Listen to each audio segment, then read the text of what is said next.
side, such it. What it do, folks? Hey, man, Splash Town, Texas, or wherever the fuck you at. What's happening? But hey, man, get dripping, man. Get to that Houston Premier Party bus, man, because that's how we doing it. Sometimes.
What up, what up, what up? What up, what up, what up?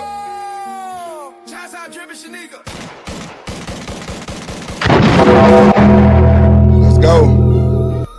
How y'all doing today? How y'all doing today? How y'all doing today? Yeah. Let's go. I said welcome. Let go dreams and I ain't showing. I'm feeling kind of cool. I'm feeling really cool today. I'm feeling really cool today. On my mama now. I'm feeling cool today.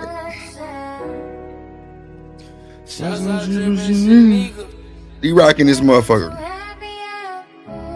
Yeah, man. What up, Thelonious in this motherfucker? Cynical in this motherfucker. Yeah, man. D-Rock, I gotta add you to the intro, bro. I gotta add you to the intro, D-Rock.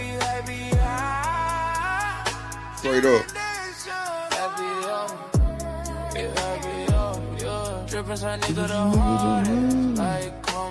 Yeah, I gotta add you to all of that shit. The songs, everything, bro.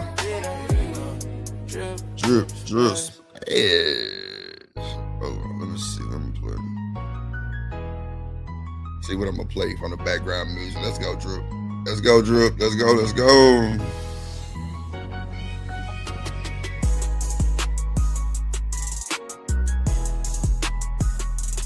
me see. Do I want to do this one? Yeah, bitch. Oh, I'm gonna get smoke. Who want smoke? Who want smoke? Who want smoke? Who want smoke? Dripping the beat, we banging in, we banging in the beat, we banging in the beat, we be banging in the beat. Yeah, sweet, she got the grease. Yeah, I thought I was a rapper for like 2 seconds. What is good, Drip Nation? How y'all doing today, man? Drip on the beat, make it complete, you know. Welcome to the Happy Hour Show with Drip D-Rock and Shanika Drip D-Rock. Shanika D-Rock Drip. However you want to put it. Of course, she first place. She the queen of the show. Goddamn first lady, Drip Nation on the beach. You know what I'm saying? Shout out to everybody in the chat. How y'all doing today? Hope y'all had a good weekend. You know what I'm saying? Shout out to that boy Thelonious in the building. God damn it. What up, Shanika? How you doing today? Y'all hear me? How y'all doing today? We chilling. Oh, and my phone had died earlier. Hey Tierney. What it did? You know what I mean? I had to tell you that. And if it didn't, what? Say anything. Motherfucker. You didn't clarify, so that was good. Nah, I mean, I ain't gonna. I've trained you well. That too.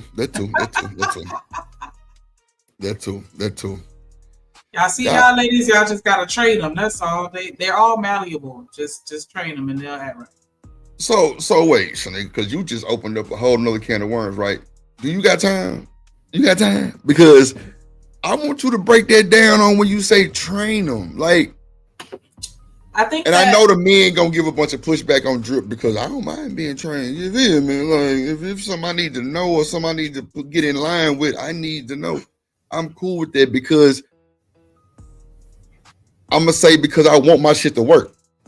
Can we say that? So, all that old man power and pussy power and dick power shit, like that shit don't really go nowhere for me because if I really want my shit to work and you say you train me on something, I'm not gonna give you no pushback. I mean, I feel like I would hope that no one would take offense to that, right? And I think that women should be trainable too. And I know that word sounds like, like you training a dog or some shit like that. But nah, the training is just a person that is capable of learning a new skill. And so I think that in relationships, both parties have to be willing to be trained because this is a different person, different from everybody else you've dated, different from you. And so you're going to have to learn how to interact with them if you want the relationship to actually work. And so, you pick up on certain things like, just common courtesies. Like some people don't give a fuck if you in the middle of a conversation and then just hang up and then they don't talk to you no more. Whereas some people are gonna want to like, hey, you hung up on me. Like, can you call me back or let me know if something like that happened? Like everybody has their different boundaries. And so Drip knows not to just hang up in my face, which is why he made sure to come correct today and say, hey, my phone died. Even though technically he could have hit me up via text to let me know once his phone had sustained adequate charges. I'm still in training. I said charges. No, I'm still in training. I'm still in training. So that means you gotta bend, when necessary. Like you can't always just expect them to know what to do, when to do it, and how to do it. Some men, in my opinion, a lot of men really aren't taught how to properly love a woman. Why is a separate conversation. But I think that, if you find somebody that you're physically attracted to and for the most part they decent, I think that we should, be willing to help rear them within the relationship. So why would you say men are not taught or properly taught to love a woman? Like, is there a proper way? I think a lot of men aren't taught and they don't have enough representation to know what it looks like. Because as women, especially single mothers, I can admit that we tend to raise our children or boys in a way that we want to see our men, like, raise them in a way to where there's somebody we would want to date. That's the overall perception that I get as far as, how women approach training their boys. Like they teach them how to be gentlemen or, whatever we think a man should be, we try to instill those values into, boys as they're growing up. And I don't know if everybody's necessarily up to par with regards to the information that they are relaying. You just like you have some women that raise their boys not to put their hands on girls, and you have some women that raise their boys that, hey, she hit you, you hit her back. You know what I'm saying? So every woman is going to raise that boy differently. And we can't assume that every boy was raised by a woman with standards that match yours, babies. You know what I'm saying? If that makes any sense. And so I just feel like, if they check off most of the boxes and it's not something that goes against your moral compass or something that's illegal, just be willing to, work with them. So what's like okay, so what are the top 5 proper tools to teach a man or teach a boy growing up to love a woman? Like what's like the major things that you want to teach them? Because me not having no kids and me seeking to date a woman to make babies or to eventually make babies with her, like I would want to know. I can say I've done my thing, but I don't want to be like, yeah, keep it player, do like what are things, since you're a parent, what are things that you instill in your boys as far as like loving a woman, or do you even go down that lane? I do have those conversations with them on a very shallow level right now because they're not at an age where they're interested in dating. Because my older son is not necessarily, God, I don't want to say like he is 15, but he's not mentally 15. And so I'll just leave it at that. Right. And so I don't really, have to deal with that too much. But and it's difficult for me to really, I don't want to say difficult, but I'm slightly hesitant because, well, I just want to make sure I'm not saying like I'm not a professional. This is just my opinion, my perspective, my views. I'm not saying anybody has to follow me or think the way that I think. It's just my personal opinion. I'm not a professional. Seek a professional if you want something a little more solid or research that information. But one thing I focus on their communication skills and developing them. I focus on their time management skills and developing that as well. I focus on their conflict resolution skills. I focus on their personal hygiene and grooming habits. Mm-hmm. Yeah. And then I also just focus on them understanding the importance of their name and having a legacy and having a plan of action towards creating and attaining and maintaining that legacy. Like I try to get them to understand, like, hey, you know what I'm saying? You want to build something that your family after you can follow in your footsteps, or whatever the case may be. So I try to have those conversations to keep them, cognizant of, you need to have a plan, nigga. If you for to be the leader of your household, you need to be able to lead. So let's work on that now. Right. But, it's hard for me to say top 5, but yeah, and establishing structure. If I had to say, a follow up, just having structure and getting them to understand what that looks like. So one thing you didn't say was respect, or did you say that? I didn't say respect, but that's a part of the communication for me. But I guess I can't separate it because it is different. But I mean, when I speak about communication, I always emphasize communicating with respect. Like I tell them, communicate with confidence, clarity, kindness, and respect. That's one of our affirmations that I tell them. So it's kind of all encompassing for me. But yeah, absolutely, respecting others. No, I get it. I get it. That respect factor take you a long way, though.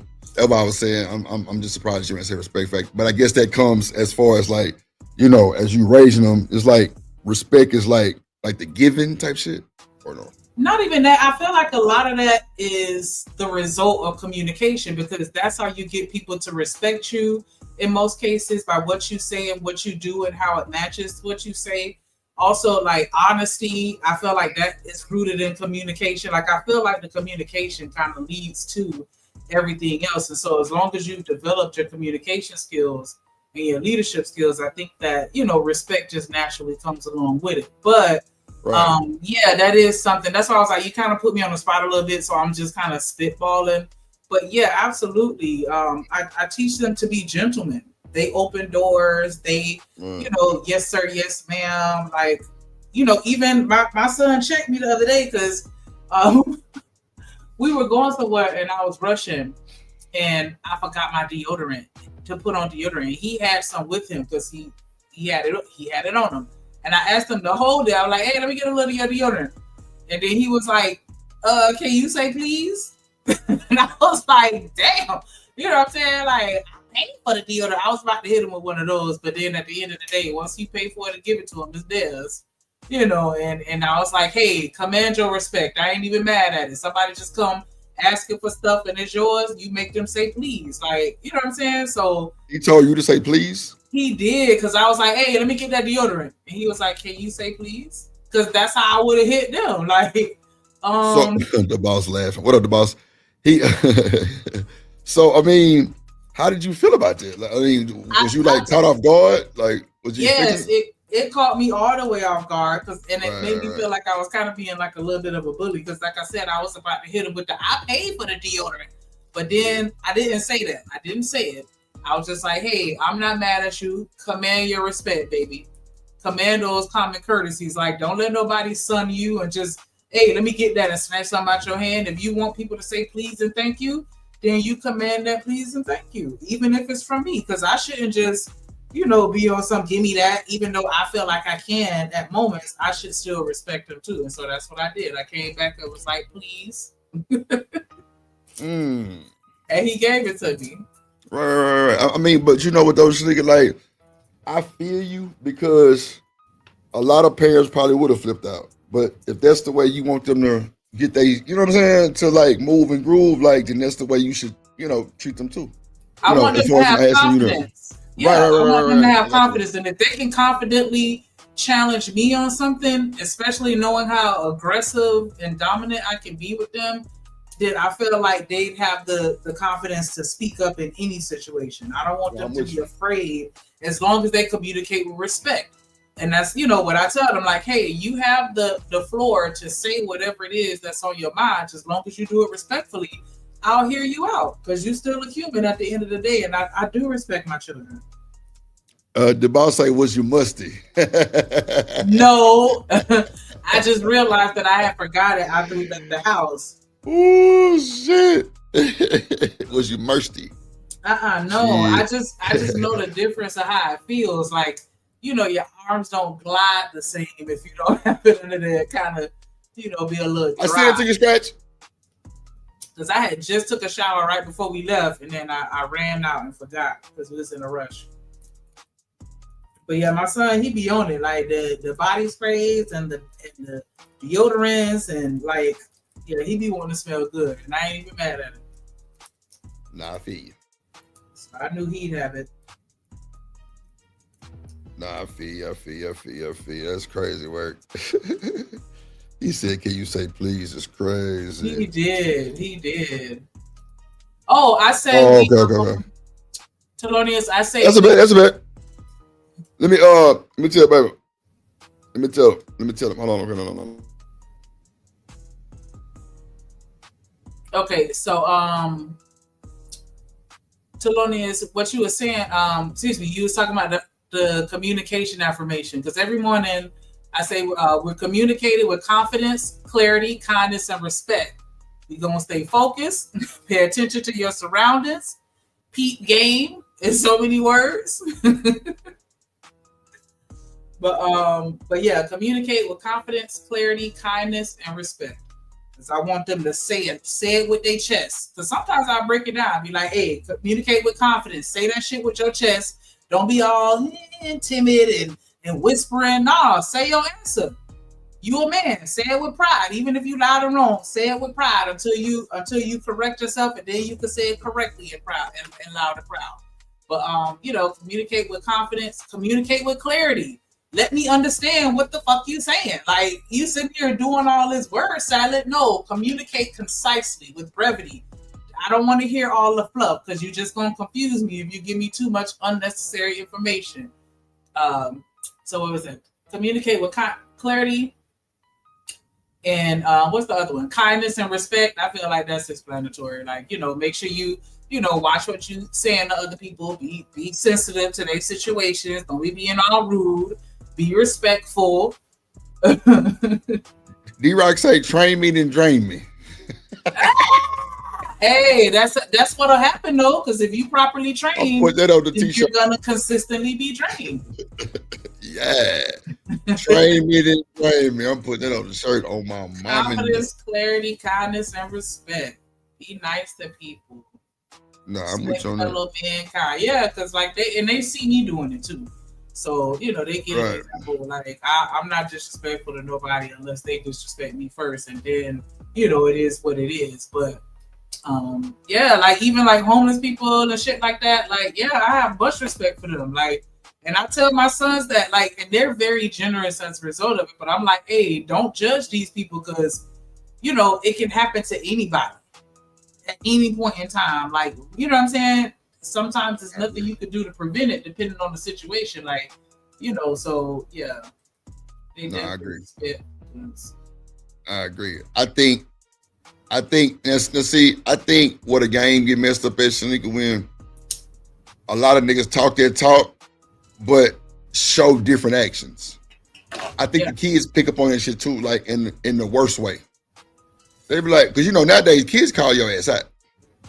Well, Right. mama, you ain't do that. Boy, mind your mother. Back in the day, you get your ass backhanded. Mind your motherfucking business. What? Quick. Yeah, But- my boys call my ass out. But like that's why I say I think that's like the separate like that's what a disconnect is in that type of situation.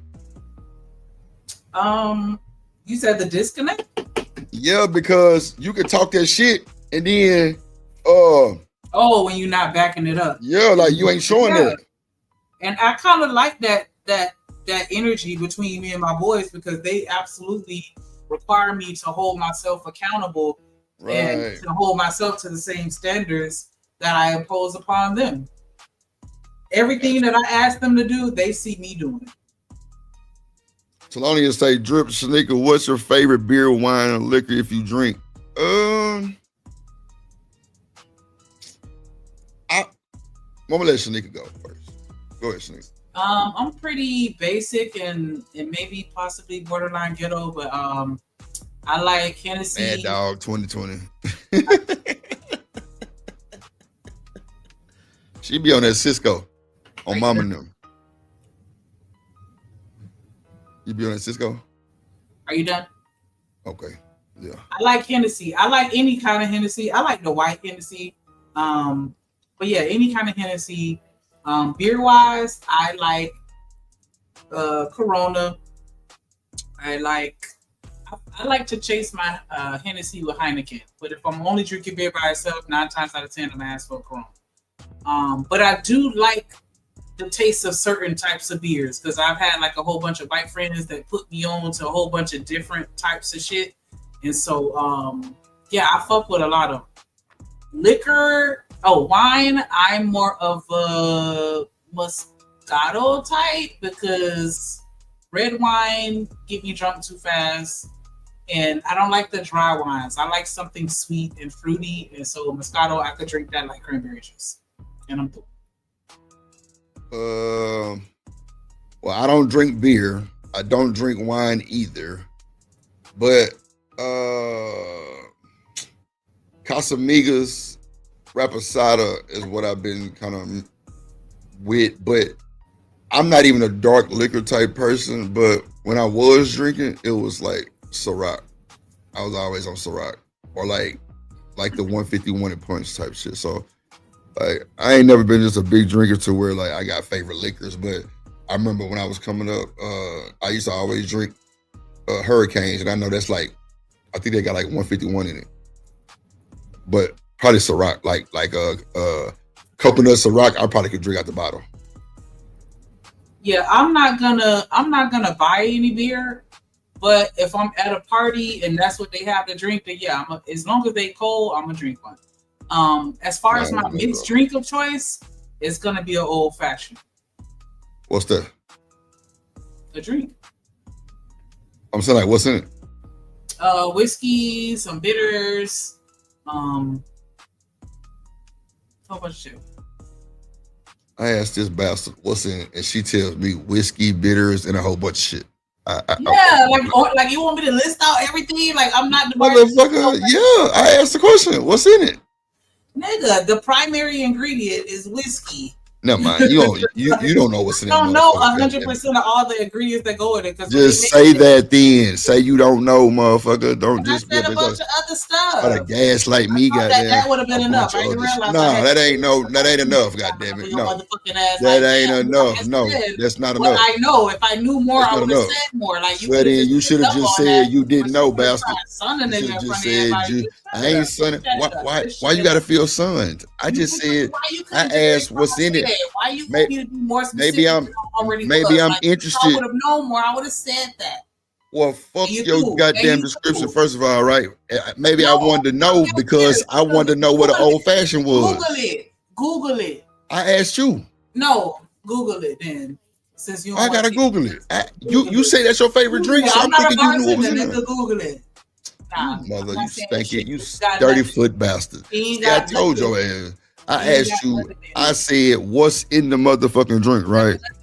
And this motherfucker gonna tell me a whole bunch of shit. going. So Keep if going. that's your favorite drink, then Can I would move think you forward. might have known that, motherfucker. No, I don't. Okay, No, well, just I say don't. that then. Don't just try to Okay. play me in my face. When I say whiskey bitters and some other shit, that's me telling you that I don't know what else is in it because I said some other shit. No, I don't know what that means. What I do. You raggedy bitch. Damn, don't call me out. Let me sound like I drink, but no, I can't tell you what's in it. So now, damn, don't expose me. I'm a part-time drinker. No, Nah, I'm saying though, I'm thinking because you know that's your favorite drink. Like I said, like the Hurricane. Like that.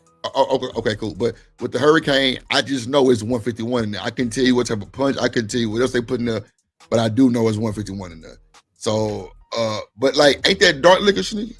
Whiskey, yes. No, 151. That's a whiskey. Oh, I don't know what 151 is. Okay, yeah. That's a liquor too. Okay, but nah, I'm not really a drinker like that. To be honest, I don't really drink like that at all. But I have drank in the past, so I do still know certain things that I like the taste of. Okay. But like a whiskey sour, an old fashioned is something that I probably have once a year. Like, you know what I'm saying? Like it's not a drink that I'm drinking a lot of like that. Even though it is one of my favorites. I like margarita. Well, the only margarita I drink is a frozen from like Papa Do's. And like, now this gonna sound crazy, right? Okay, so frozen margaritas. It's called the it's got to have Grand Marnier in it, right? It's got to have. Oh, okay. It's rum. Shanika, there you go. My bad. Appreciate it. Thelonious. What up, Coach Ruck in the building? It's a rum. Okay. Damn, 75%. Oh shit. Okay, so yeah, I like the 151 at punch, right? That's like good as fuck, right? But damn, what I was gonna say? What I was saying? Oh no. The margarita. Like the Grand Gold has Grand Marnier in it. You ever had that before, Shanika? Grand Marnier? Probably. Like, okay, see, that's like I'm a creature of habit, so that's why I know that I have a specific something in every category that I like. But once you veer too far away from that, nah. I feel like I have had that before though. Grand Mary, let me look at the bottle because I think I have. Yeah, but see me, I gotta get it frozen as like a take home type of deal, and then yeah, I have had that. Freeze it again. Somebody had gifted me a bottle of that one time. They gifted you a bottle. Yeah. Of what? Grand Marnier? Yeah. But see, I think you're supposed to put it on top of shit. I don't think you're supposed to like drink it straight, right? Nah, I wasn't drinking it straight. Yeah. Okay. Wait, did I even drink it? Yeah. Wait. Yeah, get the likes up. Goddamn it, get the likes up. But yeah, I just like having an option because I can't get caught up, Oh, you know what else I like? Fireball. You ever heard of Fireball? You, like normally for something like that, like you take shots of it. But I like Fireball too. Fireball is like really, really good for a shot. Like it tastes like a peppermint. What up, Doug? You ever had Fireball before? Y'all had Fireball before in the chat? Yeah, come on, Rook, Papa Do's. Come on, bro. You know. The Grand Gold, I think. Oh yeah, the 3-wheel motion. Yeah, that's hard too. That's a bad motherfucker. What up, John? Out in the building.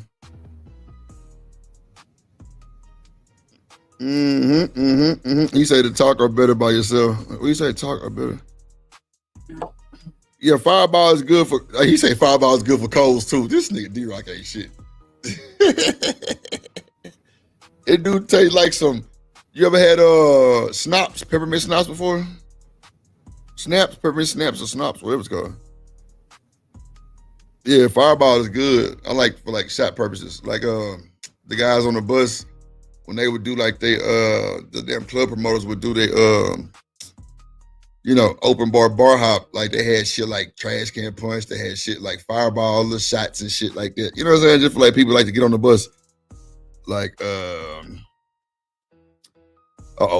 D-Rock say, John God, you misrepresented me in your video. I ain't gonna lie, John, you gotta hit the link, man, cause you was kind of slandering. Yeah, this is Drip Show chat. I'm like, God damn, like what we did. That 30-foot hoe, fucked it up. Straight up. With the pearly shit. Talk your shit, D-Rock. Nah, for real. You low-key talked about the whole chat. Like, yeah, this what this chat Yeah, bro. Like that was D-Rock talking when you played the video, John Galt. He threw a shot at Kojak and all. Like, damn. Yo, he threw a shot at Kojak. That was crazy work. Yeah, cinnamon snaps. Yeah, 100% bananas. Oh shit, not the 100 bananas. What's that? That's a drink? Yeah, because they got like for everything, if I'm not mistaken, like 100 apples, like on here. Let me put it up. Let me make sure. And that thing, like, it's like a 100% alcohol. Like, you ever had a motherfucking a side cart? No. You know what a side cart is? No. Who know what a side 99 cart bananas. is? 99 bananas. 99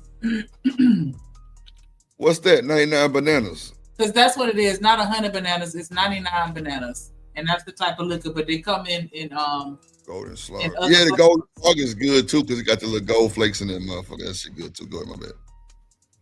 So you get like 99 apples, 99, and whatever the fruit is or whatever, because it's supposed to be like 50% alcohol, like a really, really high content. I'll just say that. I'm still lost. What was you not telling me? The alcoholic content is really high in those, but it's called 99 bananas. They got 99 apples, 99, all the different flavors. Oh, the 99 brands. So if you see 99 bananas, like that shit is like 50% alcohol. I thought you said you get 99 bananas. That's why I was like kind of stuck on what you said. No, 99 bananas is the name of the brand. Oh, okay, 99 bananas. Okay, gotcha. Yeah, Gold Slugger is good too. But the flavor. Okay, I got you. 99, I guess, is the brand. I got you. Yeah, I ain't know what the hell you talking about. I'm like, wait a minute, you get 99? Huh? Yeah, that shit get you lit. The 99 anything. Ooh, child. What about what's that shit called? That shit moonshine. Or like it's some other shit they used to call my people made that. Yeah, I kind of knew some people who actually made that shit too. They had it in the old shed back there. Wild turkey is crazy. Yeah, my people from Georgia, so yeah, they about that life, and that shit gets you extra super fucked up, like beyond anything that you could buy in the store. Like that shit is like uncut, not stepped on, or whatever the term is that y'all be using for cocaine. Like, yeah, that's what that is. That raw. That nigga say cocaine.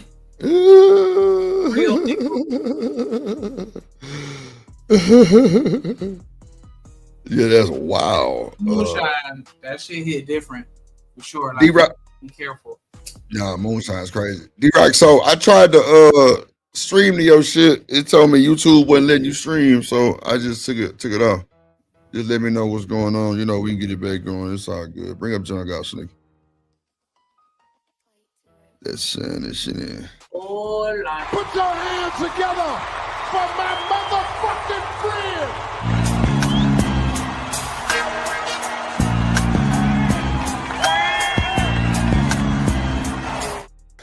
Hey, how y'all doing? What's going on, John? Oh, not much, man. I always like, I put that in the chat, man. I think I misspelled the word. But man, y'all are a good combo. I must say that. Nah, we be talking big shit. Yeah, but Applehead good energy, you know what I'm saying? Not like y'all battling each other, you know what I'm saying? It's a really good energy, I pick up on it. It's always I ain't gonna lie, John. Like a lot of people say that, bro. A lot of people say that. I appreciate that for real. It's very natural, you know what I'm saying? Very natural synergy between you two. Did y'all know each other before y'all got started? Mm-mm. Damn, okay. We met on another podcast. Oh yeah, okay, yeah. Man, I was listening to man, I didn't mean to derail y'all. Yeah. No, go ahead. You got it. Man, I was listening to DJ Academics. I don't know if you listen to him. Oh yeah. Anyway, one night he was talking on his stream and he was kind of comparing himself with like DJ Vlad, and what's the other guy? Adam 22.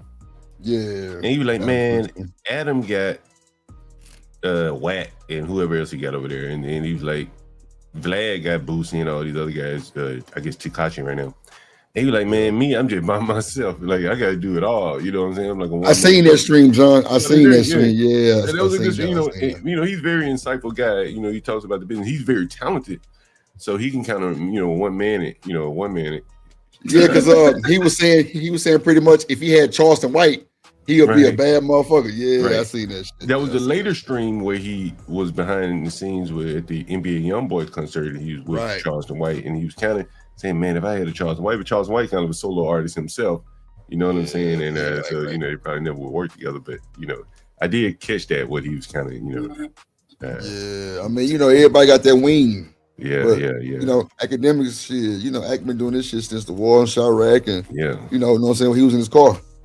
Yeah, I think he is a very talented guy. Not very much so. So from this standpoint, he may be able to bully his, as he says, bully the scene as a one-man show. But not many people are that talented by themselves. And I agree.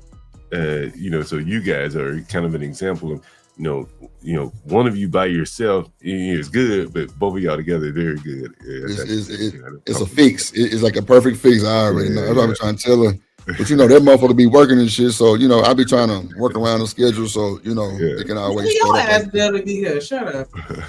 See, bro, you always got something to fucking. It's all right.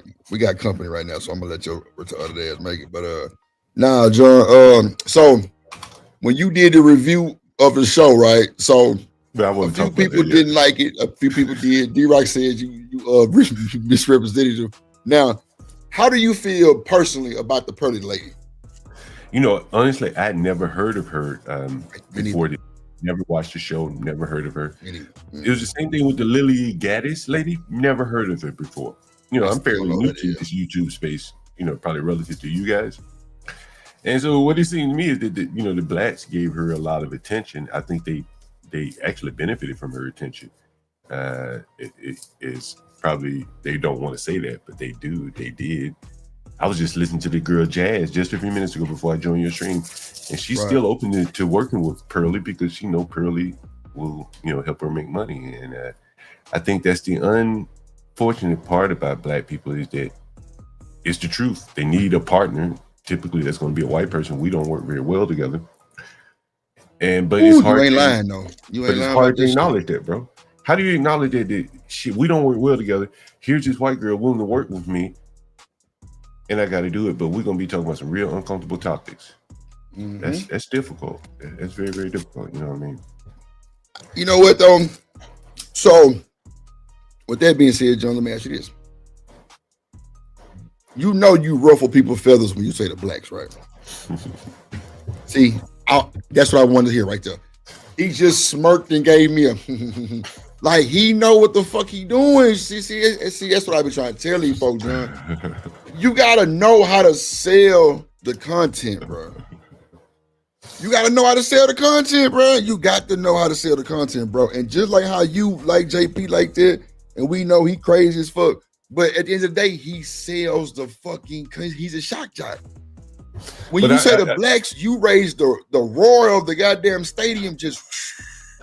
But I got a video on my channel right now where I called a black man a black, and he was. I don't know if you saw that, but he responded like I called him the N-word. And this is my point. And I'm not doing this for shock. I've been doing this all my life. The video that I showed you, this was in my private business. Right. But I was surprised, and Free Zone Lou hit me to this. I think he's in your chat from time to time. Yeah. Man, when he told me that the Angry Man, the acronym BINO stood for Blacks in Name Only, and I'm like, damn. Right? Man, like, what is he saying? Did you know that? Yo, when Free Zone told me that, and then he was adamant about it because I ain't believe him. I'm like, man, I don't know, man. Then he went and pulled it up. I said, oh my God, it was an Angry Man post saying he black in name only. Man, what's worse than me? Like, I call you black, okay, the blacks. And blacks seem to get offended by that. And here's a man who's running away from it by saying he's black in name only. I couldn't even imagine me doing no shit like that. Nigga, I'm through and through black. You know what I mean? I'm black through and through. Nigga, I ain't running from that. And to see him run from that, the black's got a real serious mental problem, bro.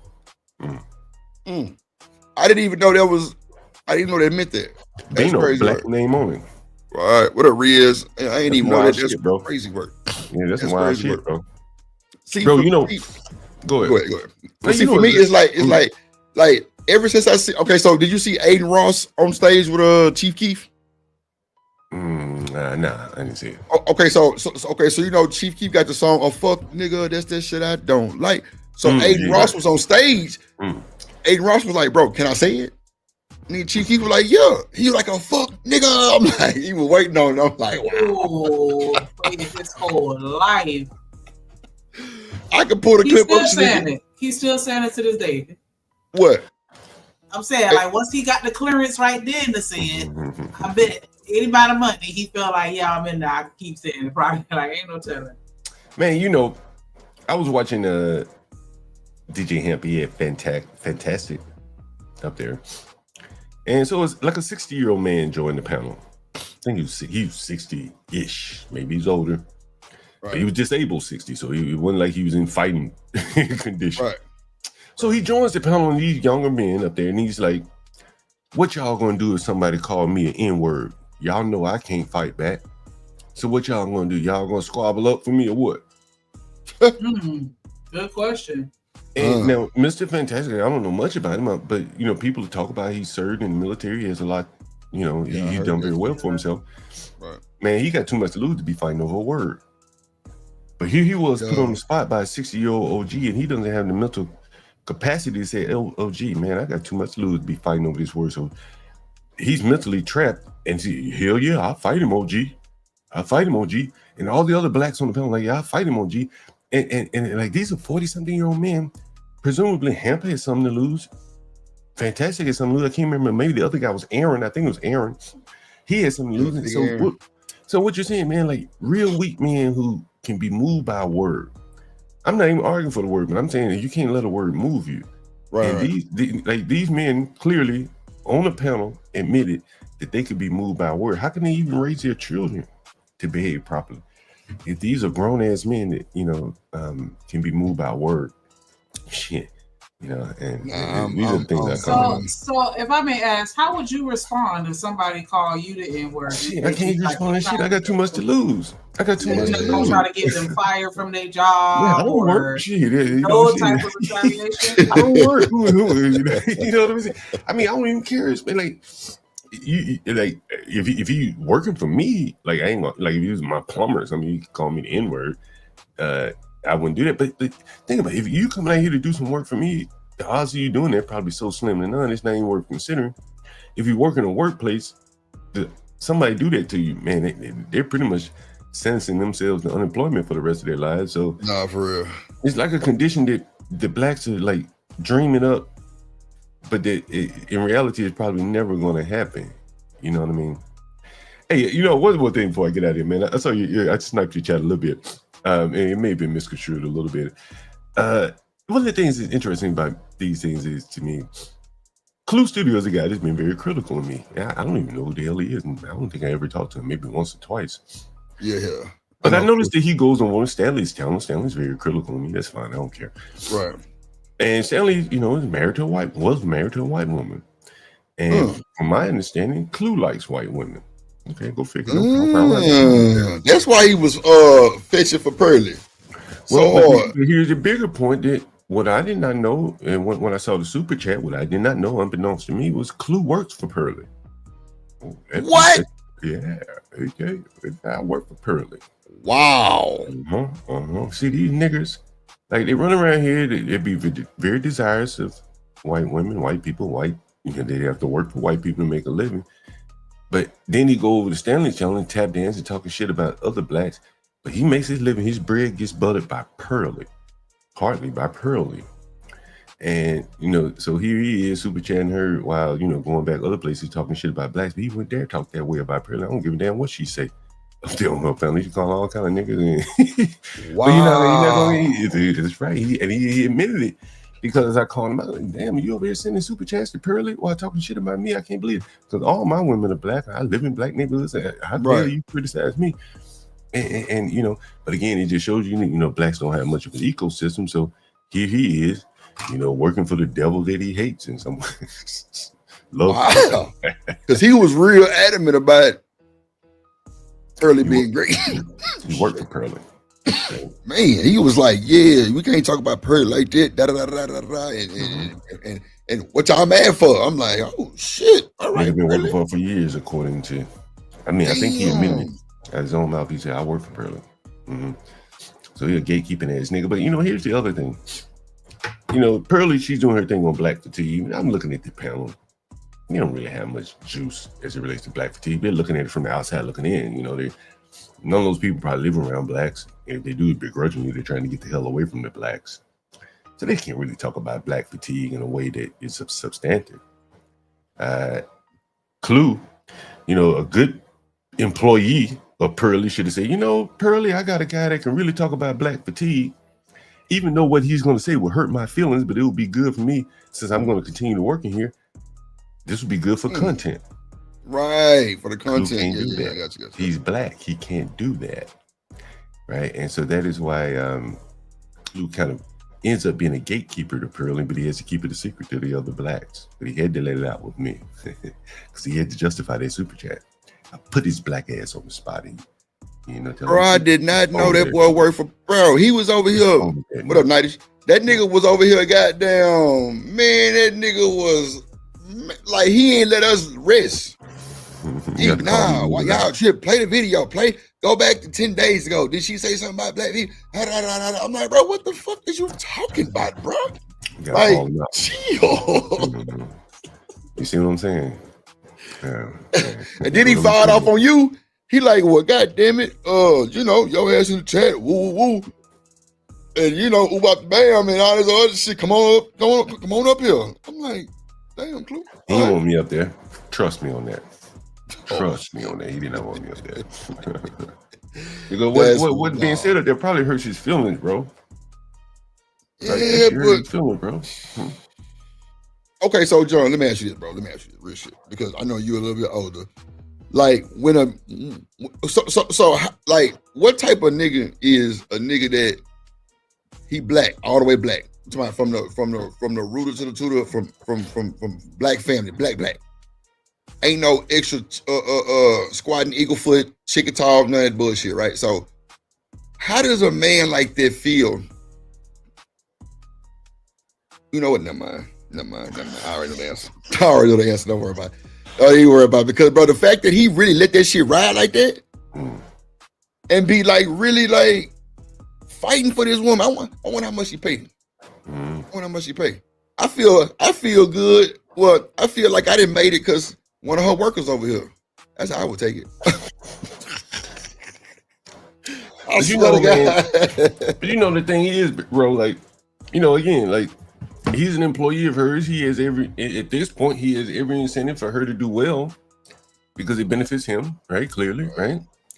And so in that sense, he can either try to gatekeep her, right? Because she is a big channel, or he can, like, you know, look for, you know, people like that he finds, panels that he finds interesting, maybe try to bridge a connection that may help your channel and be good for content for her channel.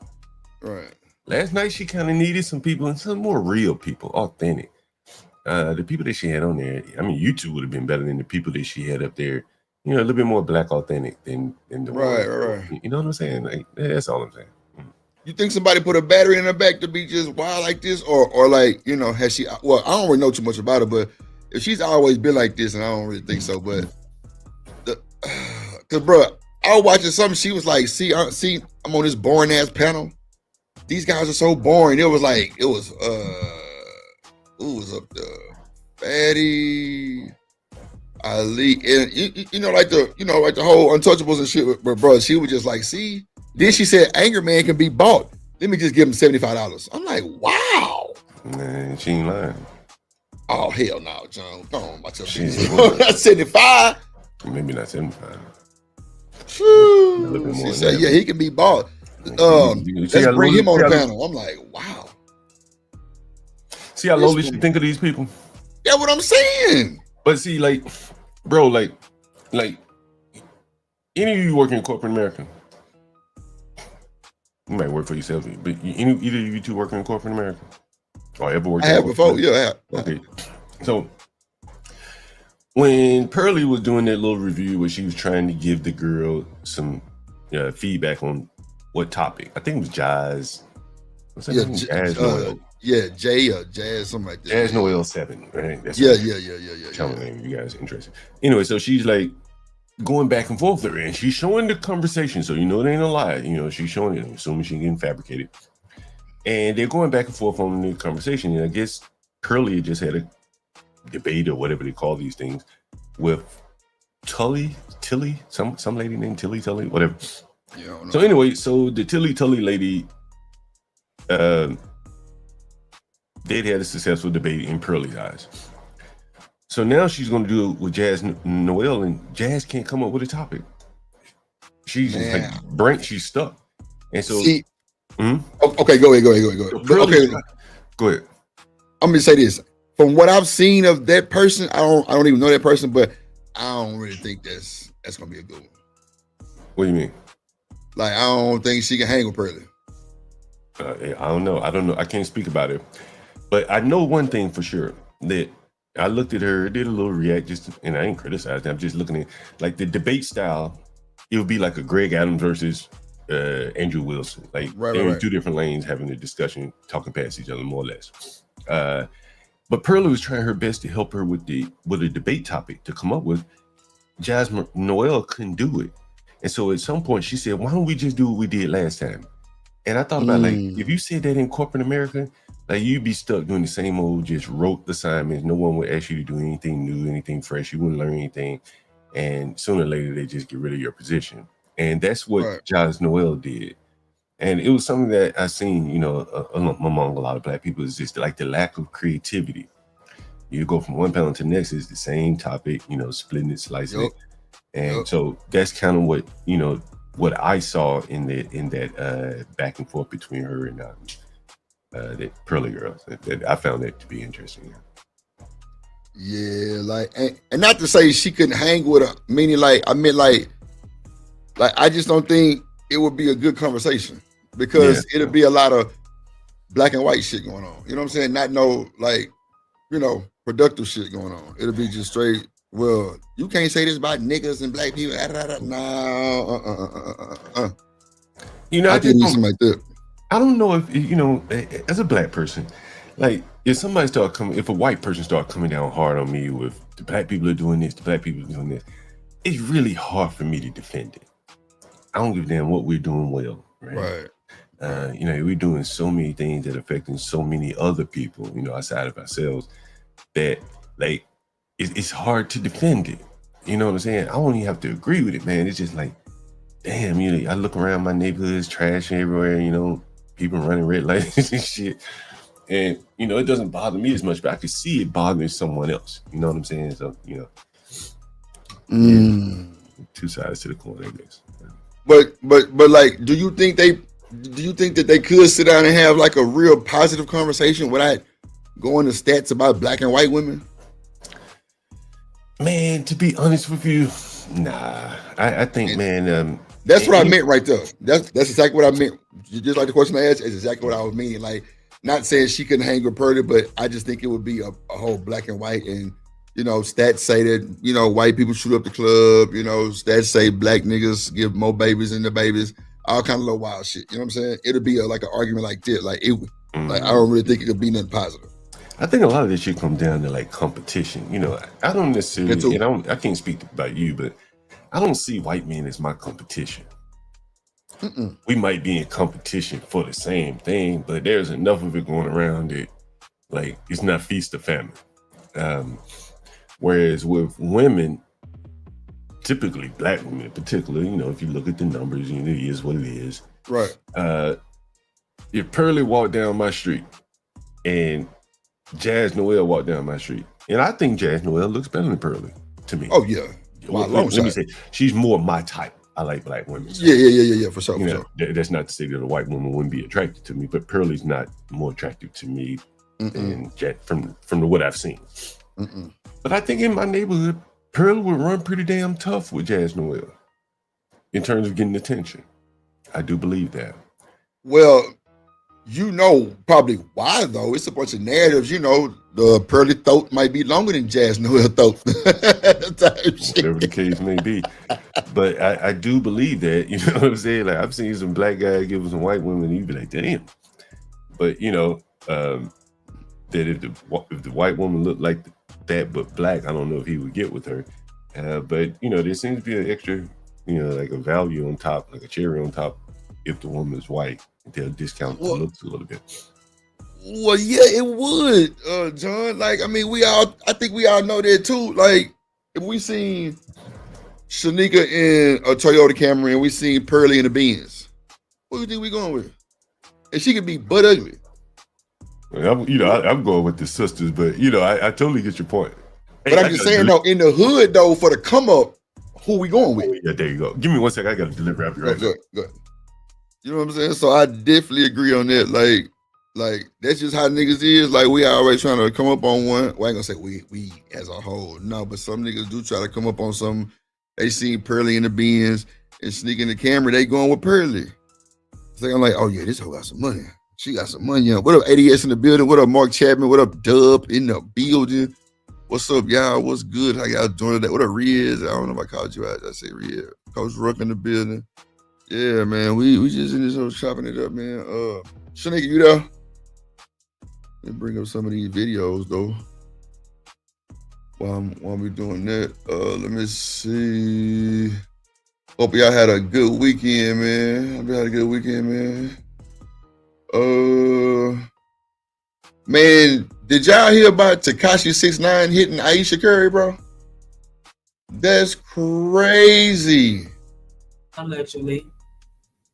That's crazy. What up, ADS in the building? What up, boy? What up, DJ Goodwood in the building? He say ugly women got the best coochie. Shit. What up, ADS? What up, Drip Show? What up, Shanika? What up, John Galt? Hey, what's up? Niggers. What up? Niggers. What up? What's good with your ADS? How you doing, bro? Good, man. Very interesting discussion topic up here, right? But I want to get to a more honest factor, honest truth there. Pearly came for the smoke, nigga, right off the top. You know what I'm saying? She was going for heads out the gate. And I just don't think they was ready. You know what I'm saying? I saw the whole Sisterhood Alliance form up on that panel. You know what I'm saying? And that's wild to me. And then, you know, the man had to jump in and protect the woman, but we're going to go away from that too. But who y'all think won that debate? John, Drip, Shanika? Y'all saw it, right? I didn't see much of it. A little bits and pieces of it. I didn't see all of it. But I think blacks, you know, this is my opinion. I think the blacks in the debate with black fatigue are playing behind the 8-ball. What up, Miss Jill? That's my thoughts. You say playing behind the 8-ball? Yeah, you playing behind the 8-ball. Like, shit, there's so many things that you can point to where you say, damn, like, how do you talk your way around that? The schools are bad. Okay, point conceded.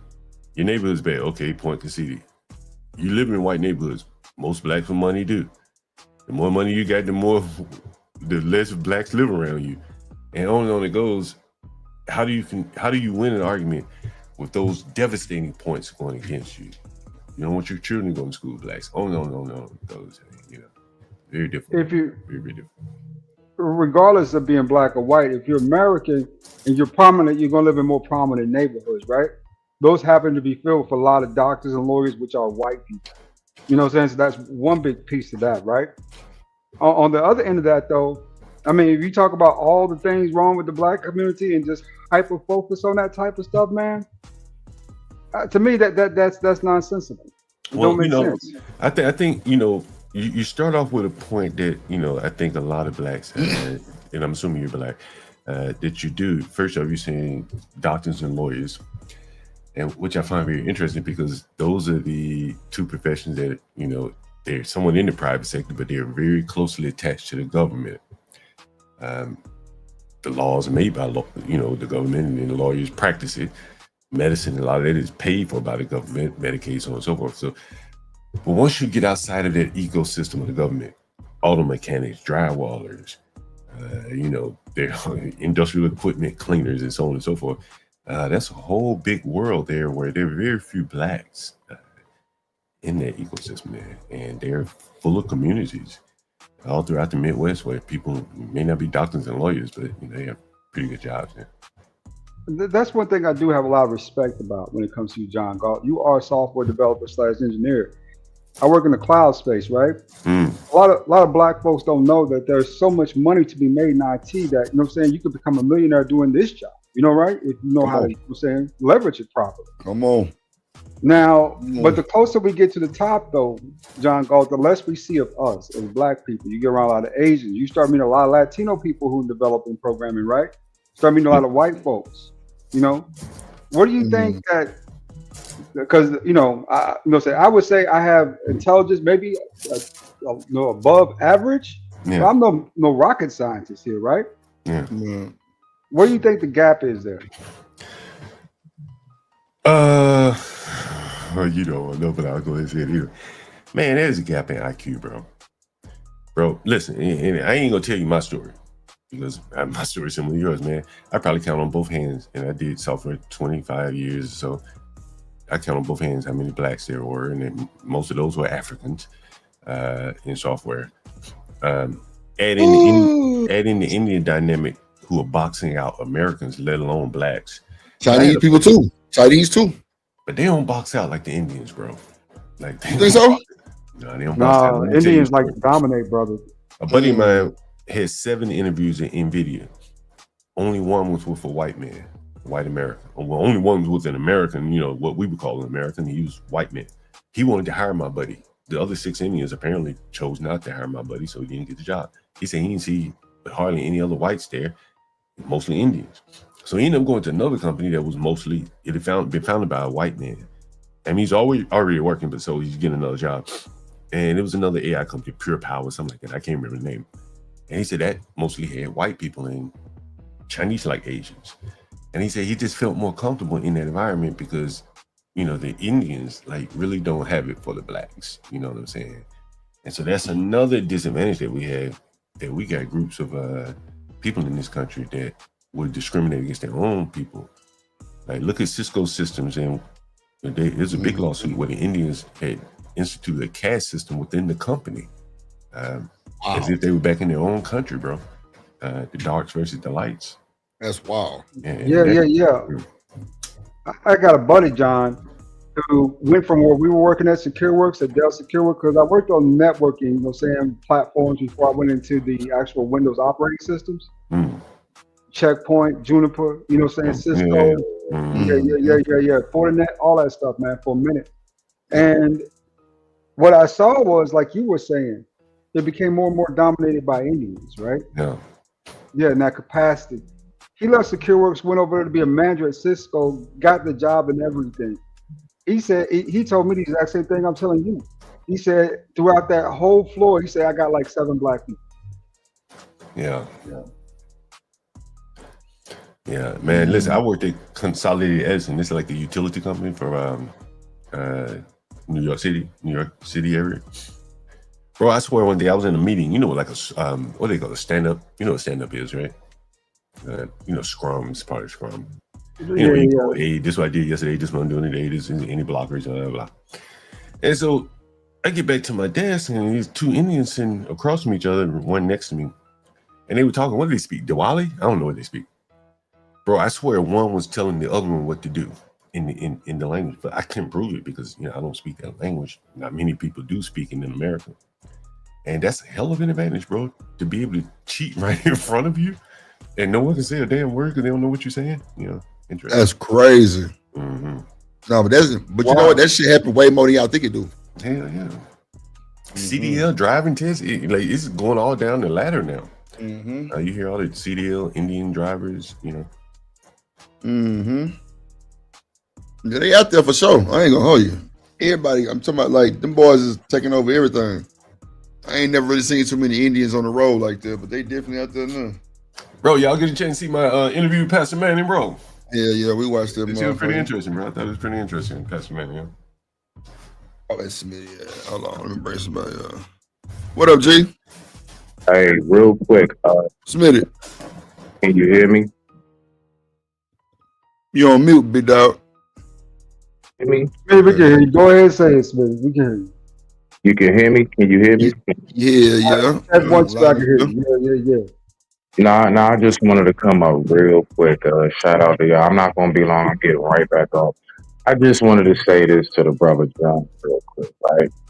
So, if I'm not mistaken, I believe that we're from the same area, right? So, you said a little bit earlier. I was watching it on. Where you from? Where you from, man?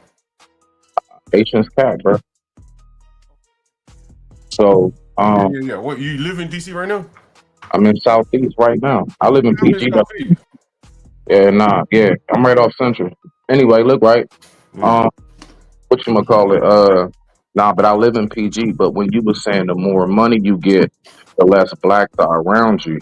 So from here, where I live in Bowie, it's nothing but wealthy blacks. I'm out there in Woodmore. It's nothing but retired and very, very well-to-do blacks.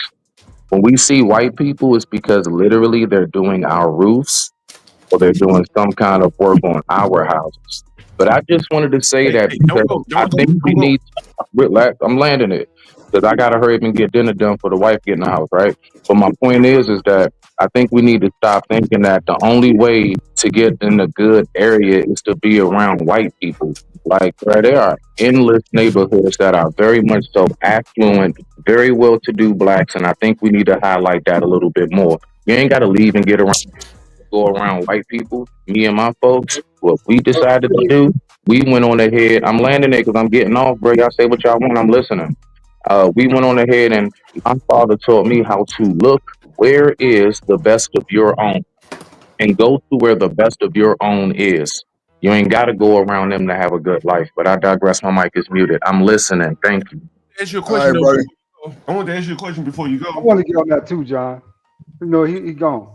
I mean, let's just keep it real. He in the chat. He said he was listening, but y'all got it. One of the things I was going to ask him, I hope he get to come back, is that what up, BJ? When you want to take your wife out to a nice fancy dinner, where do you work? Where do your neighbors work? When they want to go out to a nice fancy dinner, do they leave the county? They want to go to a nice speakeasy, a fancy Japanese restaurant. You want to spend somebody, because I know where Whitmore is. Whitmore is a gated community. Take them gates down. What's the gates there for? There are large parts of Fairfax County, which is richer than PG County by leaps and bounds. My lady lives in Fairfax. She don't live behind gates. She could walk around the corner and go to all kind of stores and restaurants and grocery stores.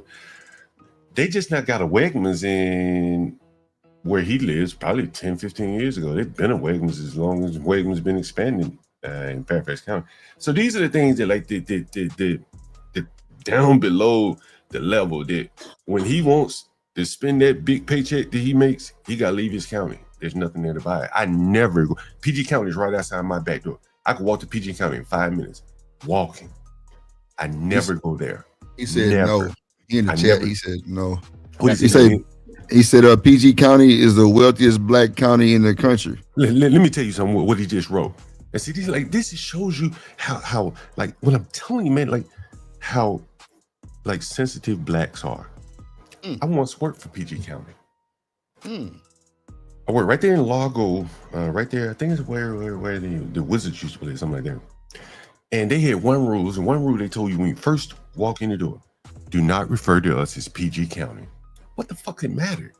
You're down at the armpits. Does it really matter what you refer to? But they wanted to be called Prince George's County. So anyone within the offices could not refer to the county as PG and shorten it. But as soon as you leave the building, that's what everybody refers to it as.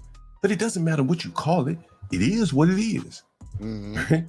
PG County, the armpit where all the blacks that can't afford to live in DC, many of them go. Right? If he tried to buy that house where he talks about in Woodmore, and flip-flopped it and put it over in Fairfax County, it would probably be worth 3 times as much. I don't think that was his position, though. Mm-hmm. If you're making a comment of, well, my position is that, like, it's all shallow. It's one thing to live in a big, fine neighborhood behind gates, because you have to live behind gates. And then as soon as you leave your neighborhood, you got to go to a whole nother county, a non-black county. His position was actually a lot more deeper than that. So his position was basically you should surround yourself by competition. There's a weird old parable about this, but it basically explains this: is like look around yourself, and pick 5 of your friends. You should be somewhere in the middle. You should always have something above you to compare to. Listen, I ain't criticizing him for living in PG County. Hell, I live in the hood. I don't live far from it. But what I'm saying is that, I think that they're missing a lot of things. As he said, the only time he see white people is when white people come to do roofs and shit like him. There are no black roofers that you would trust to put a roof on your house. That's correct. Right? You understand? That's why he said those things. He didn't even know what the hell he was saying. I don't think that's what he was saying either. Like, not the concept of why. I know he wasn't saying that because he couldn't say it. Do you understand? I'm a landlord. Well, hold up. No, he could say it. That's just not what. Hold on, bro. I'm a landlord. Kind of adding too much to it. I'm a landlord in the same city. The fact that he said the only time I see white people is when they come to do skilled labor for me, because also implies that there are no blacks to do the skilled labor. Do you think he just lives in a black neighborhood and don't want to hire skilled black labor? Hell no. He has to hire that skilled white labor because there is no skilled black labor to do those type of things that he wants them to do. And you know what? Guess what? That skilled white labor that he hires, they take that money that he paid them and they go back to Montgomery County or to Virginia. You understand? So this is the ecosystem that you're missing out on and that he's missing out on. And again, I'm not criticizing him for living in Prince George County. That's what I would do if it was my druthers too. But I would still recognize that we're missing a lot of things here. That's all I'm saying. It just sounds like you're adding a lot of extra to what he said. And he didn't need to say it because there wasn't really much else to say. Well, I'm adding context to it because I happen to be familiar with it. If you live within an area, right, you're pretty much stuck with whatever resources are available.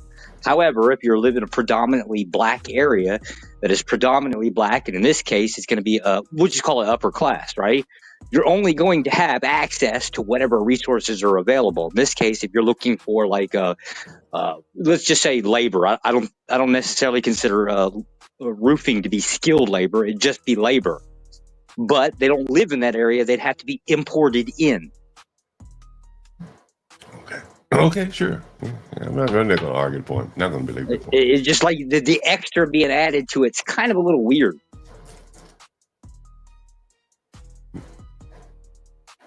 Yeah, I won't argue the point. Yeah. That's crazy. So Smitty said, after you done, John, prove what I said is wrong. Prove what did he say? No, again. He said he in North PG, not South PG. Yeah, he half baked the potato, right? And I'm not saying he's wrong about everything. In PG County, hell, I've worked for people out in Bowie. I know where Whitmore. I know exactly. Hell, I went to parties out there. Again, it's gated for a reason. The schools, are being drawn, pulled down because of the inner ring of PG County, which is the poor people. Matter of fact, I don't even know if PG County is the richest black county anymore because I think the wealthiest blacks have moved further out to Charles County. I think it's Charles County. And I think that's the wealthiest black county now. So the bad blacks have forced the well-to-do blacks, the ones that have really a lot of money, to move even further away. And again, most of these people are government workers. These are not people that own businesses. As he said, they have to hire people that have businesses. These are people that just work government jobs. Hence, when they had the government shutdown, who the one that was crying the most about it? It was the people in PG County. These things are all true, just the same. He said maybe. He said, but Columbia is wealthy as well. Columbia's not in PG County. Columbia is like a self-planned community. It's not in PG County. So y'all got a lot of bougie motherfuckers out there, huh, John? It's a lot of well-educated people with government jobs. That makes a lot of sense too. Like they have very high-paying jobs relative to their skills and ability. That's what I would say. And that's what I'm saying. Usually that's by definition how that works. If you work for the government, they're usually going to require some kind of degree or something. Yeah. And so a lot of these people have degrees, but they're not really working in their field or anything like that. They just did it to get the degree. Hell, some of them got the degree after they got the job. Hey, real quick, you can go ahead too, John. Because I got everything set. But now, what I was saying, Columbia, when you said PG is probably as far as black predominantly. Only reason why I'm going to say maybe you might have a point is because the tax around here, our property tax is so through the roof. People have been moving.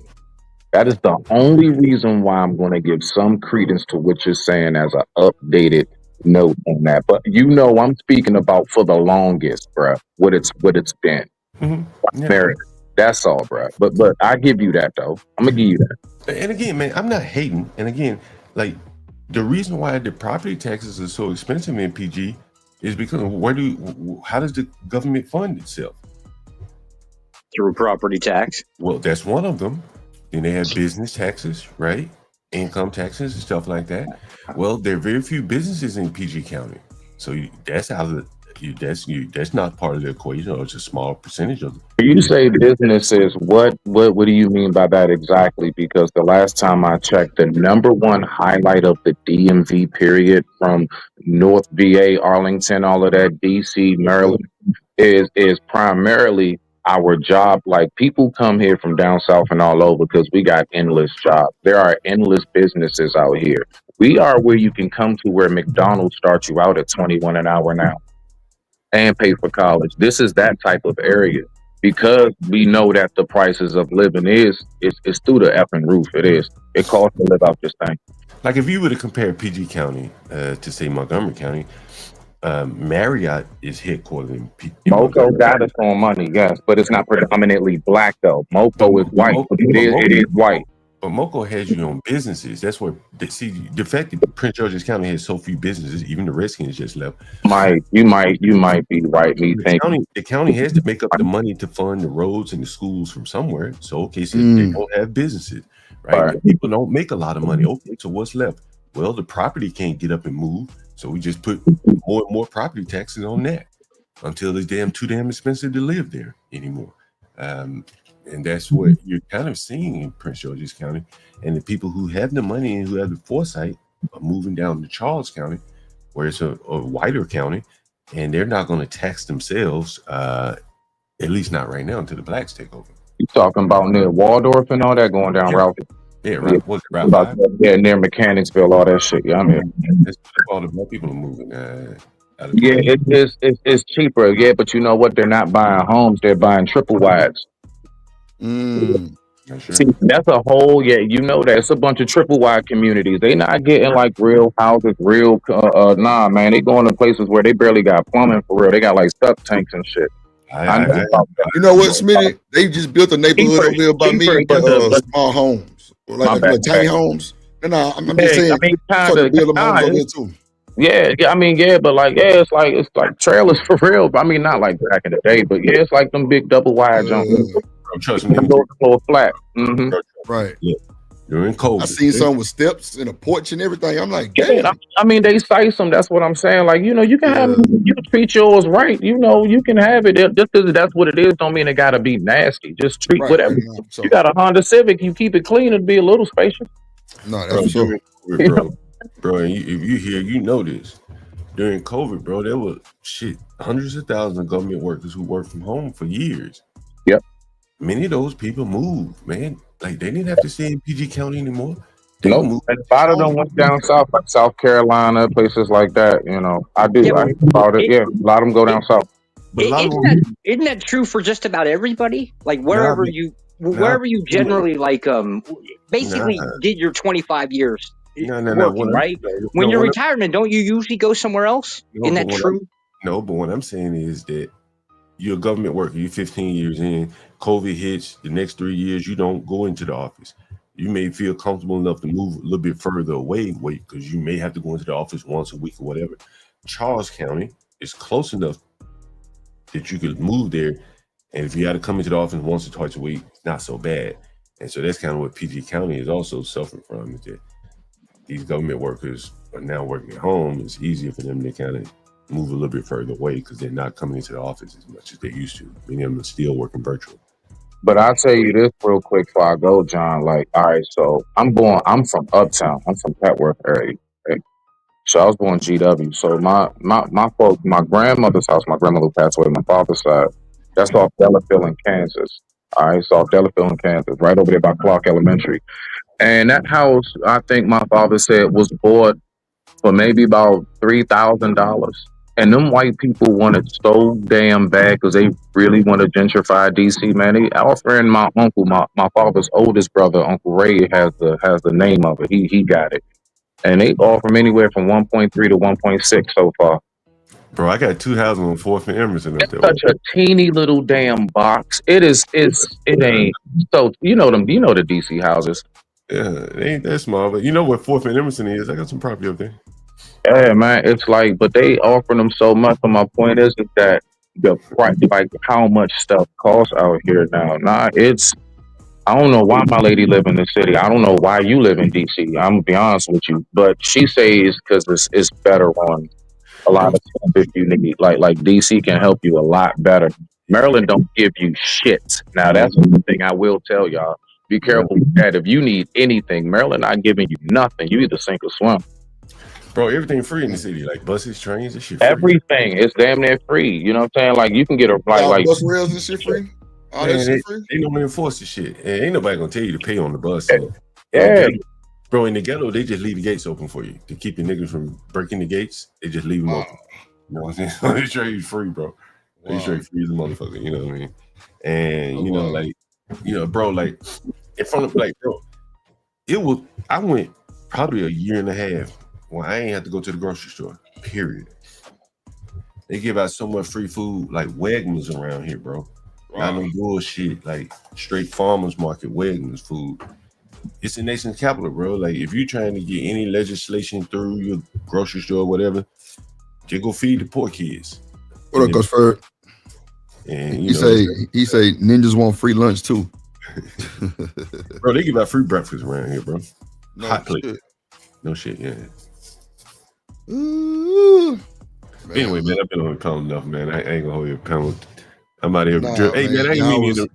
Go ahead, man, you good. Y'all was talking some good shit, like, you know, but you know what though? Them conversations don't be had. Like, you know, don't nobody know about taxes in DC. Like, y'all was just chopping it up like that. Like, you can tell both of you motherfuckers knew what y'all was talking about. Yeah, for sure. Yeah, man, you know, man, you know, I wanted to get back to a point before I get out of here, Drip, man. You know, I was complimenting you two guys on, you know, how well you and Shanika work together, and man, you know, it's probably a pet peeve of mine. So if I keep bringing it up, you know, but I think, man, you know, what you guys are doing, other people should look at what you're doing, realize that they're probably not DJ academics, right? You know, they're probably not a one-man show, and you know, finding someone that you know you can click with, and you end up with a drip show. But you know what, John? I've heard a lot of people tried that in these spaces, but they always end up in somebody trying to fuck.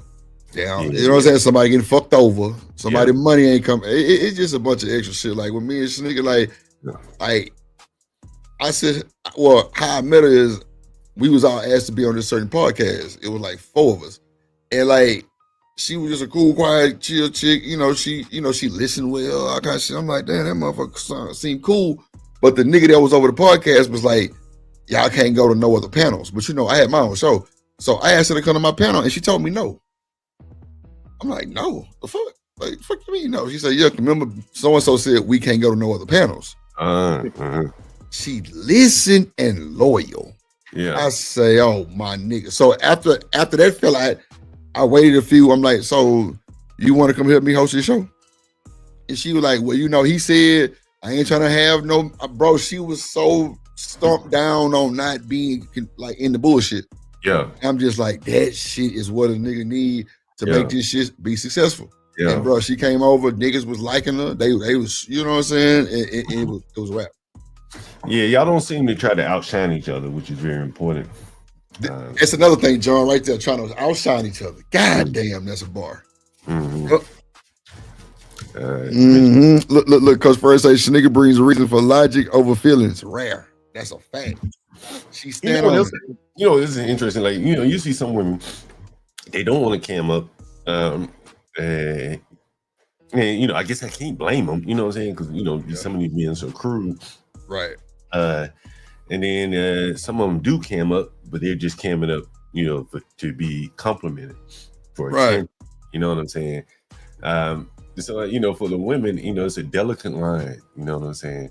To cam up without people, you know, picking on your appearance, you know, nitpicking you, wearing and shit like that. But you know, you have to carry yourself in a way as a woman, probably that you don't have to as a man. So you know, you have to tip your hat to that. You know what I'm saying? Yeah, she definitely on that. I'm talking about she don't be on this whole titties out, all of those shit. Like, you know what I'm saying? Like, she just be cool, calm, collective, and like, I think that attracts more to the show than you just out here just flaunting, because then it becomes like niggas can handle you however they want to handle you. What's she gonna have on today? That's what people be showing up for. Yeah. You feel me? Like, you know what I'm saying? Like, was she rocking today to the point where a nigga tell you what you had on last week? Nah, I ain't got time. You know what I'm saying? Plus, she like private, low key. So yeah, man, you know, she entertain and she do her job. Yeah, and she go to work. Shit. I don't know. I thought most of her so far her gift to gab was I call it interesting. You see how that whole crying in a box went? Had half of us in tears. Crying in the box is crazy. So wait, Josh, we're gonna ask John this before we leave, right? What's up? Oh shit. So I'm sorry, John, I didn't do this one. This one wasn't me. This is bullshit. So what? So John, have you ever cried? Have you ever cried while you was in the box? What's that mean? Cried while you was, you know, doing your smashing. Have you met a woman pee that bad to where, I mean not bad, but that good to where you just shed a tear just like, Lord Jesus. Man, I must be missing out. Hey, that's exactly what everybody else on the panel was like. We're like, damn, Miss Shanika explaining it to us. And we're like, damn, what are we doing wrong? What have we not seen? It makes you more vulnerable. I'm like, nigga, nobody crying over no pussy. The fuck going on right here? But you remember, like on the show Boomerang, where you know Eddie Murphy was in the bed stuck, like, oh my God, she just did me like, come on, man. Like it was like love at first sight for him. But you know, and then on what's that movie called? When he the goddamn white cop called his wife and said, "Baby, I ain't coming home." Harlem Nights. Nights. You know what I'm saying? That was another one. Like we were like, damn, motherfucker leaving like that. So Shanika was talking about, well, have you ever cried before? I say, well, shit, have you ever cried in the box? And niggas got to coming out saying they didn't. Well, you know, I'm like, Lord, wait a minute, nigga, I need to find that. Everybody out on the street looking for it. Everybody. Shit. But nah, that's it, man. That's crazy work, man. But nah, I'm gonna pull up this clip from one of them Pearlies. Oh man, I'll be watching from the chat, man. That's a bet, man. Appreciate you, John. Take it easy, man. All right. Let's see. ADS, you sit up here, Shanika. Yeah, Drip. I just came to holler at John though. John, okay, son. Nah, John do seem cool though. You know what I'm saying? Yeah. John seem cool to motherfucker. I ain't got no you know, I ain't never had no issue with John. You know, I really just started knowing who he was about 2 months ago. Cause well, you know, I mean, it don't matter, but yeah, you know what I'm saying. That's when I kind of started knowing who he was. But yeah, shout out to John. That nigga funny. He be saying the blacks and shit. That shit be having me laughing, bro. He say John is always cool until he gets drunk. Lord Jesus. Ferg, did y'all win? I said Ferg never won that game, man. What up, tradesman in the building, man? What up? I said, he say tear-driven box. What am I missing? Tear-driven box. What am I missing? Nah, for real. Oh, mama now. Like, I don't. 80 years. You ever cried in the box? Let's just have the conversation, Drew. Let's just do it right now. Let's do it. I was talking yesterday on the panel about when I was about in my teens, in my later teens, right? I had gotten pussy whipped by, an older woman. Okay. Them niggas told me they ain't never been pussy whipped. I said, man, it was Oh God, them niggas niggas be lying, lying, bro. Niggas be bro, lying, bro. Yeah, this wild shit. Them Why do niggas niggas up be in the comments, lying, they bro? peacocking nigga on me. You know what I'm saying, bro? Yeah, I prefer to keep it real with you, man. I had some pussy in this life, nigga, make you weak at the knees. For real, man. for real. Yeah, I had some too. I ain't gonna hold you. I ain't finna sit there and cap Yeah. this shit. Yeah, I did. I had all that. I ain't never cried. Hopefully, don't ever have to. But I had some box where it's just like, oh my Jesus, like I got to go. Got to go Yeah, home. I was upset at an old girl. You know what I'm saying? She's 25 years old. I'm 17, right? I was upset at her because when her boyfriend got in jail, you know what I'm saying? She went ahead and broke the shit off, right? Right. I was upset about that, Drew, because I was hitting that thing like every day they got going up over there. Right after school, No, for before real. school, plus school, you know what I'm saying? I'm on my way. No, for real. I'm telling you.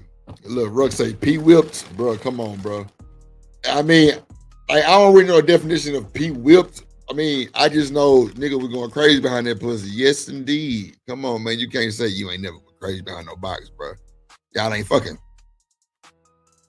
Y'all ain't fucking. If you ain't had no box that had you just like, this motherfucker's a demon. Like, yeah, y'all ain't fucking nothing. Can't be.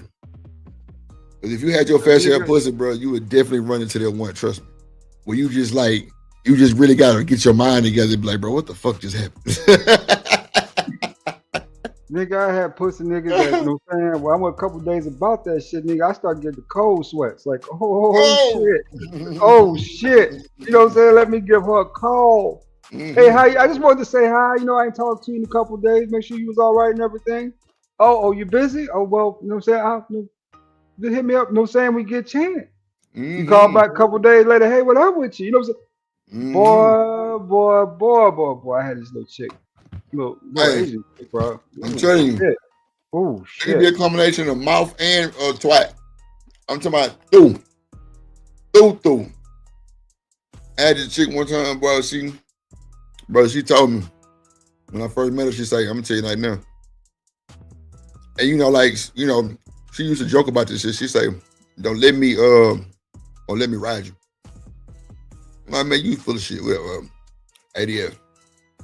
That motherfucker did something to me. It was like she was all the way on me. And she was just like, I don't even know how she was, I can't even explain it, how she was moving.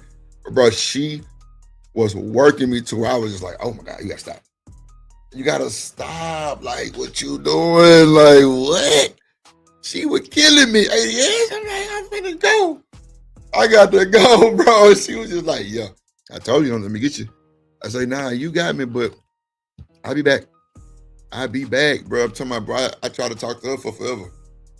But she was just like, see, okay, so 80 years, like, you ever had one of them chicks in your school that was a little bit older than everybody?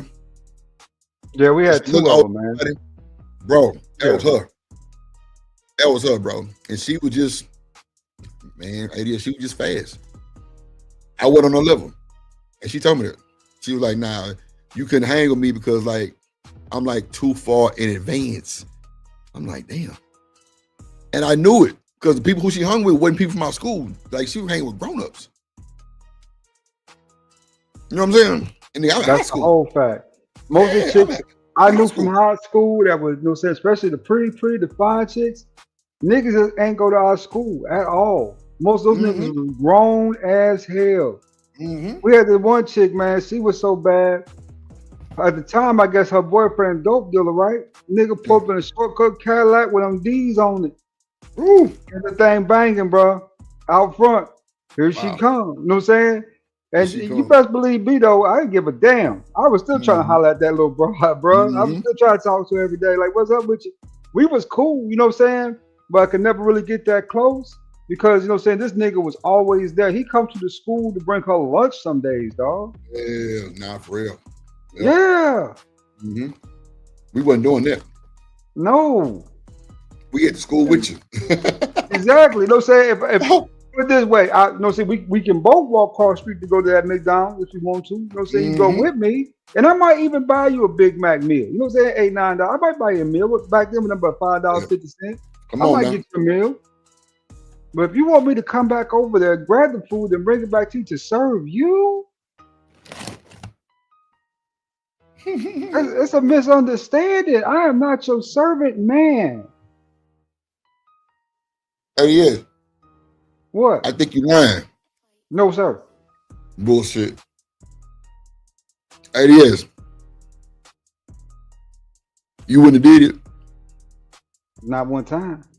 it.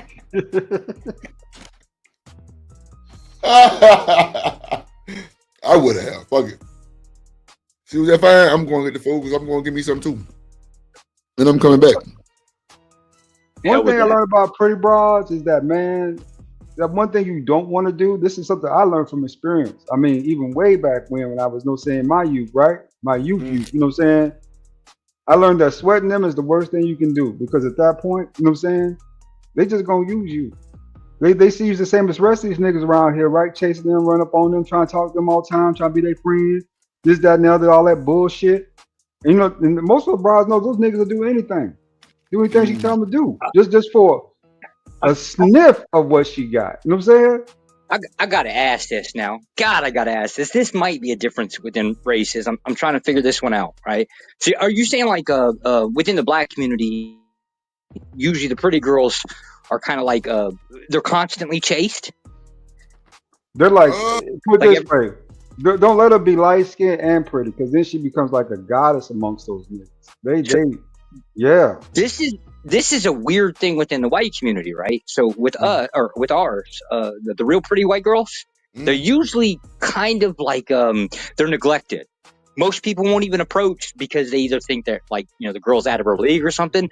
They're usually the most neglected. So their meanness is actually based off the concept of neglect because nobody will show them attention. Usually they just look at her and say, oh, well, she's out of my league. I'm not wasting my time and move right on. Oh. And so they usually become very mean, right? They're all pissy because the other girls are like, you know, say like the average girl, they're getting all the attention, right? Because those are the ones we think we can get. So we spend our effort on them. Whereas a pretty girl, we just go right around. What up, Lena? She said, there's nothing wrong with guys showing affection. I'm with it. I'm very affectionate. Oh, my mama. I mean, if she your chick, yeah. If she your girl, you know, say that's cool, right? But if you're just trying to get her attention, simping ain't the way to do that. And Josh, I know that. I don't know it on the black community. That's why I was asking. It's like, is that the thing within the black community? Like the pretty girls are just constantly chased? Sometimes, yeah. Damn. No. It's the other way around. Like, yeah, she probably a gold digger. Let me keep moving. Oh, okay. Keep moving. Mm-hmm. So that will be one of the. I'm not a big fan of the red pill, but that would be one of the results from it. Would be teaching guys just don't waste your time on the pretty girls. Thus, they kind of get like an attitude adjustment, or they, I guess, become extremely mean and vengeful toward everybody.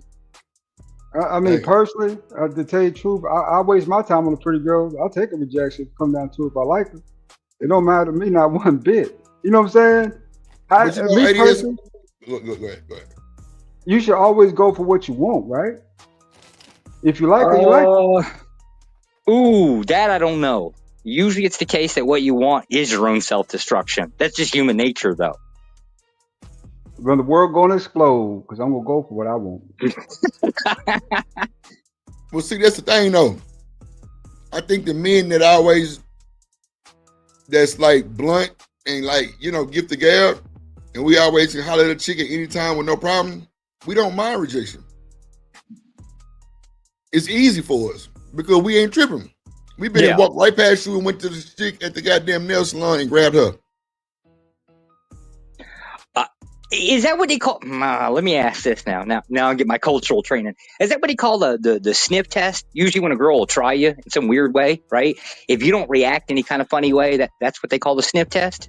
Yep, it's called the shit test, right? What you want to do is do not react at all to anything. Sit there, cross your legs, and start reading your book. Go through your tablet, your phone, but pay her no attention when she's trying to shit test you. Because at the end of the day, you're going to lose either way. Your response don't matter. You already know, saying the minute you do respond, you out. You just don't respond to it. Oh, that's the white boy game that we have. we're generally taught. Hmm. We're generally taught, and it ain't just like the pretty girls. It's all women. It says if you want to get a woman, best way to go about it is to just basically ignore her. It's some weird psychological bullshit, but basically, it's the idea is she wants the attention, right? Thus, if you deprive her of the attention, she'll instantly, basically, because you've denied it from her, she'll think that there's something wrong with her. She'll chase you down trying to figure out what's broken on her. Facts. And don't forget to blame her for her shit.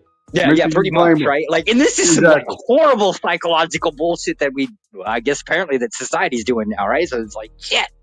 Yeah, okay. That sound crazy. It makes sense, but it's nasty work.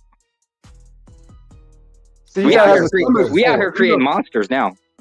You gotta have the stomach for it. That's the thing, man. Yeah. Most niggas ain't got the stomach for it. They get all no staying tender dick, and all of a sudden they cater to the bitch. Bro, let me tell y'all something. Both of y'all sound crazy, right? So look, let me tell you something. When you got a woman like that and you say you ignore and all of those shit, Wait, you ain't it ain't ignoring for that. It ain't Some of the these God motherfuckers part. you just don't want to fuck with because you know they fucked up, right? But this is the thing. When you get to a pretty woman and you say you ignore her and all of those shit, bro, at the end of the day, bro, I lost my goddamn train of thought. God, like my shit just At the end fucking of the left day, my fucking brain, bro. Okay, so y'all keep at talking. the end of the It'll day, come back to me. no. Let's get on it, bro. At the end of the day, if you ignore a pretty woman, what do you think happens? You said what? She thinks something's wrong with her, and she goes chasing after you because she thinks something's broken with her. So now she's playing the cat. You're the mouse. Wait. You got to see the bigger picture on that, Drip, too. That's a cry for attention, for your attention, right? For whatever reason. You know what I'm saying? And at the end of the day, if you're too accessible and you give her too much attention, it just gets taken for granted. If you pay attention to the important stuff, not just the shit test, you get a different result. Yeah. See, for me, like I always like, I don't know, bro. Like the pretty girls in my city was just. You said what? I mean, Andrea, go ahead. No, go ahead. I lost my train of thought again. Bastard. I just have to respectfully disagree. While I do understand your perspective and how that could work on a certain type of woman, that's not really the case, because if somebody doesn't break it down to us. I'm gonna keep it moving, because I'm only interested in those that are interested in me. And so if you don't make that move, that's on you. That's your loss. On to the next. So explain it to us. How do we identify the mentally broke woman versus the woman that's basically all about herself and just about her business kind of thing? How do we identify the difference between the two? You dog her. That's what you do. You dog her. You put it through your own. Man, you're gonna have to explain to me what that means. Yeah, like on the cool, like so I don't mean interjection, but I gotta tell the story real quick. Like, so it was a chick I was talking to, and like, you know what I'm saying, she was a cheerleader. And you know, the cheerleaders always, you know, they just expect all the football players to fuck with them, right? So of course that happened, of course. So yeah, okay, cool. So she was a baddie, but she was dingy though. You know what I'm saying? So I would literally just like ignore her, like not really like hype her up. You know what I'm saying? And she was like, damn, like this nigga. And like she actually loved it, because she was like, you know, you don't just, you know, just tell me anything I want to hear, because bro, you gotta know she heard it all. You gotta know she heard it all. So nigga, I was just like, bro, I ain't finna be doing all that old gas, hyping up shit. Like, fuck all that shit. You know you a baddie. What, you know what I'm saying? What's good? She like, I like the fact that you don't bop me. I say, wow. See, I mean, yeah, essentially that's something that has to happen over time. But the woman that's content and secure in herself isn't off like the very initial reaction. If you ignore her, now she's in your face crying for attention. Like, that's not going to be the case. Usually it's over time, the woman that is confident within herself is going to realize that you're not kissing her ass. And she's going to appreciate and respect that, because most people, when they're kissing your ass, they make you feel like an object and not a person. Bopping. So whenever they bopping, and if you not bopping, that's going to stand out and it's going to work in your favor. So maybe that's what ADS is referencing. Like, I'm not going to just completely give her the cold shoulder per se, but I'm just going to interact with her on a regular level non-romantically, and then allow her to gravitate to me on a romantic level. Even no. Even if you in a relationship with a chick, right? And she's shit testing you, you know what that is, right? Make you do things so out the way, you know what I'm saying, just to see how far you'll go for her, right? Oh, okay, so that's a shit test. Okay, I understand that. Ignore. I ain't never heard of the shit test before. I've been through quite a few of them before. I'm not gonna lie, Mr. Drip, right? We're kind of on a different different agenda here, right? See, now apparently Miss Shanika done explained to us that there are women out there that will cause the man to cry in the box. That's what I'm looking for, right? So whatever advice she's given, right, I want to know where I find them women. I want to cry in the box. The box.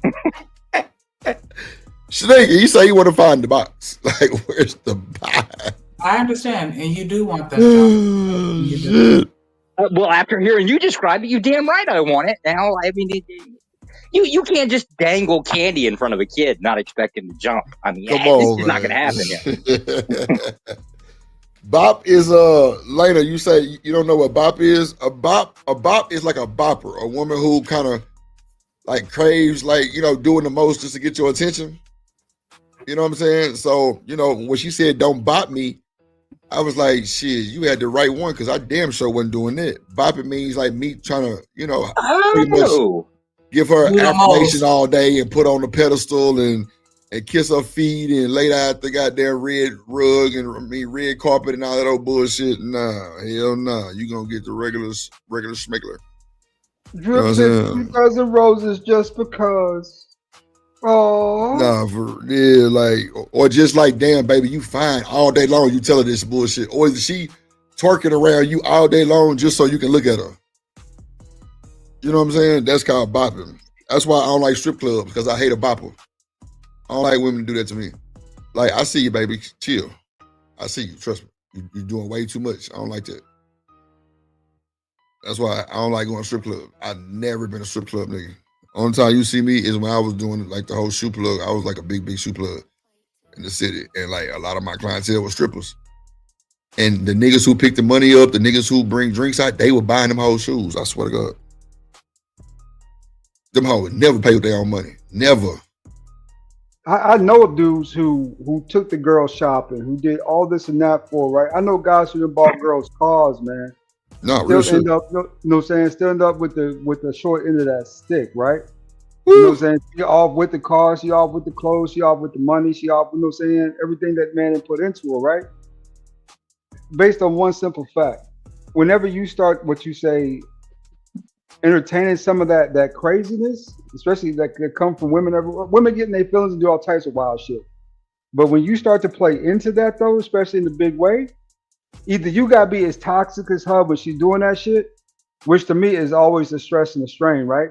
Right. Or you can choose to be silent and ignore her. I think it really speaks to equal value in that situation, right? Because she believes her issue is bigger or whatever she's trying to do than what you got going on, to the point where you should drop everything you're doing and then go do that thing, right? Right. And at the end of the day, no, we both equal. We both got equal agency, right? We both have equal priorities. You know what I'm saying? So, you know, I don't. People say that's abuse. Some people say ignore them. The silent treatment's abuse. But at the end of the day, though, I find that to be most effective, especially in heated kind of arguments, right? For you to get quiet, just mind your business, sit down somewhere, go to the other room, is usually the best way to go. Yeah, they usually tell you as a man, it's kind of easier to at least fake the concept, right? So like, you could get pissed off, right? But as long as you don't say nothing, don't act any kind of way, or pretty much have no reaction, right? You come across as this cold-hearted asshole.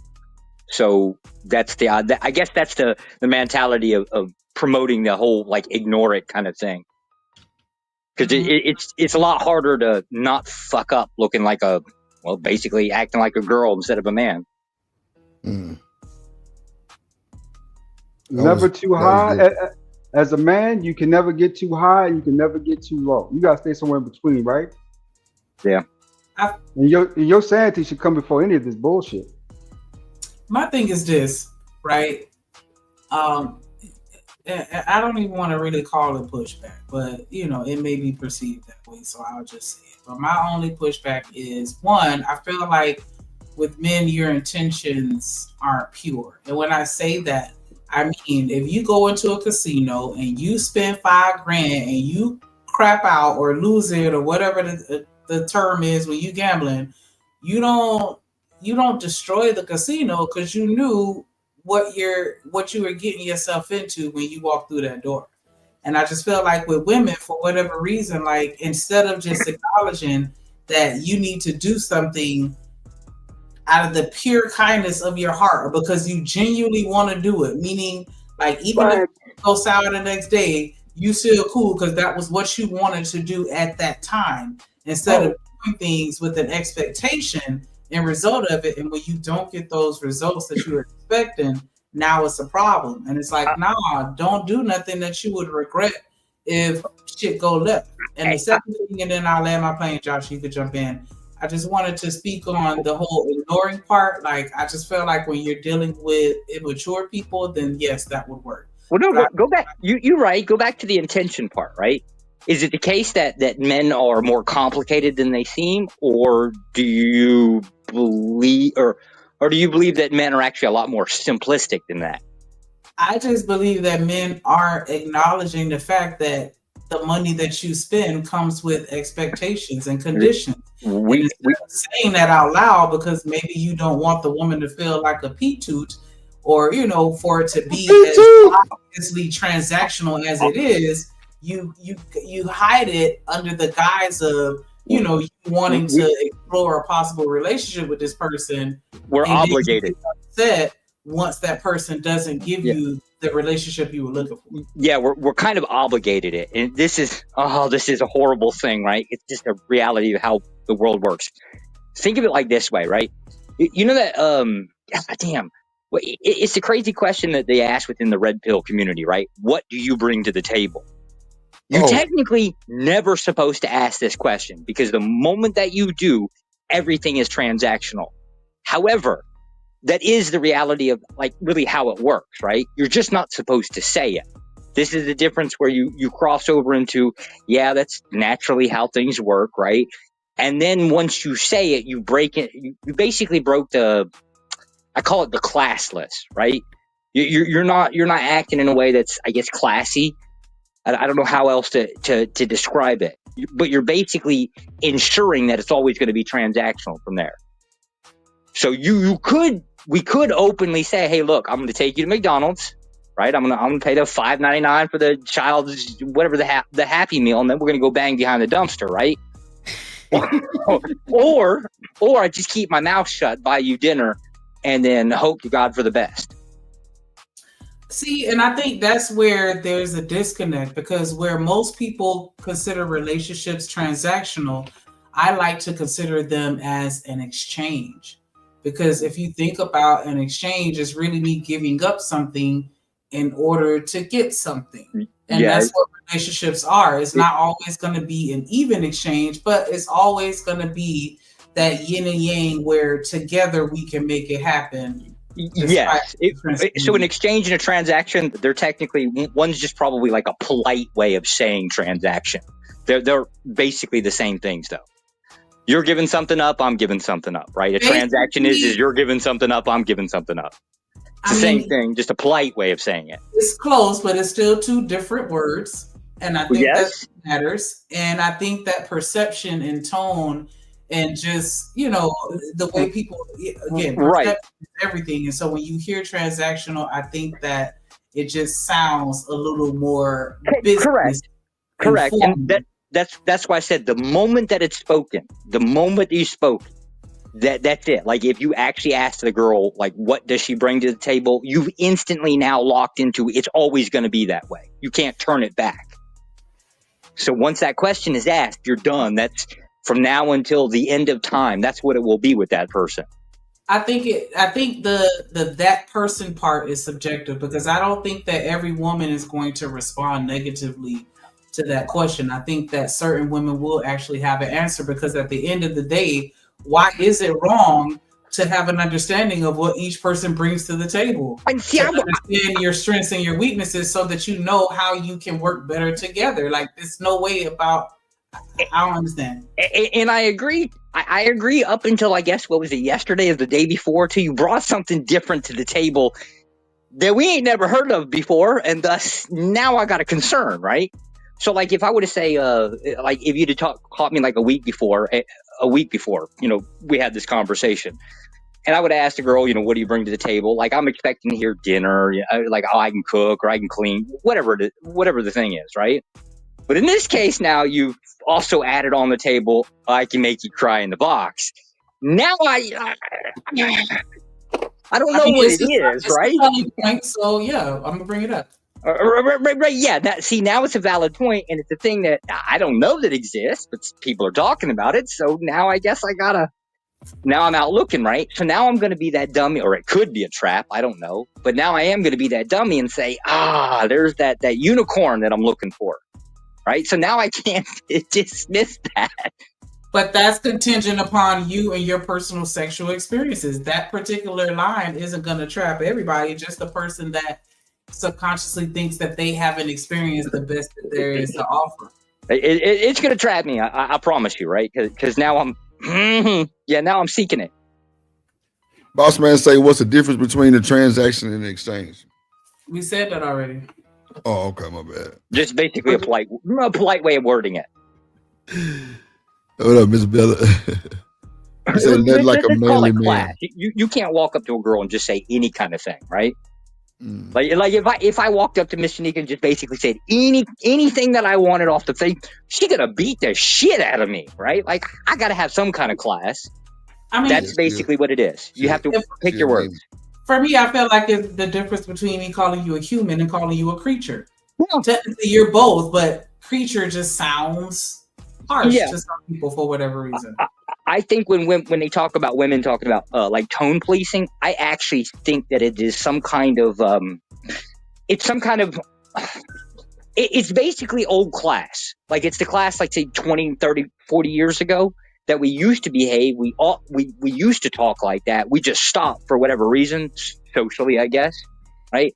And I actually think that's kind of what tone policing is actually about. I can't fault them for it. I just don't think there's any nefarious, right? Well, you can't say anything you want to me. I purely do believe that there are social rules that come down to it. I think an old style way of class of handling yourself is kind of a thing that should be. Just don't know how to do it. I wasn't around 50 years ago, so I didn't learn. Let's see. Hold on. Let me pull up this video real quick. What up, JC? In the motherfucking building. He said Josh not with his Asian wife anymore. Yes, I will be back in Vietnam on the 28th of this month. This week, Friday, I'll be home. So you live in Vietnam? I will be in Vietnam. Right now I'm in Florida. Okay. Friday I'll be in Vietnam. Oh, okay. So I promise you I will cam up. Y'all can talk shit to her all you want. All you have to do is, get up on camera or get up on panel, right? You can just go ching ching chong chat, right? Like, you can talk shit to her. It's not a problem. Wow. I'm going to tell you the whole time. I'm going to grab her hand. I'm going to hold it up and say, "This is why I love her." Shout out to the Asian people. Let's see. Hold on real quick. Obvious that happens every single time we have these conversations is that the women, no disrespect to the women, when the women do speak. That JP, that big ass nose. God, and that nigga nose big. Lord of Jesus. You talk too much trash about JP, right? You know Rooster's coming back. I don't give a fuck about Rooster. Okay. Fuck Rooster too. Shit. The fuck? We ain't ducking nothing. Oh, okay. The women have a way of making the men contradict themselves as well too, because there's narratives that men will push to say that women like, they don't have to do anything for the women, where if men have to spend on the money or do anything for a woman, she really doesn't like them. And I'm sure the brothers wouldn't disagree, and that's why it seems like a lot of the red pill talking points are dead, even though red pill might not be dead. But Darwin does it too. He'll flip-flop. He'll say that majority of these women are not marriageable. Majority of these women don't like men. Majority of the women you shouldn't marry. And then he'll promote marriage at the same time. So if he's lying, if Jay Prince is lying and not telling the truth, why is it that the women are staying committed to the men that they like and the men that they don't like? So things that's expressed on this. You know what I wanted to say, Sneaker? Why do people let JP tell them about relationships? Well, it depends on your. I want to answer this. Go ahead. Bruh, ain't no fucking way I'm listening to this nigga about no relationship situation. Where you sit up on my panel and told me and Shanika in the world that you was going to recruit some more baby mamas from the homeless shelter and start you a compound. I say this nigga ain't shit. What's wrong? Jim Jones did it. Come on, this is where the Kool-Aid thing came from, right? Bro, this is crazy, bro. It's all based on the goal. Everything is relative to the goal. So if it's your case, if it's the case that it's your goal to just impregnate a whole bunch of women, and that's what you consider to be a success in life, sure, go for it. Man, look, shout out to my auntie. What up, my auntie Low-Key? She said, I like to hear JP stories. Now, I like to hear him too, my auntie.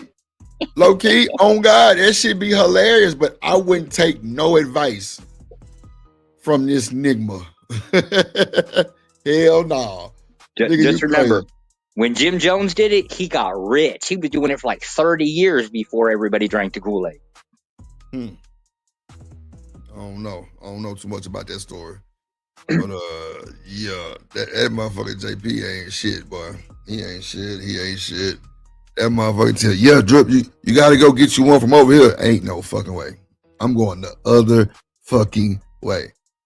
Cause he ain't got nothing successful for being in a relationship. Hell no. Hell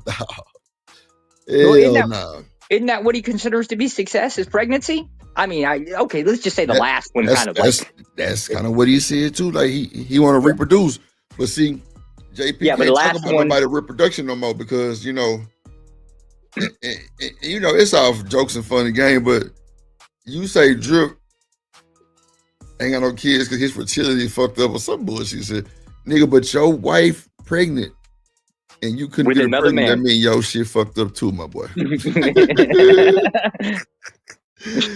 Hell nah, boy. Shit. Y'all gonna see a kid 2026, man. I got to have me a baby before I get goddamn me 40, 49, 50, 52, 53 years old. I gotta do it. And I'm like barely touching the 40, so like as soon as I get 40, I need to have me a baby. Oh, you sir, you're gonna regret this. I got a 7-year-old. I'm gonna tell you. There's something weird, like physics does not apply to toddlers. They just have all this damn energy. Here you are, like just groaning, creaking, and just like you walking across the damn room, right? And your bones are just like cracking and shit. You don't want to do that with a kid that's a toddler at 40. It is not pleasant, sir. I promise you it's not pleasant. Yeah, nah, for real. Somebody else told me that shit too. Miss Bella say, if you struggling with taking care of the ones you got, why push for more? Bruh, that's what I'm saying. I'm trying to make twins and triplets, Dub. I ain't bullshitting. I grew up and I could not understand why moms throw their shoe at you. Now I understand, right? It's to save energy. You're going to run, right? You can clearly outrun mom, right? But she going to beat the shit out of you with that damn shoe.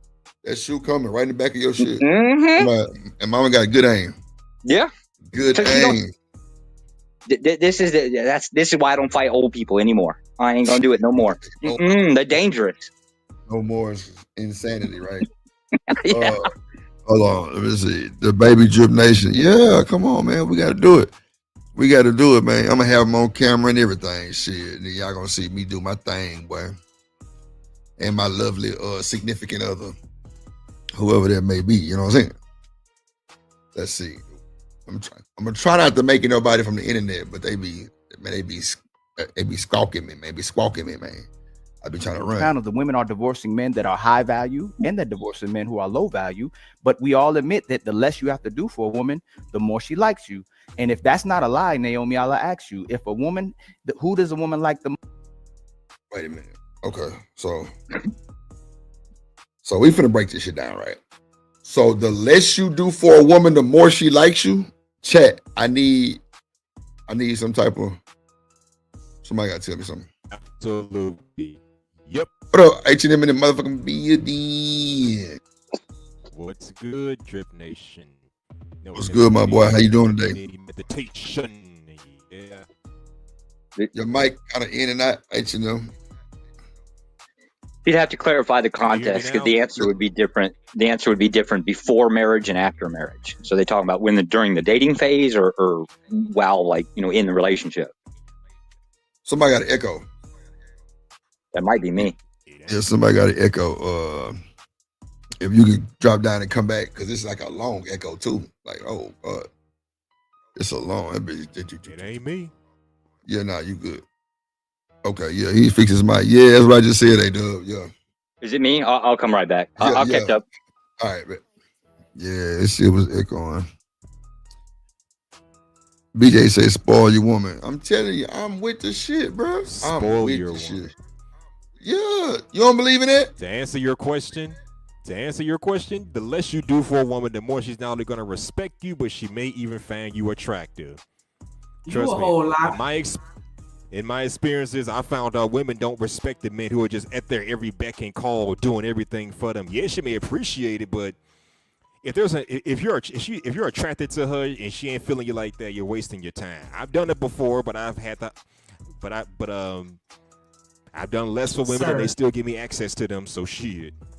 Sir, you're speaking on the extreme of a person that's leading with their wallet and doing the most financially to buy their way into your heart. No, that's not what we want. Yep, that but too. You to sit that here and be like, yeah. oh, just do absolutely nothing for your lady and she's gonna love you. That's a whole hell of a lot.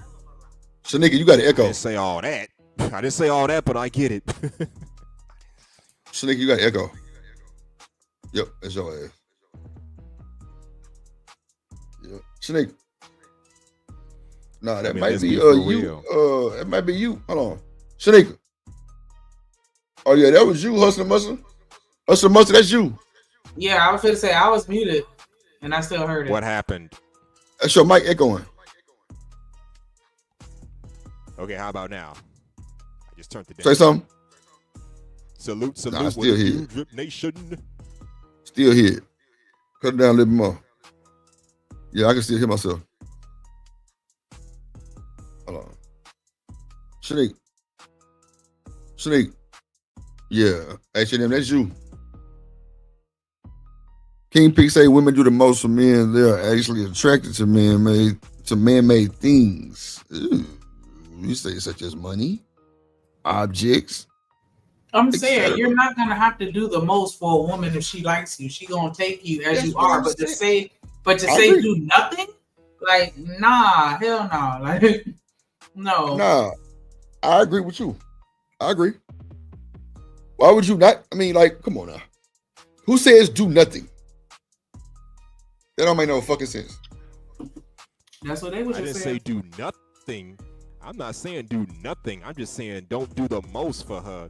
If she's attracted to you, if you're attracted to her, but she ain't attracted to you. Am I still echoing? Oh no, let me see. Nah, you good. Nah, you good, bro. JC say if she rock with you, everything will be okay. Nah, it's a big fact. Damn, is it me? No, it ain't me. Hold on. Snake. Yeah, it's you. Yeah, H&M, that's still you echoing, bro. You still echoing. Close out one of your browsers. All right, or give something. me a minute. All right. Let's see.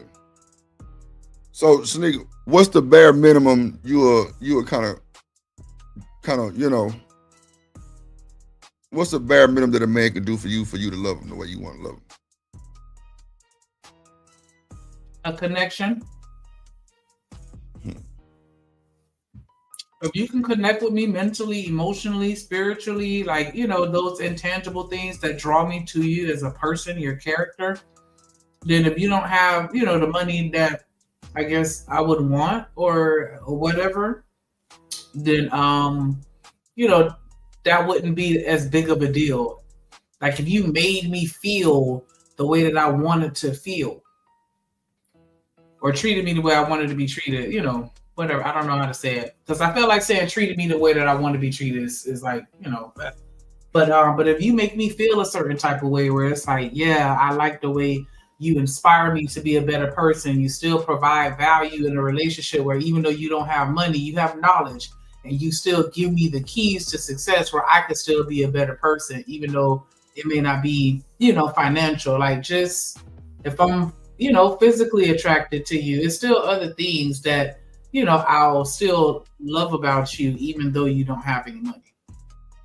And then also just your mentality, because just because you don't have it now. Boy, that's a lot. That's a lot to ask of a man. A lot Spiritually, to ask of a emotionally, man? damn, physically, Well, man. you got to connect to, don't say the No, universe back around to the man. You got to make I me didn't say you better. had to have universe. everything at the same time. I didn't say you had to have all of that. I was saying one of those things would be enough to suffice for the money. Because even if it was just solely a religious connection, spiritual connection, for some women, that's enough. And so that's what I was saying. Like it don't always have to be about the money if you offering something else that fills a void that she looking for. Hold on, y'all. Hold on.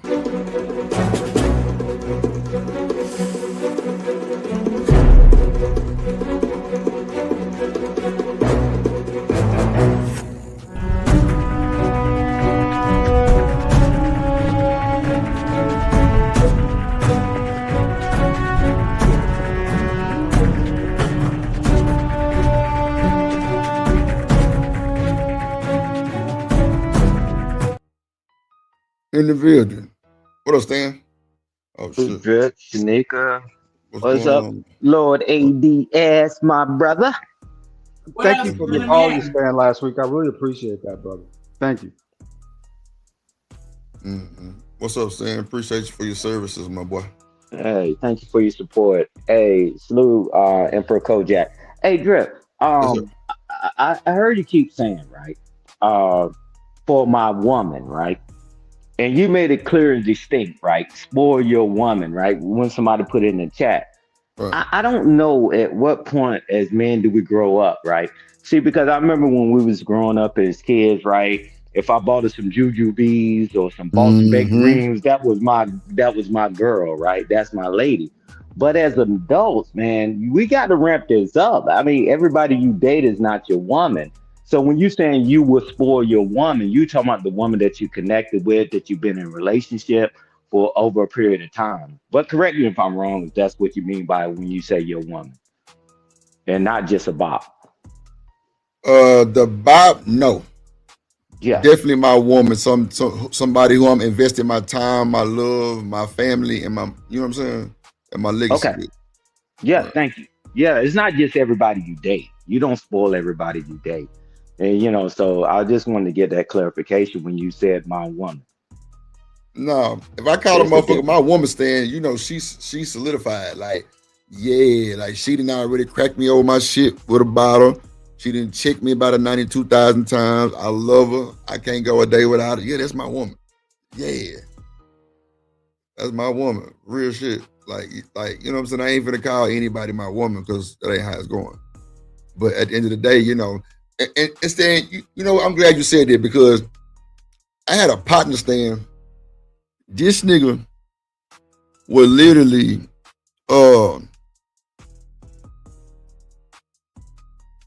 damn, dog, I swear I just lost my train of thought. Fuck, dog, this fucking weed is like, I don't know. Hold on. It's gonna come back to me, Stan. Hold on. Come back to me. Stan, say what you just said again. It's gonna come back to me. Watch. It's gonna come back to me. We was talking about calling the difference between somebody just dating and Okay, somebody you calling your cool. woman. I got you, Stan. I guess. So wait, Stan. It's niggas out here that lie they self into a position that they can't handle and fuck the game up. A lot of these niggas that call a lot of these women, they women like second, third day. Just, you know what I'm saying, probably just to, you know, advance the box. But Stan, this is the thing. A lot of these niggas be saying women this, and you know, women be saying men this.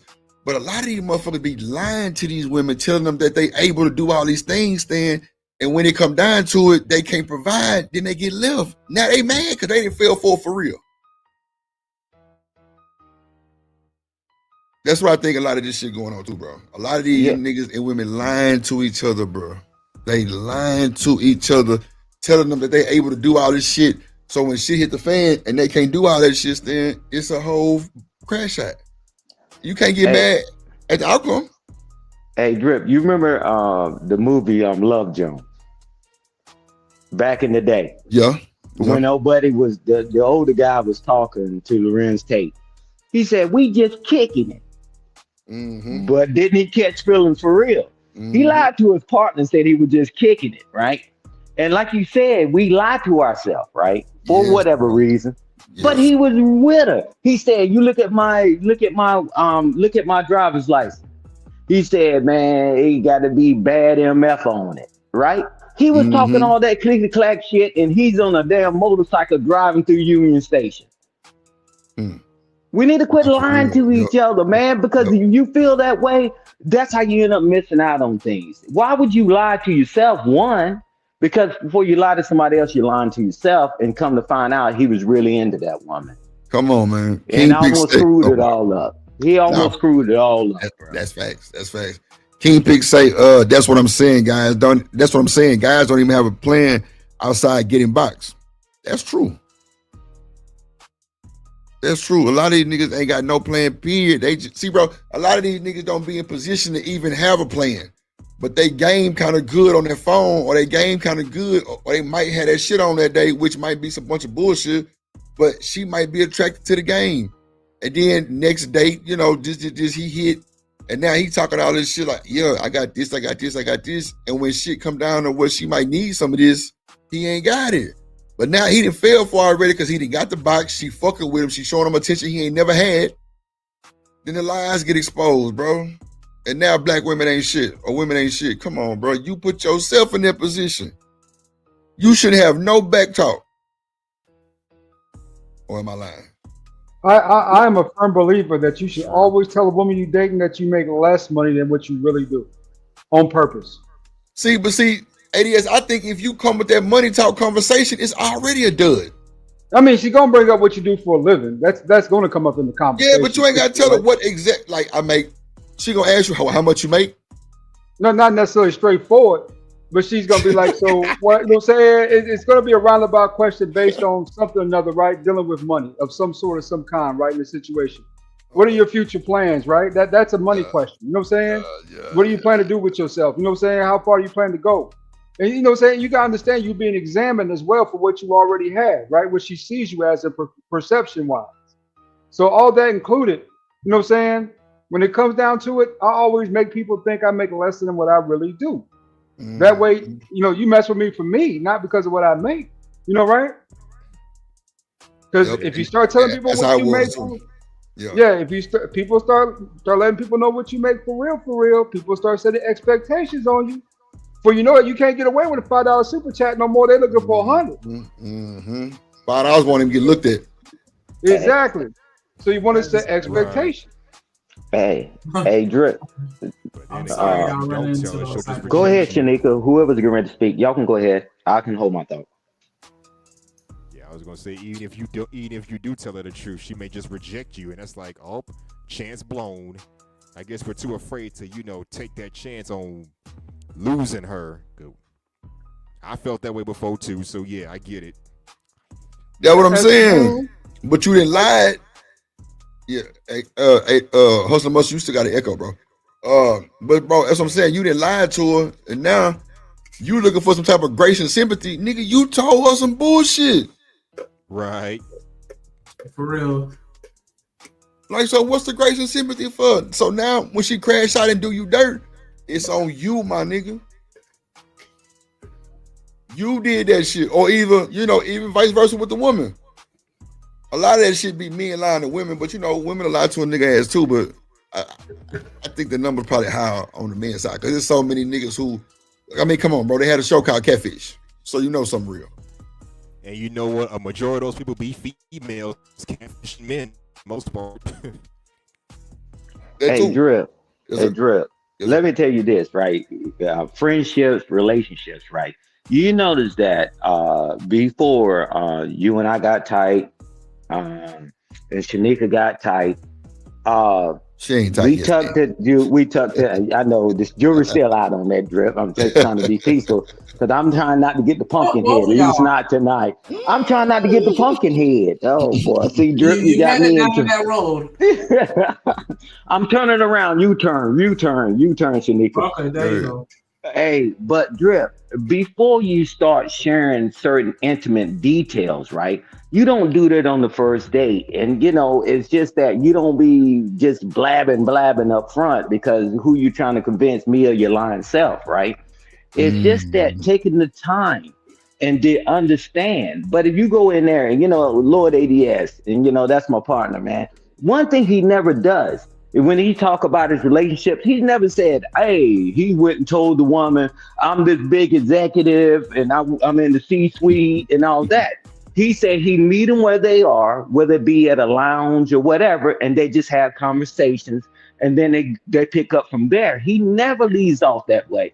He has his way or charisma or whatever he calls it, and he talks to him. He meet him right there, and then he said later on they get closer and closer. Don't never start off with, like Lord ADS said. Don't start off with all them accolades and all that, bro. You are No, ready to pitch. you're right. You put yourself in a Yeah, bad position doing that right. automatically. Mm-hmm.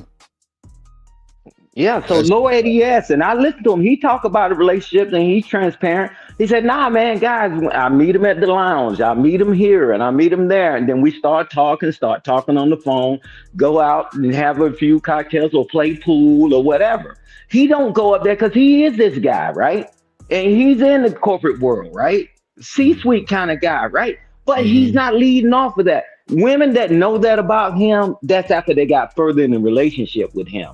He don't never lead Exactly. off of that. That's later on in the relationship or even in friendships, like with your partners or female friend, whatever you want to call it. That's later on, So right?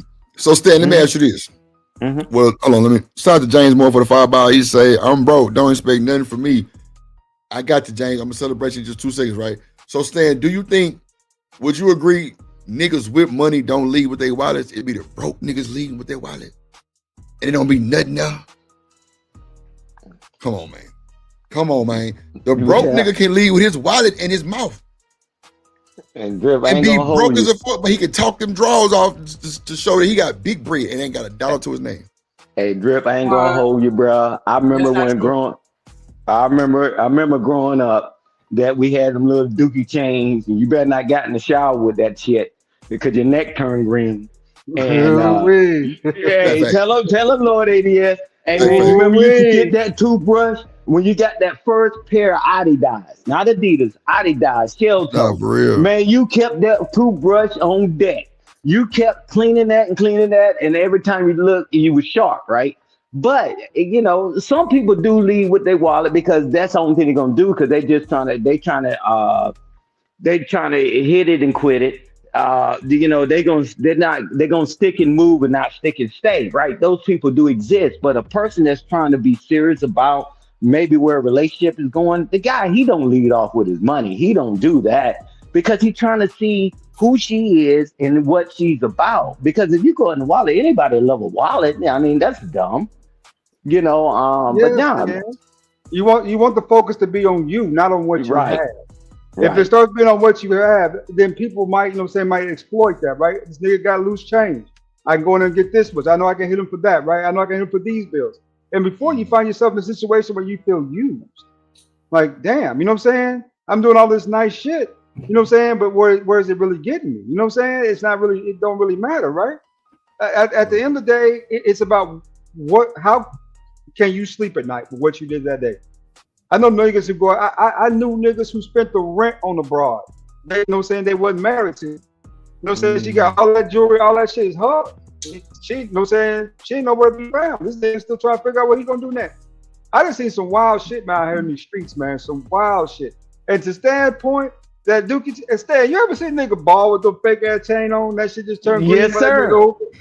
Your shit run down your chest. That green shit run down that Lord nigga's Hey, chest, Jesus. and we never called the guy out because we won't no haters. We knew that was a Dookie chain because we knew he was in the shower with it. We like, damn man, you see that green shit on his necklace? But we never told the women because we won't no haters. I'm like, Nah. bruh, you can't wear that in the shower, man. Hold on, y'all, real quick. Hold on.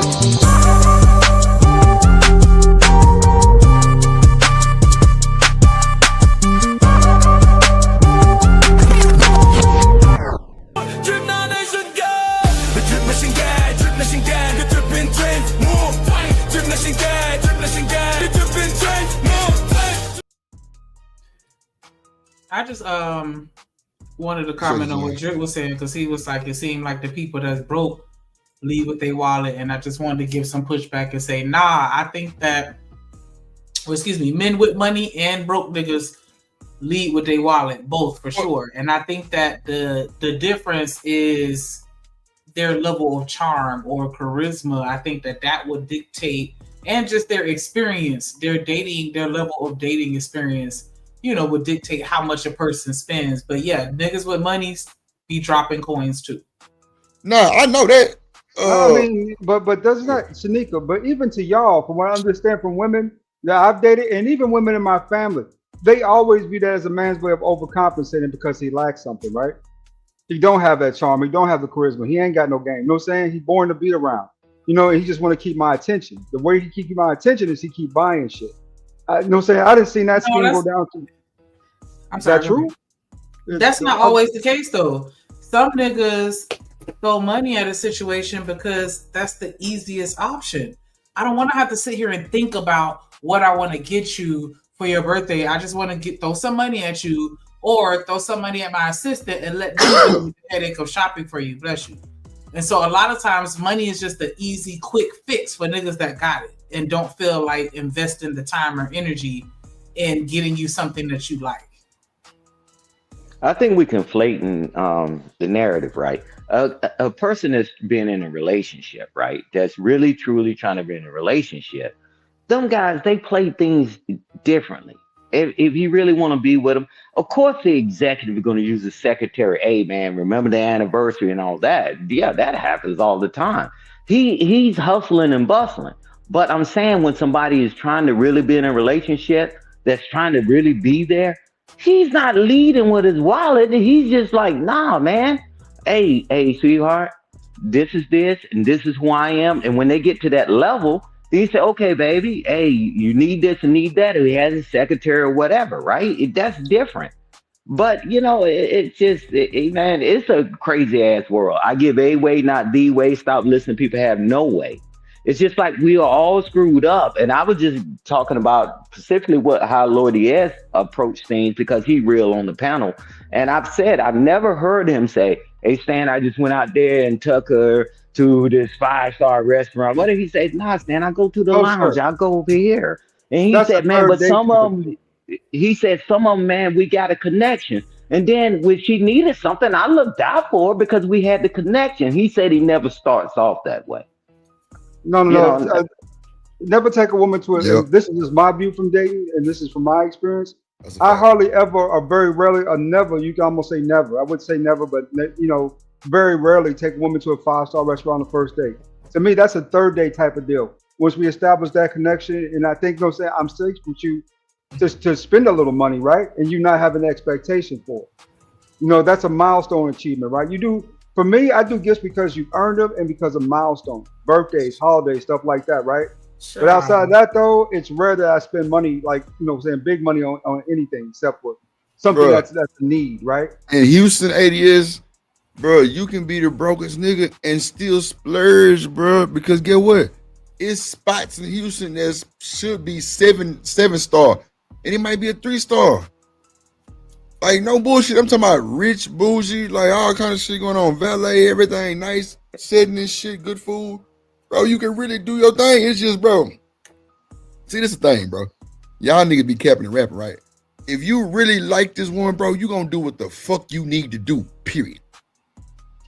Right, and I don't understand no, sir. You gotta be sell out for somebody you don't know. I don't understand that. If you but I'm saying though. Go ahead, my bad. Nah, I said if that vibe is right and she where you need her to be, none of that shit is gonna fucking matter. You gonna want to keep the vibe going, keep the party going, and you're going to that 8-star restaurant. Yeah. Wait, what? Yeah, if you run into me at a day, if you run into me at some had beautiful women where before, we hang out baby. during the day, No. Never too high, never too low. I didn't have beautiful women before. They ain't nothing new to me. I didn't say beautiful. I didn't say beauty. I said vibe.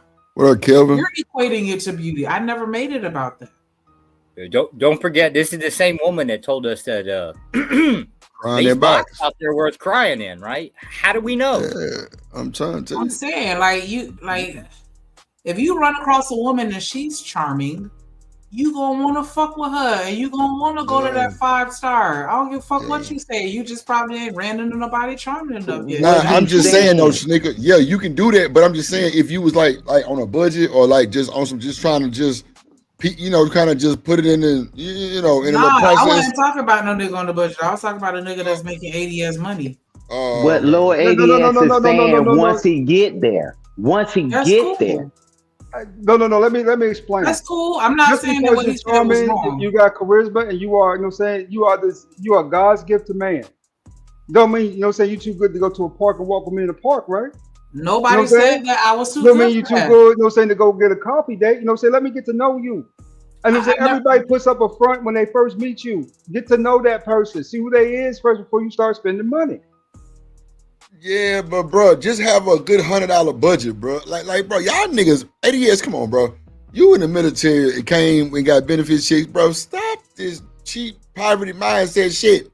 You niggas know y'all going anywhere they, bro. Stop it, bro. I don't know. I mean, I guess I've been fortunate enough to run into some people that actually had like real money, and so whatever they like to eat is where we went to eat. If it was 5-star where they was eating themselves, we went to the 5-star. Like they gave me the same treatment that they gave themselves, and it wasn't I gotta count every penny and I gotta make sure because they get into the bag.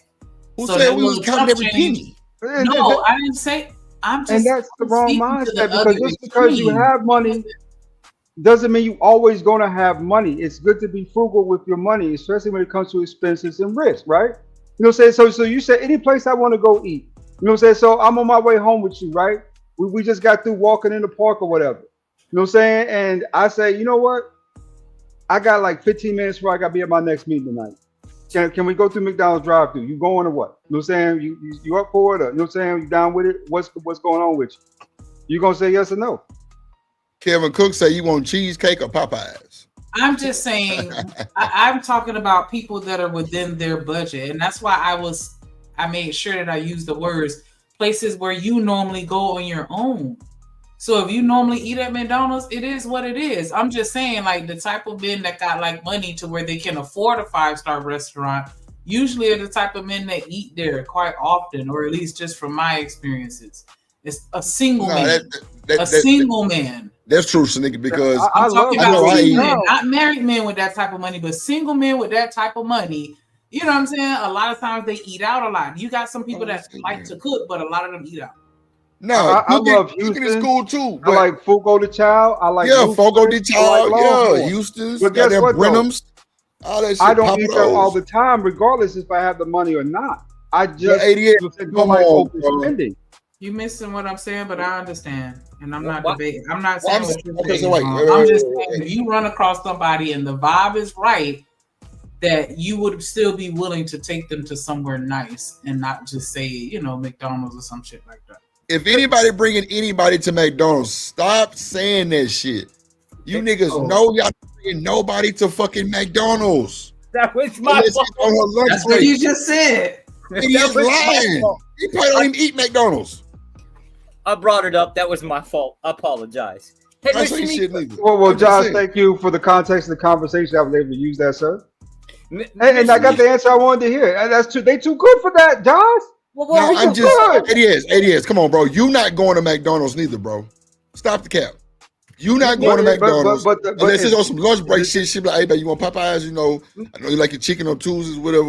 Yeah, they're cool. But on some dating shit, starting off with no woman, bro, you're not going to I McDonald's. mean, that is kind of a rough first date to take a broad Come to on, McDonald's. That is kind of a rough way to kick shit off. But I mean, but ultimately keeping it real though, we were talking about a hypothetical scenario. So yes or no was the answer, and I see no was the answer. Well, hold up. What? Let me demonstrate here. What are you Miss talking Shanika, about? can I lead with money? Can I lead with my wallet first? Here, forget the $100. Here, let's try $100,000. You ever seen a $100,000 bill? Woo! How much is that worth in America? About $4, I think. There you go. Still a lot of money.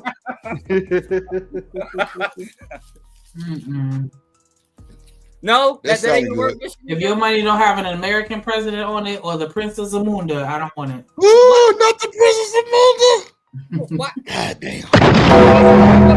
Yeah, president, man. That bitch gonna better have Trump on it. Oh, hold up, Miss Shanika. How about this? How about a fireplace, right? See, it's even remote control. See, like you just turn it on. Does that work? No. I'm Hey, telling Drip. y'all, these niggas be lying, bro. They ain't gonna no They fucking do. Like, y'all know if y'all around somebody that you like, you're gonna do things for them. Hey, I'm not Drip. saying that you're gonna do that for every woman that you run across and you finna spend every penny in your pocket. No, I'm just saying, like, with the right one, you're not gonna give a fuck about none of that. You just gonna be focused on the vibe and keeping the vibe going because you loving the connection. Go ahead, Hey, Stan. Drip. Hey, Drip. To be honest with you, man, I lived enough life, right? And I had, I managed to eat shit I can't pronounce, drink shit. I don't know what the hell it was, but it was $500 a shot, right? And and I think back, and I've traveled around the world, man, not just the military, but the things that I really remember was the stuff that didn't cost that bunch of money, man. Come on, man. All Come that on. stuff I spent, all that goddamn on money on Drip, I really didn't enjoy myself. I really didn't have a good time. It's just about you and the mate. What do you and your mate want to do? Man, I've What up, done all JD? those things. Nah, for I real. did all those things. Drip, I spent thousands and thousands, bruh.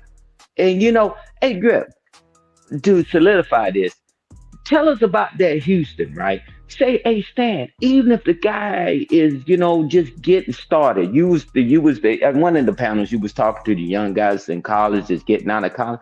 He said, man, it's stuff that got out there. Because I was in Texas, I remember the River Walk and I remember all this stuff. Tell them all these things, Drip, they got activities going on all the time for the low. That's the stuff you really remember. You ain't gonna remember no damn roof, Chris. You ain't remember none of that goofy ass shit. You ain't gonna remember no damn flight across the damn pond. It's the mixture between the two, and it's between you and your mate how to balance it. So go ahead and break that down for the people that wasn't here, Drip. All the things that you have in Houston that, man, it don't take a bunch of money, man, because it ain't supposed to be about you and your lady being intimate together and having a good time.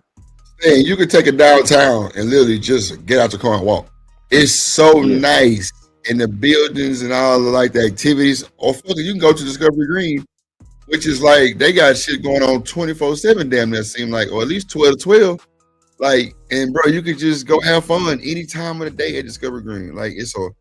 It's good. It's just a good scene. You might catch the football team from the other, state that's playing our team stand right there at the Hilton, which is cross street. They got like this fucking basketball court type thing that's like real live and shit. It's really modern and shit. They have light up and shit. Right there, man. It's a bunch of shit. It's a bunch of shit you can do that. I mean, I'm talking about you can go to the aquarium on some days, Stan. It's $12. Yeah, even if you're wealthy, you see them out there too. Hell yeah, you see them out there. It's the intimate part. It's the intimate part. They done went to the orchestra. They done went and flew to another country and all that. Bro, they remember those moments. Nah, that's real. Yeah, I mean, I'm if you tell me I'm lying, tell me I'm lying. But I'm telling you, those are the moments that I remember the most, and not all this other stuff, right? But it's a balance, man. It's a balance between you and your mate, But you don't stand. A lot of these niggas, that's what they lacking, the balance. They ain't got the balance, then. A lot of these niggas be frustrated, overstressed, trying to be somebody they not. And it fucks up the communication. It fucks up you doing your daily duties as a nigga of the house. It just fuck up a lot. Like, look how many people come on this space and say, yeah, I was married and I got on the internet and started listening to a nigga and now I'm divorced. Come on, man. That's a lot. Because we out here we're looking for the easiest path to get the most we can get. We're lazy. I can almost agree to that. Yeah, No I'm gonna bullshit. put the paint where it ain't, and you know, all this lavish shit, drip. I spent, I can't even tell you how much, right? But it was okay, right? And it's something new and whatever. But the stuff that I remember the most, man, is just spending time with my wife, man, and we just walking and we going here and we doing things like that, man. All that lavish shit. Man, I don't even bring that shit up, boy. She's like, yeah, you were dumb. You shouldn't have never spent that money. I said, I thought that's what you wanted to do. She said, shit, did you ask? I said, no. I said, well, okay. But it's just a balance, man. That's our joke and stuff like that, man. We can afford to do just about whatever we want to do. But it's about the intimacy, man. And that's why a lot of relationships, you know, in my summation, you know, that don't work because you trying to do all this lavish shit nobody remembers. But did you hold my hand? Did you do this? Did she hold your hand? Did she hug you? We done seen all these political figures when they get elected to something. You see the wife pulling away. You see the husband pulling away. Bro, we can see it. You tell me that's good and that's healthy.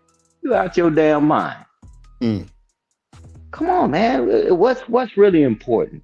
And that's a conversation you got to have between you and your mate. There's no prescription for it. It's between you two. But people try to write a prescription for everybody. This is the way you're supposed to do it. And I'll tell you, I give a way, not the way. Stop listening to people that have no way. Talk to your mate. Stan's absolutely right. You know the best dates I had? One of the dates where I spent $150, $200 on the date on drinks and taking out to eat. You know what I'm saying? It was the dates where I actually planned, you know what I'm saying, to take her someplace, right? Because I know what she liked. Okay, I know she like a sports bar and grill, right? I know she like to shoot pool. I'm gonna take her out to shoot pool, you know what I'm saying, on Friday night, right? We're gonna shoot pool, we go to the bar, you know what I'm saying, we're gonna try to have some drinks, right? You know what I'm saying? Or you know what I'm saying? I know she like art, I know she like museums. Okay, the museum is, what is it? Even down there off of Pittsburgh, it's $15 on Tuesdays. Take her to the museum, right? Stuff like that, I think, really matters a lot more when it comes to women and keeping them long term than just the money matter, right? The finesse game. You know what I'm saying? Yeah, I'm overpowered, I can do it, but you just wasted your money if, you know what I'm saying, she don't enjoy what you're doing. So it's something, I guess, you know, say everybody got to learn their own way, but from my experience, if you could plan something out that she liked too, the day goes a whole lot better and it really don't cost that much money. I agree. And I just want to make sure I reiterate, like I definitely wasn't trying to imply that I think the opposite of anything that Stan the Man was saying or what ADS was saying. I was just saying in the instance because, well, in rebuttal to that one statement where he was like, I'm not taking nobody to no 5-star restaurant on the first date. And I was just rebuttaling that one part to say, like, if you know, get around the right person and that vibe and that connection is there, you're not going to care about any of that. You're just going to do whatever y'all want to do at the time that make both of y'all happy. Is all I was saying. Like, you know, you're not going to be so fixated on the budget unless you have to. Can I give you a caveat? Let me give you a caveat to that, Shanika. So let's use Drip, because Drip said he's going to have a child next year, right? So that means he know he having a child without being married. Watch this. Before he goes on the first date, he's going to do his forensics. He's going to talk, and they're going to this and do all these things, right? So he's going to determine at that point. He ain't just like no horn dog, man. He ain't no kid talking about, well, I just got to get something. So it can be balanced. And he said, okay, now that he knows enough, if that's her stilo, because you don't know that some people feel offended whenever you show up in your nice car. Some women feel offended that you take them somewhere, you know, and they like, oh, look at you now, underdressed or whatever. It's about you and your mate having a conversation on what y'all want to do. but spend more time preparing than you do just trying to jump out there, jump out the window. Because once you jump out the window without a parachute, man, you hitting the ground. It's just about what you want in life. It's like, okay, man, if I was out there in that world, man, I would spend more time talking and seeing and whatever, right? If I'm trying to be serious, I want to hit, man. That's too easy, man. You just walk out the door and do that.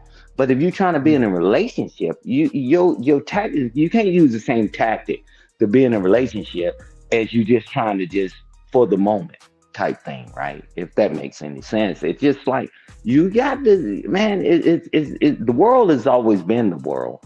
But what do you want out of it, right? The Whipham approach. What's in it for me, right? And if you just want to just play around and keep playing, don't worry about it. The nursing home is waiting for you. Don't worry about it. And I'm telling you, visit, and and I'm gonna land it with this one, Drip. And I'm gonna use what I always say: visit the VA hospital and visit the nursing home, and listen to all the people that thought they got it right, and they realized too late that they were wrong. You got to make a choice. You got to choose. You got to make a decision, man. You got to cut a deal, or don't cut the deal. That was going to be my point within, I guess, the people that are basically telling you to when dates or be like coffee dates and things like that, right? Really, that's kind of where what do they call it? The dating coach is met red pill, right? Because they're all low key, basically trying to go into the whole dating coach by giving you this advice. It's based on the concept of you putting the bare minimum effort in and trying to get the most out of it. It's just a bad way of doing anything. That's why they're telling you do a coffee date, right? Don't take it so seriously, right? Like, okay, if you're not taking it seriously, what the hell are you doing? I mean, that's something I actually taught myself, to be honest with you, Josh. Low-key first dates, what I'm saying? It's a meet and greet. That's what it really is. A first date is really a meet and greet. I want to have a conversation with you. I don't have any other agendas or any other goals, but to have a conversation with you to see if I can get to know you and we can connect or what we got going on here, right? You know what I'm saying? So I learned to play those low because it helps with those expectations too, right? If you take a bride to a 5-star restaurant on the first day, she's going to keep expecting those 5-star restaurants as y'all date along, right? It becomes like a thing for her as an expectation. If you take them in low key though, and treat the 5-star restaurant as a reward, they tend to react to it different, right? They see it as, okay, this is a milestone. This is a meter. This isn't just because we had an argument. He's taking me to a 5-star restaurant to kind of, make amends with me, right? To me, you want to treat that person, more like as an equal, right? As a companion / potential friend, then you want to, really invest on the first date. Because I've had really good first dates, and I had some really bad first dates, right? So I learned not to overly invest on a first date. Well, hold up. You're talking about like the concept of the first date being a meet and greet. Shouldn't you have already? I mean, I guess in this day and age, shouldn't you have already had discussions before that? No. See, this is the internet age, and this is the difference, right? The internet age says, okay, I saw your profile, I DM'd you, we talked on FaceTime, and now I know you well enough to take you out on the date. My thing is, okay, we did that stuff, right? And we're cool with that. But I haven't talked to you face to face across the table yet. All this internet stuff, you can have behind filters, walls, you can have behind a lot of stuff, right? But reality is what reality is. What are we like in the same room together? You know what I'm saying? Can we get along now, right? Is everything cool? You know what I'm saying? Is it great? Am I shorter than what you thought I was? Am I taller than you thought I'd be? You know what I'm saying? How do you feel about me, right? And then if you say, okay, this is a great first step in the right direction, then you go to the second date with a little more confidence, right? Saying, okay, let's do something else too. Let's go chill, let's go hang out. Just for a second at this spot, at that spot. Third date is when you invest in the milestone. Okay, let's go to Roof Chris, right? Tonight, I really want a good, hey, I want to get you a steak. I want to get me a steak. Let's go to Roof Chris, right? Let's do something nice. But over investing too soon, it could be a potential like stifle in the relationship because it sets the wrong grandiose expectations, at least from my experience. For some brothers, it probably works differently. They just for them keeping that game up might be one thing, right? They can just do it. But for honestly, for most niggas who are going over the top like that, they spending off credit cards. You know what I'm saying? They doing it off that joke. Oh, I paid the card back. Yeah, but you still got to use a credit card. No saying in order just to get this or that, right? You should be able to pay Yeah, with but that cash at your account. You know, wouldn't that be a problem? If Okay. you're dating off your credit card, you probably shouldn't be dating. there's a lot of brothers, and a lot of people just living off credit cards nowadays, man. That's not uncommon here in Atlanta. People living off credit cards for reals. I'm Well, not gonna then, lie, homie. right? So I spend mostly off of credit cards, but it's only because it's just an easier process for me. Because I live abroad most of the damn time, right? But that would be, I don't know if people, because I know how I operate, I kind of assume other people operate that way too, right? Just to be fair, right? You get some credit cards, you don't have an APR, you pay it off like in 45 days, it's not a problem, right? It beats that $4 or $5 ATM fee. I'm a cheap bastard, just to be fair, right? I don't judge people based on that because I know there's so many factors in there that it's I hate going down that path, right? Because it's not really true indicative of what the person is living like. But generally speaking, if you're dating and you have to date based off of, you have to put it on a credit card, you shouldn't be dating. You're not at that phase in your life yet. Because I guarantee you, it only gets more expensive over time. Right, like just dating, I guess, just the trivial dating, that's expensive. But then when you get into the whole, well, she's my I girlfriend. got two general rules that was taught to me by my pops, right? My dad told me, he said, never take out a loan for somebody else that you're not married to. In any way, shape, or form, should you never take out a loan, no co-funds, don't do any of that stuff for nobody else's loans. But people know what I'm saying, but your child and your wife, right? You don't do anything for nobody else.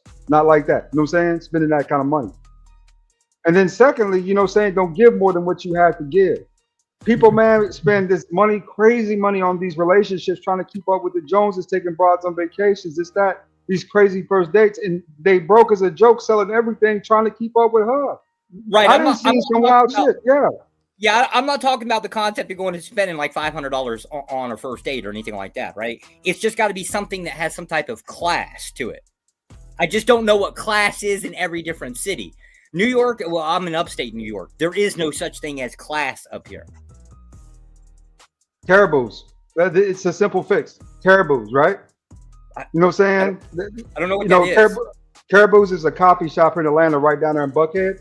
It's where the rich kind of ritzy, farcy, artsy people tend to go for their coffee, right? It's like a really nice little dope hangout spot that you could take somebody to. It's broad daylight, you know what I'm saying? It's 1 or 2 o'clock in the afternoon, something like that, something decent, right? And you can sit there and have a conversation with them in a very comfortable environment. You know, comfort, I think, matters more than anything else when it comes to a date, especially a first date. Is she comfortable going there? Are you comfortable going? Is it safe, right? I think that matters more than food and anything else, the comfort level. And a lot of women that I've dated are really comfortable with Caribou coffee. They love it there. Oh, I'm not a big fan of comfort. I think the other person should be nervous as holy hell. It sounds messed up, but like the idea of chasing after comfort sets a weird standard. Your life isn't supposed to be comfortable. It's supposed to be kind of a struggle. Well, Josh, you want the first date at least to be comfortable. You don't want that woman to have to feel as if she's under any type of threat or duress on the first date, right? But usually not a threat. But if she ain't trying to at least try to impress me, which would be like, I guess, indicative of nervousness. If she feel like she could just lay back through the whole thing, right? Well, what the hell does that say about the relationship? I want her to be comfortable because I plan on smelling that coos for a long time. You know what I'm saying? Damn. More than weekend thing. Hey, Josh, So, we're getting maced and tased on the first date. You damn right. That is straight what I'm doing. I'm showing up with a minivan with tinted windows, right? I got no problems.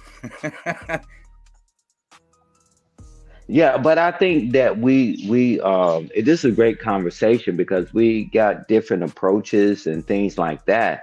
It's just about situation dictates, right? And who the person you're talking to.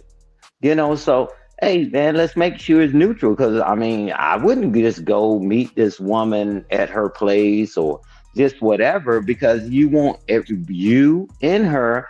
This is the first time y'all seeing face to face. Hopefully you had a bunch of phone calls prior to that And, you know, so everybody's on an even level playing field, right? And but you know, the approaches are different, right? But it's all about what you want, right? Do you want it to last long, or do you want it just to be for the moment, right? And Lord ADS, your approach is just like you said, man. Nah, man, I'm trying to make sure she's comfortable and all that, right? And they say, you a simp, why you care about her being comfortable? Like, what are y'all talking about? Because if it was yours, if it was you, then it's a problem, right? So it is what it is, man. I want her comfortable when she talking to me. I want her to feel easy about it. I want her comfortable when she fart around me. There ain't gonna be no consequence. I plan on hitting that cruise for a long time. So her comfort level dictates that, right? If she's comfortable with you, she gonna spend a whole lot more time with you than if she's not. Give me 1 second for y'all respond. Rock on Drip Nation. We on the block. Rock the block of Drip Nation. On my play OG point of D-Rock. Drip Nation. Shouts out my homie D-Rock. Drip Nation. D-Rock, we rockin' your block. D-Rock, running the block. Drip Nation. D-Rock. Yes. What up? D-Rock in the building. How you doing? Salute to the fam. How y'all doing today? Salute D-Rock. What up, boy? My brother. D-Rock got an intro. I'm jealous of you, asshole. He got a nice intro. Yeah, jealousy don't look good on you, Josh. Yeah, well, I'm sorry. I can't help it, right? This white boy here being jealous. It just is what it is.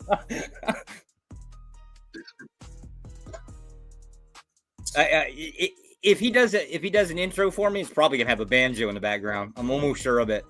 Damn. It's gonna be a hood with a pillowcase with the eyes cut out. You got it. Straight up. You're gonna be able to use my picture. I'm gonna do white face. Yeah, I'm gonna do the same thing. I'm gonna do the white face too, D-Rock, and we'll put it on his intro. We got to do that. That actually sounds like fun. Damn it! What's going on with y'all? How everybody doing today, though? For real? Everything's going good, man. It was a productive day. How was your day, brother? Yeah, it was pretty productive. I had a lot to do. That's why I'm so late. But I've been listening in.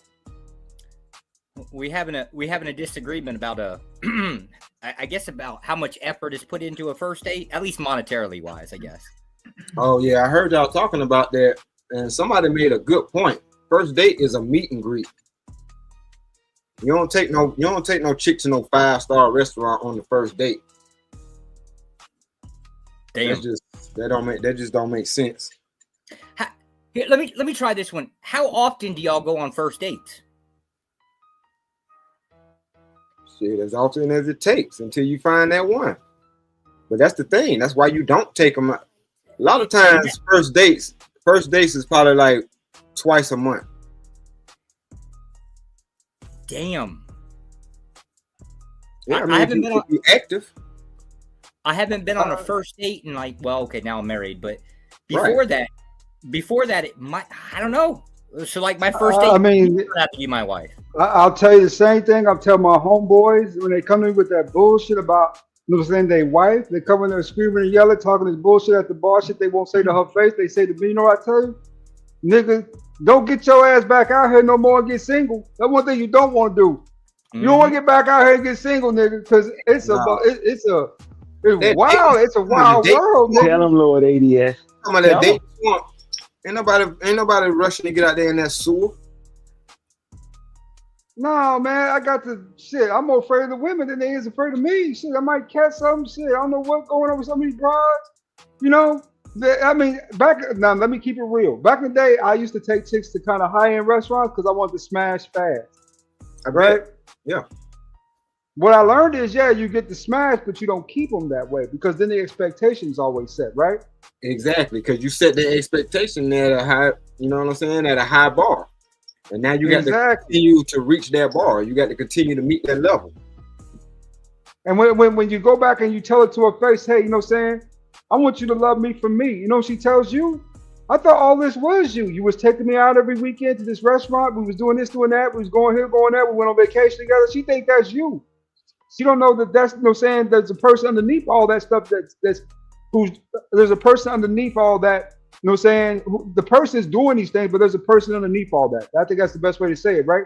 They don't even see the person; they see everything that you do, and that puts you in a bad disposition. Because if you ever lose that, she gone. That's how I learned to stop it. You know what I'm saying? You're building her perception of you.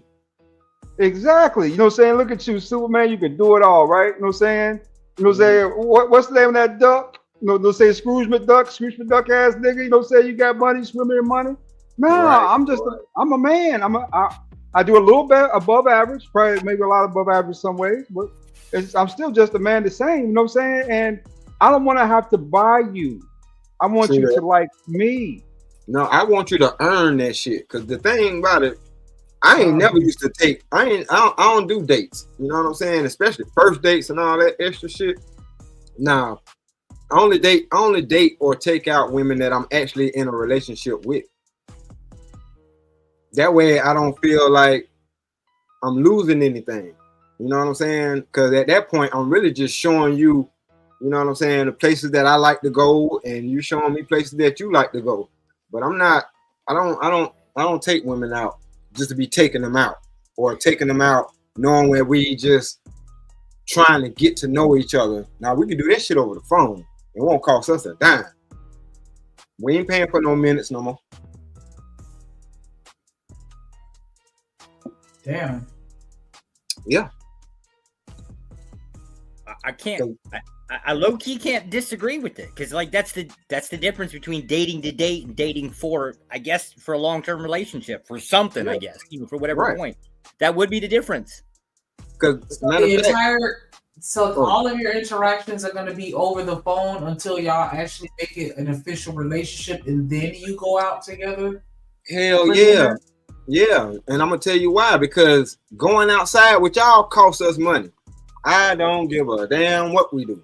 We can walk in the park. That shit gonna cost us some money, because you're gonna get thirsty, you're gonna get hungry, you're gonna want some shade, all that little shit. You know what I'm saying? So now, if a nigga smart, he would get to know her over the phone first, or less contact as possible, because you're going to get to know that person.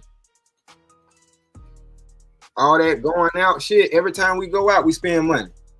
And married men know this. I don't give a damn what you do. As soon as you leave your house, you about to spend some money. Yeah, that's pretty much how that works. Yes. Yeah. So now, and I was a player. I got 30 girlfriends. I'm not finna treat all of y'all. I'll be broke as hell. Nope. I'm gonna convince you to cook, or I'm gonna cook and convince you to come over to my house. But other than that, I'm not spending no goddamn crazy money on you just for you to get the hell on and give a box to a nigga that don't do nothing but have a good conversation with your ass. No, I'm good.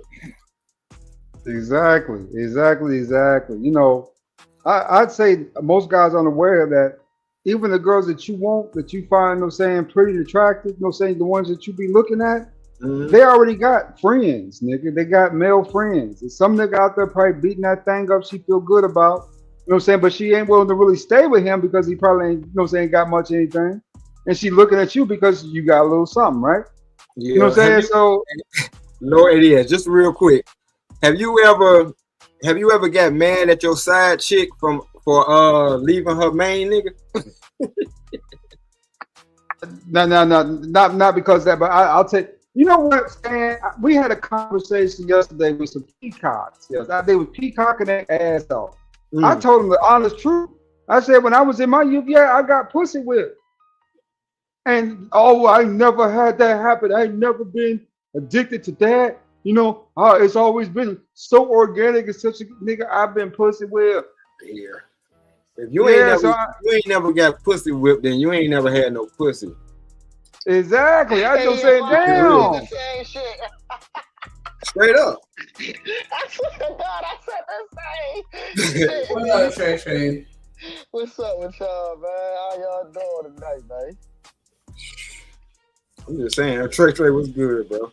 Now there does come a point where you too old to be getting pussy with too. We'll call that out. Oh, it ain't. It ain't. You ain't never too old for that. Now stop that shit, AD. Now that's the point where you're supposed to be a man to pull your pants up and say, you know what, you with it or you're not. And if you're not, I got to move on. There comes a point where you got to do. Even though it might hurt so hard because that's That's good. something that you gotta learn. Bro. That's not something that just. That's something that you gotta learn, right? And let me tell you what it is, right? Because most of these niggas be getting pussy whipped out this motherfucker.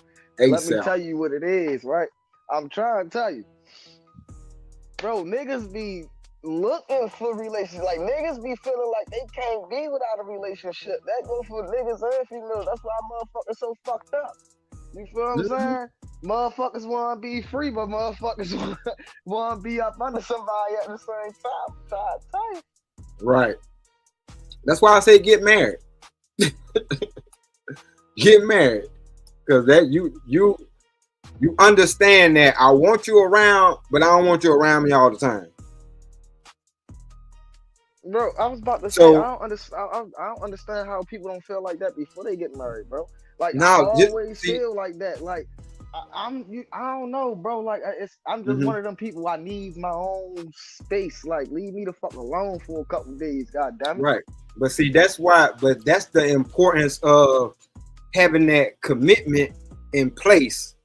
Because that commitment in place is saying that I ain't going nowhere, but I don't need you smothering me. I don't need you always around me, but I want you around, but not always around me. So I'm putting this commitment in place to let you know that I ain't going nowhere. I ain't doing no extracurricular shit, but I don't want you hovering and smothering me. Like, you know what I mean? Yeah, shit like I can sit in silence. I like looking at you, but I don't feel like talking to you right now. Shit like that. I can really sit in silence, minding my own business for hours in the same room with that woman. Not say a word. Real shit. Yeah. Real shit. Cause y'all ain't got to always talk. And the thing about it is, excuse me. The thing about it is, on this internet shit, on this internet shit, we see a lot of folks who don't know how to be with somebody without having them entertaining them all the damn time. You know what I'm saying? That's why you see a lot of these folks breaking up these niggas' PlayStations and shit. Oh, you can spend hours on the game, but I want you to talk to me. I want you to shit like you better that. leave me the what? Shit like that. That should be real. Like, hey, and you know one thing women love that men don't say. When it comes to all that cupcaking and hanging out and stuff, you know, women like it once in a while that you tell her that she getting on your nerves. She should not tell you. You should be able to tell that woman, hey, baby. Hey, you know what I'm saying? I'm sitting on my side of the room. I'm over doing my work. You keep coming over and bother me. Now, what you need? You gotta be able to say that sometime. And women, I learned women appreciate that type of shit. They appreciate it. Yeah. Because what it does, lower ADS, is it shows them that you know what your damn boundaries is. That's attractive to a woman. He know what his boundaries is, and you're allowing her to realize that. Okay, he's telling me that he don't want to be bothered, but why does he not want to be bothered? Probably just got off work or whatever the case may be. So it becomes the routine. It goes back to what Drip and Shanika was talking about at the beginning, training each other. You have to know when to say, hey, baby, I love you. You know what I'm saying? Give me some sugar. But I need to be by myself real quick. I'm working on something mentally. You know what I'm saying? Now I'm trying to put together, and you know what I'm saying? I cause you're too sexy now. When you're around me, I be wanting to do other shit. So give me this little space real quick. You know what I mean? No, you got to know how to tell them that. I was about to say, listen, right? You tell them that. The thing is, right? See, shit get better when shit get older and shit age a little bit. You feel what I'm saying? Cause, bro. Think about it, bro. Young niggas say that shit all the time. Like, bro, leave me the fuck alone. Like, I'm chilling. Like, I don't even feel like talking. I'm mad right now. Shorty be like, I want to talk right now. Right the fuck now. You gonna talk to me? I'm trying to tell you, bro. So it's like, it's a you feel it's a catch 2020 to that situation because you can know that you want to be left alone, but is she really gonna leave you the fuck alone? Like, Hey, and that's where this shit can get that's where Trey. That's where you need to pay attention. Point blank. That's where you need to pay attention because if you're telling her, if you're vocalizing and communicating with her that, hey, I need my space. We ain't got no issues. I just need my space right now. You know what I'm saying? If she don't know how to back up and give you your space, that ain't the one for you. I ain't gonna lie, D-Rock. I'm gonna turn that situation like, you know, if she come on somewhere, I want to talk right now. Yeah, it's gonna end up getting some box. Oh yeah. Yeah. I'm gonna put one in you real quick. You playing? Shit, depending on because if she's saying it, then depending on what the situation is, right. Ain't no. You ain't gonna want to touch that motherfucking box. You gonna want her ass to leave you the fuck alone. Nah, Trey, your ass just see, bro. Nah, Trey, no, it don't. Your ass just too aggressive, right? And then this is the thing, Trey. If Trey, listen. Is she in front of your face? She got that shit on, right? I'm saying yes, I do want to be left alone, but if she get the nagging the same way what you said, like, nah, you want to talk to me right now? Ooh, I'm gonna turn it into getting box. That's just me per se. You know what I'm saying? Now, to ignore that, bro, because you got to set those boundaries. You can't. Box ain't gonna solve everything with me, bro. No, this is the problem why niggas is fucked up now with women because you niggas say boundaries and all that old shit. Fuck you saying a boundary for, nigga? This your woman. Right, but see, Drip, like, come on, bro. She ain't finna come stab you or nothing, bro. Right, like, but Drip, you added something on there, and they got to be discussed. You added something. Well, if you telling her, you know what I'm saying, I need my space, but like you said, she got that shit on. She got that shit on. Like, that's what she wants. She verbally communicating that, nigga, I don't care about you needing your space. I need that. Okay. I need that. Yeah, that's a different type of communication. Okay, maybe I moved the goalpost a little bit. All right, I got you. Hold on. That's a little different. Just saying. But hold on, y'all. Drip. But even though he moved the goalpost, this is how you handle a situation like that because she's telling you as your spouse, or you know what I'm saying, as the person that you with, that outfit is saying that no, I need your time. So you go ahead and give her your time. You still give her that time, and then you go back to having your space. Because you'll be able to have your space and your peace once you give her that pipe. Because like you said, she got that shit on. That's her verbally communicating that. That's her form of seduction type shit. So you feel what I'm saying? That's a difference. You feel what I'm saying? That's reading in between the lines. That's that dance, like I'm trying to get it more than we was having a conversation earlier. Right. And you still want to have that same dumbass conversation that I'm not even worried about, man. If you don't get the fuck out of here. Real talk. Man, you niggas need some pussy. So I get pussy. and when I'm ready, at the end of the day, when I'm ready about 2:30 on the clock, I'm gonna pick her ass up and go in that bed. And like you said, you know what I'm saying? Seduction, right? Seduction. Yeah, sexual seduction. Yeah. We need it. Bonnie James got a jazz song called Seduction. I advise y'all to smash to that when y'all get a chance. Man, look, them old niggas used to talk that shit back in the day, boy. Niggas used to laugh at that shit. That man, back in the day, man, they still talking that shit. I don't give a fuck what niggas talking about, man. That shit is timeless. Oh yeah, they still talking that shit. What's up? That shit is timeless. That shit ain't got no time on that motherfucker. Yeah. Come on, man. Mm-hmm. Hey, you know what? Hold on, just real quick, y'all. Just real quick, a lot of the reason why we don't have a love for each other or camaraderie for each other is because they ain't making the type of music that promote that shit. Oh, hell no. I'm telling you. Bro, I was listening to. Gangster, you heard me. Yeah, I was listening to goddamn. I was listening to Whitney Houston, the greatest love of all. Greatest love of all. Yeah, bro, I believe. Hold on, things like that. But bro, do you know what she started the damn song off with? I believe the children are the future. Come on, teach them lead. Teach them. Come on, man, get the fuck out of here. Who put music out like that right now? Nobody. It's about the future and the children. Hell no. And then Bro, and then they during don't the care about none of that. I They care know, about, bro. yeah, it's different. Like They care about their WAP. Nah, they ain't care no about more. that- Ain't no more they care goddamn about Michael that- Jackson and his friends no more. Right. Kill the world. Man, Michael Jackson humped the You know, I ground was for mentioning 30 Stan minutes. back, Stan. And I know Stan can relate to this. I mean, Stan in the same age group, but I know Stan can relate to this. I think we really, brother, we traded in our soul, you know what I'm saying? Our good ass soul and that funk, you know what I'm saying? Blues and jazz for some R&B and hip hop type shit. You know what I'm saying? Too much minutia, too much nuance, too much hypersexuality, too much hostility. You know what I'm saying? We've been feeding ourselves that for 30 years now. You know what I'm saying? I'm not surprised by you to buy it. Yeah. Think about it, bro. You gotta think about it, right? A lot of people don't listen, right? It's the oldest trick in the book. What?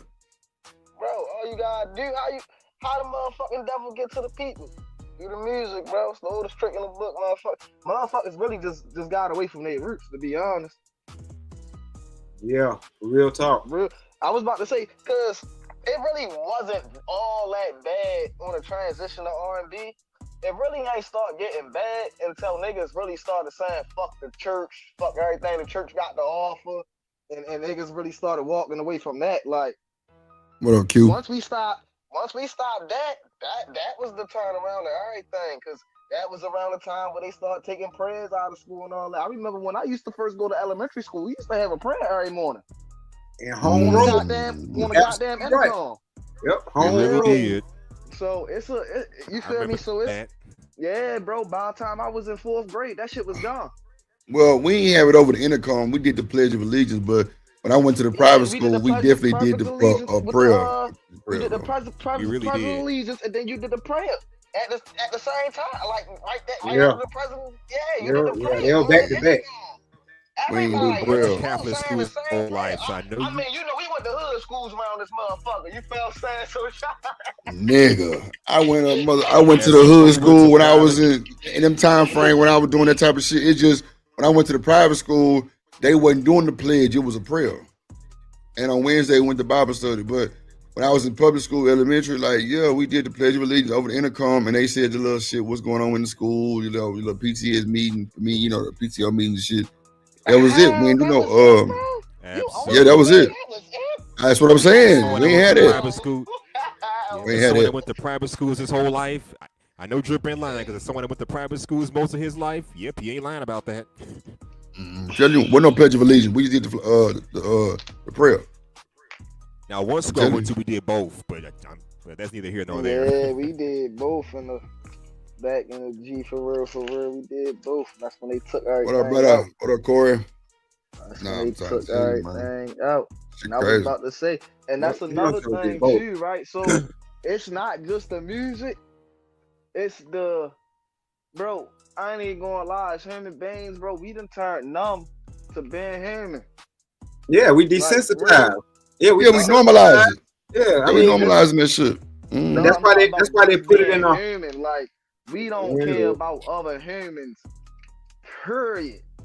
I know. It's kind of hard to do when you seeing death and destruction all over the damn place. So that's another thing too. It's like if everything desensitized, it's like if don't nobody care about nobody, how you feel what I'm saying? You ain't not gonna feel love about this motherfucker. So exactly. Everything just feel blah. You feel what I'm saying? Like I remember back in the day, you used to be hyped to go to the goddamn cookout. You couldn't wait to go to the cookout. And man, there ain't even no cookout nowadays. I mean, some people still have. Now niggas, they still have them. Summer. Niggas still have. It's not the same, bro. You know, niggas still it ain't the same when they popping up at the cookout with the burners. I remember we used to have a cookout, bro. The whole family out there, not just the whole family. You feel what I'm saying? Goddamn auntie might bring 2 of her homegirls in that motherfucker. Now, right. Them in that motherfucker talk about some. No, it's my turn. You got to lay in. I'm talking about some yet, bro. We don't get that no more, bro. We don't get no that. It ain't none of that no more. Remember them block parties? Did y'all have block parties? Okay, shut the whole goddamn street down. I was about to say shit. I was about to say shit, bro. Back in the day, bro. Block parties used to be lit. 3 people was having really a did. cookout on the same block. It was a rap. It was a fucking rap. Yeah, Everybody, shout out. everybody fool, everybody know everybody cut. Yeah, shout out to Barry White, man. He threw a block party downtown in my city. You know what I'm saying? And basically was just giving away the Black Lips clothing line. That's his clothing line, the family clothing line. He was just giving away to the kids. You know what I'm saying? And I was like, damn, that was dope. He had a bunch of folks up there perform. Like some of them folks ended up going off to be famous and shit, but they was nobodies at the time. But oh man, those block parties was lit, bro. And that's networking, hood networking. See, man, bro, we could all be so dangerous, bro, if we was all together, bro. If we just knew how to accept each other as our brothers and sisters, bro, and not have so much of a fucked up mindset, a defeated mindset, a poverty mindset, a negative mindset on everything that we try to do. It's not even it definitely is, bro, because we don't trust each other, bro. No, bro. Hold on, time out, y'all. Time out. Hold on, Trey. Hold on. Trey, hold on. What Drip just said, I want you to know that everything you just said, big homie, they put that shit in place for that reason. Just like you said, you started off with, if we had unity like we once did, we would be dangerous. They know that. They know that. That's why they keep us separated. That's why they keep us beefing. That's why it's a gender war. No, that's what I'm saying. If we could bypass that bullshit, we'd be all right. Yeah, and that's why I keep saying I don't believe in I don't believe it's a gender war. We just not seeing eye to eye. We need to get our shit together. That's it. I think it's all. It's definitely a little gender war going on, dummy. Because the I hate niggas and the I hate bitches movement is crazy. But that's the thing. How you gonna hate all of a certain gender when you ain't even touched all of a certain gender? That's like, what I be hating the internet. I be quick to tell a female, you talking about you hate all niggas. You don't even know me, girl. Like, I could have probably. I don't want no part of a group of men saying they hate women, bro. I don't want no part of that shit at all. At all. That's why I couldn't get down with the MGTOW. Men going their own way. Well, y'all go ahead. I'm going toward that pussy. Well, the other way, fuck that. I don't think MGTOW. I think MGTOW is more about men going their own way, focusing on themselves. They'll still date women, but they don't want relationships or commitments or cohabitation. Well, what type of yeah, they still goofy because you can work on yourself. Matter of fact, look, hold on. Man, let me tell you something. Hold on, because when people. Go ahead. One at a time, please. Thank you. High school musical bullshit, bro. I gotta go my own way, shit, bro. Come on, bro. Oh, my mama song, bro. That was a song off a High School Musical, bro. I'm going my own way. It's crazy. I said the same thing myself at one point, but this is where society's heading. Unfortunately, for some folks anyway. It's crazy. No, it's not. I ain't never heard no shit like that. No, it's not. That's not what society is. Has the dating market got that bad that we got to go our own way just to get a piece of mind? Bro, we ain't going no fucking High School Musical, bro. Ain't no go your own way around this motherfucker. No, bro. Bullshit. Even in high school, they was going their own way. Or were they? If you want to go your own way, you can go your own motherfucking way. Shit. Don't get the hell on. Nigga, kick rocks. You know what I'm saying? That's my thing. But look. Go your own way sound wild. I ain't even gonna lie. That shit sound too wild. How it sound wild? Niggas go their own way every day. Nah, but see, the thing, the wild part to me is you can fix your damn self and be in a relationship. Because there is no such thing as being fully fixed prior to getting in a fucking relationship. Ain't nobody perfect, D-Rock. Come on, speak on it. I know. So the thing And is, I think that's the when the person, hold on, H&M, because when the person comes into your life that you're trying to keep, and the reason why you hopefully trying to keep them is because they're a decent person to you, then you will see that, no, I got to be a certain type of way. I got to do certain type of things. I can't hang out all the time with my homeboys, even though they're my niggas. No, I got to be in the house at a certain time because I got to, you know what I'm saying? I got to be a certain way. Hey, D-Rock. And I What think up? that's the Hey, problem. D-Rock, But let me this the whole say this thing. real This quick. the kicker. This is where the shit go left, right? What you saying is good, right? I ain't gonna hold like what you saying is awesome. It's about when you get that, but you're not attracted to the person that you're getting it from, bro. That shit suck, bro. Cause it's like that You got shit to stop. You got to stop like, getting it. yeah. Cause see, look, Trey. Cause even with the pussy whip shit, I wouldn't even be with my wife right now if I wasn't still pussy whip. If that snatch didn't have a hold on me that it did, I wouldn't be able to stay home. Come on, bro. That's why I say these niggas be capping, bro. They not even getting no pussy, bro. That's I'm what I telling you. mean by the.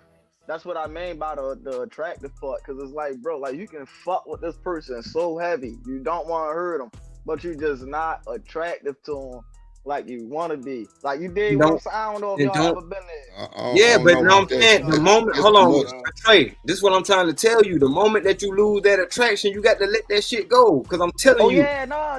Because the attraction is what gets you through them hard times. I ain't even gonna tell you. Real. That's that. But I be trying to tell people. That all the time. Be like, man, if you let yourself go, I'm leaving your ass. On God. Man, this shit. So serious. So if I get fat, you gonna hell yeah, I'm gonna leave. Fuck, I'm fucking with no fat girl. Man, you sound like that nigga Obsidian. Bro, on the panel the other day, that nigga was saying that shit. That shit sound crazy. Boy, let me tell you what, I never seen them go up there and stunt like that before. Them niggas up there stunting, bro. They was Them up there niggas was lying. peacocking and stunting and cupcake. Them niggas up there showing that, no saying that, bro. I don't like when brothers stand on other brothers' heads like that. You know what I'm Bro, saying? come on. All them niggas was lying. I'm glad they did. I'm glad they did that shit. Cause what y'all actually saw was why the manosphere imploded on itself. Them niggas talking about going to a conclave. Nigga, you think I'm finna go pay some money to come hang with you ragged ass niggas? Hell no, not me. But no, hold on. That's what killed the whole thing. No, we turned to a goddamn cult instead of a enlightenment movement. See what happened. What happens is, hold on, I'm gonna tell y'all what happened. What happens is when you have these type of conversations and you have these type of spaces, you end up finding yourself with like minds, people that actually want to link up and do some shit together. You know what I'm saying? That's just like Drip. If you do that video and you want me to come out there and shoot it, you want Ron Mack to come out there and rap on that motherfucker. You know what I'm saying? You want Shanika to come out there and shake it. Like I'm willing in a dirt bike. Exactly. This big bike. That's what I'm saying, bro. But that's what I'm saying. Just because y'all pick up y'all shit from where we started on YouTube and take y'all shit elsewhere and do some shit in real life, that don't make y'all a cult and that don't make y'all some fuck niggas. You know what I'm saying? Y'all just see that a lot of these niggas on the net want to just be goofy and talk. Right. Because even I like Q Butter, you know what I'm saying? But I'm like, oh, that shit you did was unnecessary, motherfucker. Just like I feel like old boy talking about why y'all ain't getting no liquor store, why y'all ain't buying no liquor store. Nigga, it's a lane out here for everybody. Right, thanks. You know what I'm saying? And that might not be my lane. You know what I'm saying? What the hell I need to tap into that for? So what I'm saying is sometimes you got to get off of this shit because niggas don't want to do nothing past talking, bro. Because I feel I get off this bitch all the time. I just wouldn't. These niggas lie so much on this internet. I just wouldn't spend my money to go chill with these niggas that didn't lie to me before. Right. That's all I'm saying. I feel you on that. Not at all. But I'm saying, I'm talking about like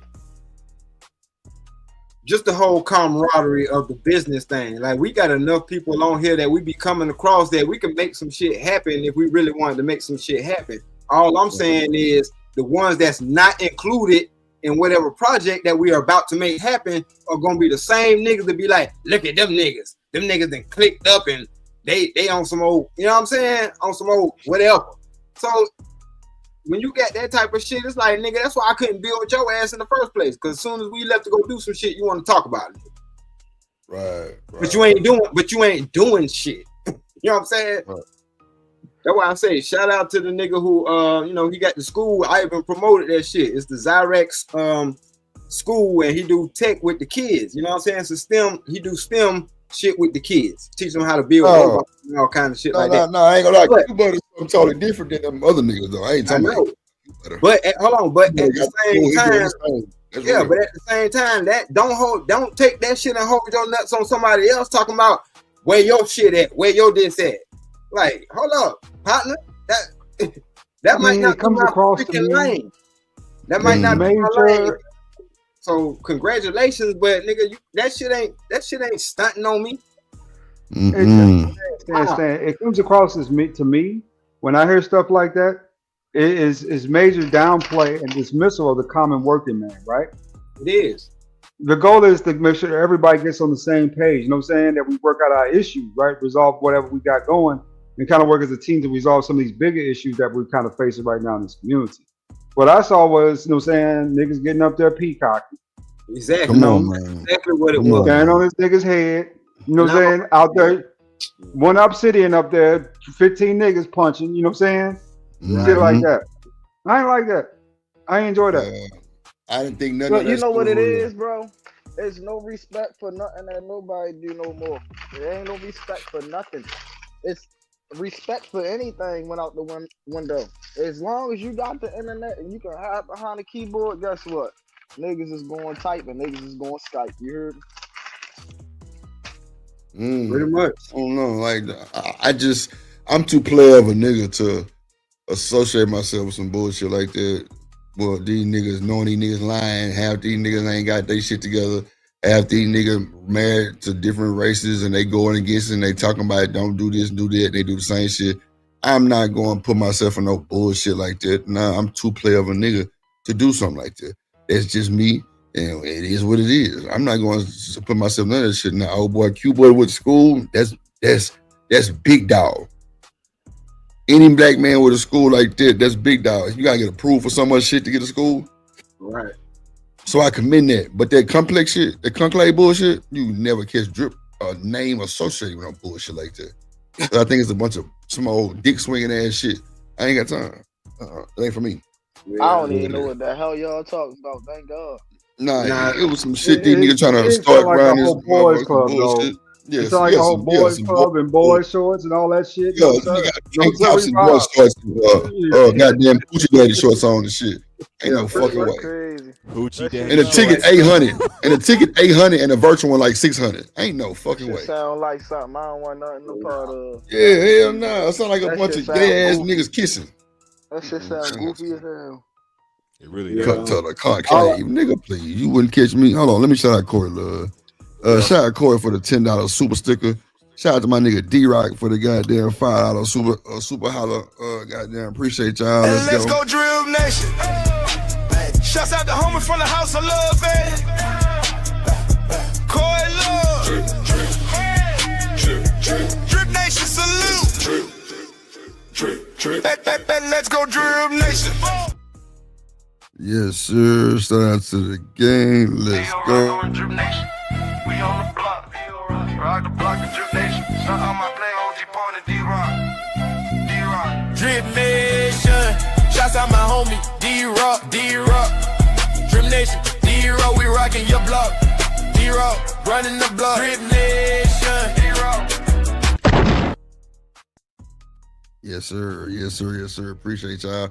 Make sure y'all be like Corey Love and my boy D-Rock the Black. Goddamn. And I think somebody else sent one earlier. Yeah, James Moore, man. Make sure y'all be like them, boy. We just need 12 more super chats for the day, for the goal. Sponsor the show 50. Yeah, let's do the thing, man. Let's do it. All right. Let's play a little bit more of this video real quick. Let's see.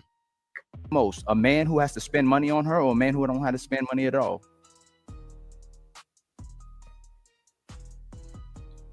Damn.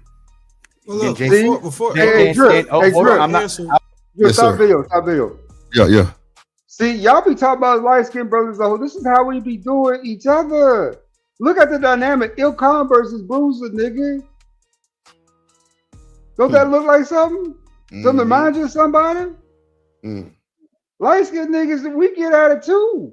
You know what I'm saying? We just try not to make it so public sometimes, but sometimes it spill over. Nah, I'm with you. I'm with you. I'm with you. I'm with you. I'm with you. Let's see.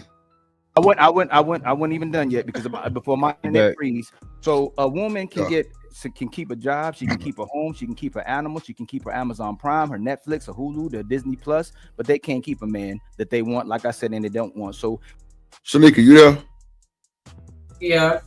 All right, I forgot D-Rock was up here. All right, I'll be right back. Take my meds. would you recommend men still, Bruiser, since you want to cut in? Would you recommend men to get married? Well, that's what I was about to address. Okay. Read the super chat, Shanika. I don't know what the hell you over there doing. White smoking Reggie.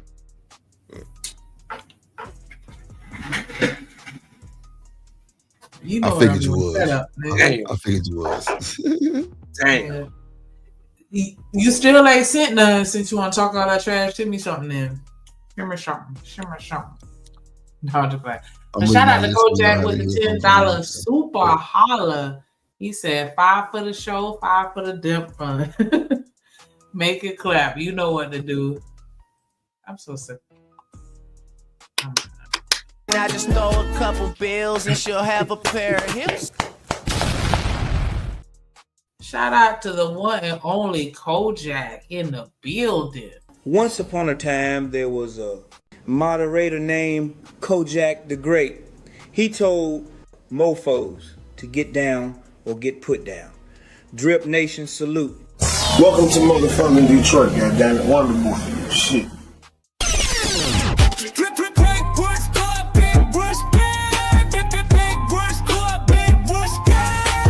Get down or get put down on foreign. Salute to the Motherfather, he emperor. Kojak 313, the great, the Motherfather. Shout out to the Motherfather, dripping nation, West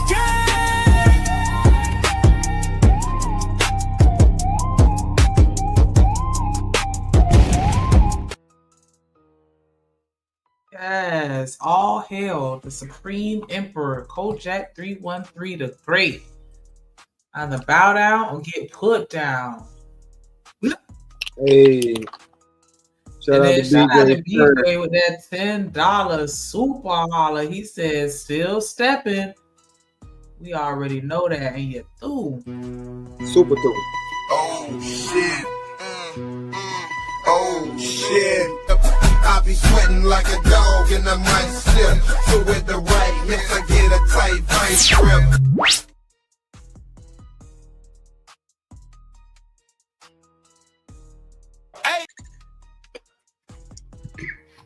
Hold on. Hey, drip, say let go drip nation. Money, money, money, let get it, don't be surprised if she asks where the cash at. Drip under be cash out, hit the super chat, I say let go drip nation. Hey, money, money, drip. Money, money, money, money, money. Money, money, drip. Money, money, money, money, money. Money, money, drip. Money, money, drip. Money, money, money, money, money. Money, money.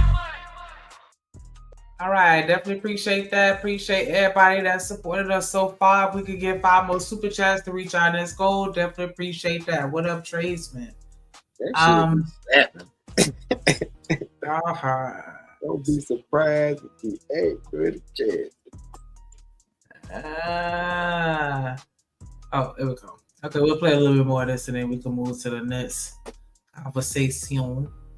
When you made the statement that I made a statement in the past where I flip-flopped. I said that most women are not marriageable. You left out a lot of critical context. I'll say black women. You said black women. Now you're saying black women. So that makes it worse, right? Because black women are on the panel. You said black women are not marriageable, right? It is the same. It's no different. The critical context that's left out is of the same intensity.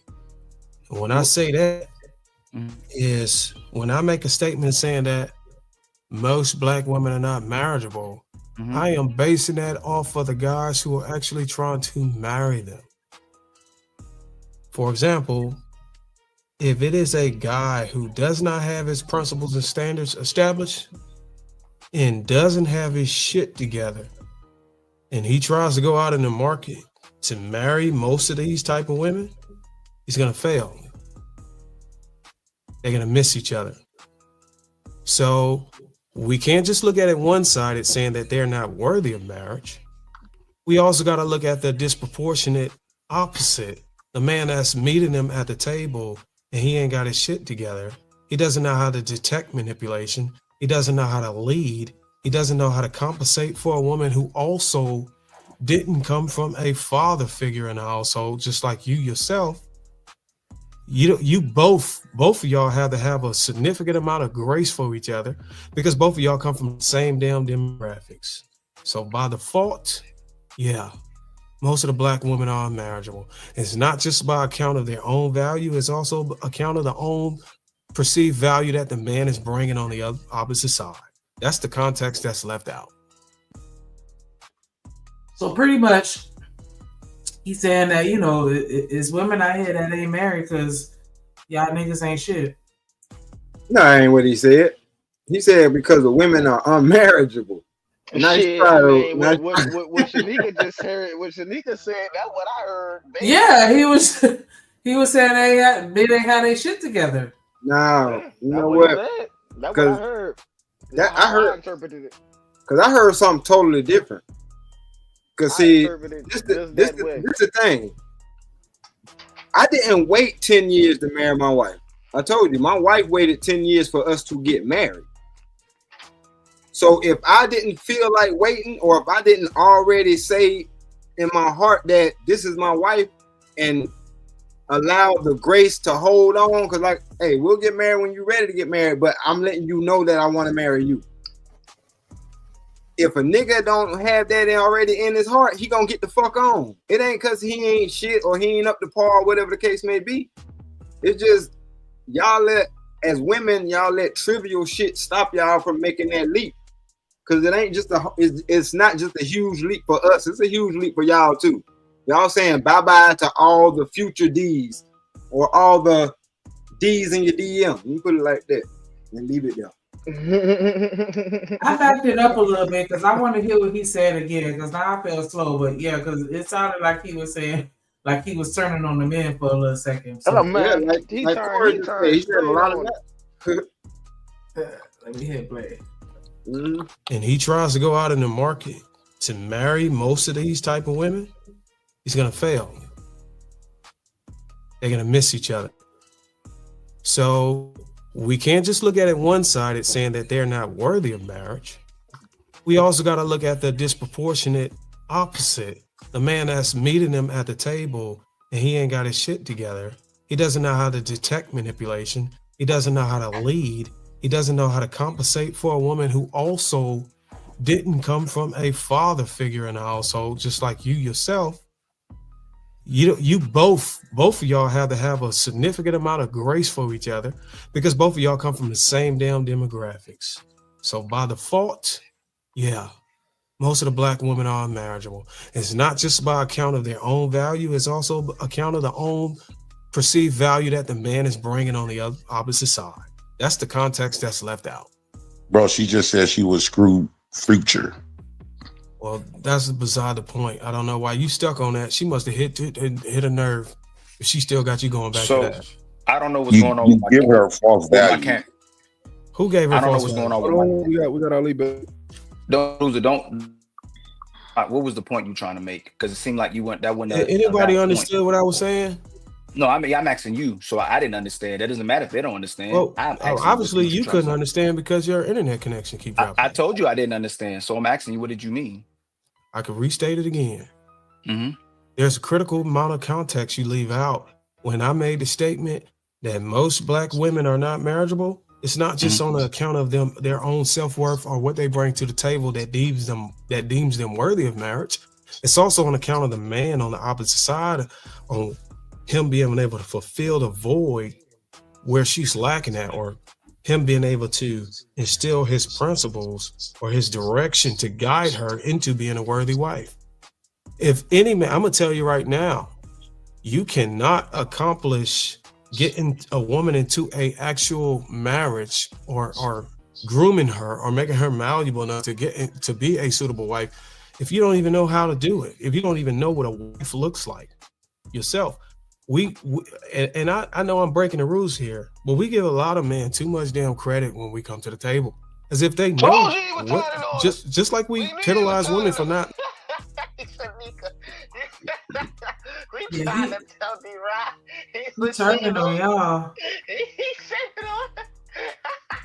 Yeah, but he turned it on us, but he turned it on us in the way that I've been trying to explain to y'all too. Like he was saying, the things that he was pointing out is not being able to detect manipulation, not being able to tell if this is a worthy chick to spend your time with and all that shit. Shit like that. Yeah. I mean, but if that is the mind frame that the nigga has, then yeah, he got a lot of shit that he need to accomplish before he even get there. So yeah, I was about to say, but see, the thing is, a lot of people are like that. Like it's a lot of people that's like that. It's not, you feel what I'm saying? It's I not know. a little That's bit. the thing. It's hella of a lot of people that's We like got to, but see, that's the thing. We got to meet people where we at, because put it like this: you don't have to lead two people the same way. You know what I'm saying? Like, it's damn near impossible. Right. You can't lead everybody. You got the to, same way. yeah, Everybody you have to learn tailor make it. Yeah, relationships are Shit tailor like made. that. That's why I'm like, it really be too like much a nuance. goddamn, like a nice fitted suit. You hear me? Exactly. That shit had to be altered. You know what I'm saying? It had to be cut here, cut there, tapered here, tapered there. You know what I'm saying? Or whatever the Shit case like may that. be. This So, shit take work. right. And Niggas ain't that's willing why to I'm put in the like, work. yeah, you're right. I was Or about to niggas say, don't know how to put in the work. Because the thing about how you gonna make a wife if you ain't never seen one, like it ain't no one size fits all wife. It's the woman that you need for you. That's the woman that Type you're shit. going to want to marry and spend the rest of Type your shit. life with. You know what I'm saying? Like that shit, man. I don't know. That shit is wild. Type shit. That's why I keep telling y'all niggas, it ain't no one size fit all. It ain't no one perfect fucking solution. You have to get with somebody who really fucking with you, and y'all take that shit from there. Cause basically it's gonna be a back and forth, but back and forth don't necessarily have to be a bad thing. Y'all bouncing ideas back and forth. You know what I'm saying? Y'all bouncing future plans off each other back and forth. You know what I mean? Like, cause y'all got to come to a middle ground. You came from this background, she came from this background, and now y'all meeting together, and it's gonna be a tug of war. But it shouldn't be. People not talking about it like this either, right? Yeah. A lot of relationships start going wrong when the other person's family start needing some help, and they ain't got it. Yeah.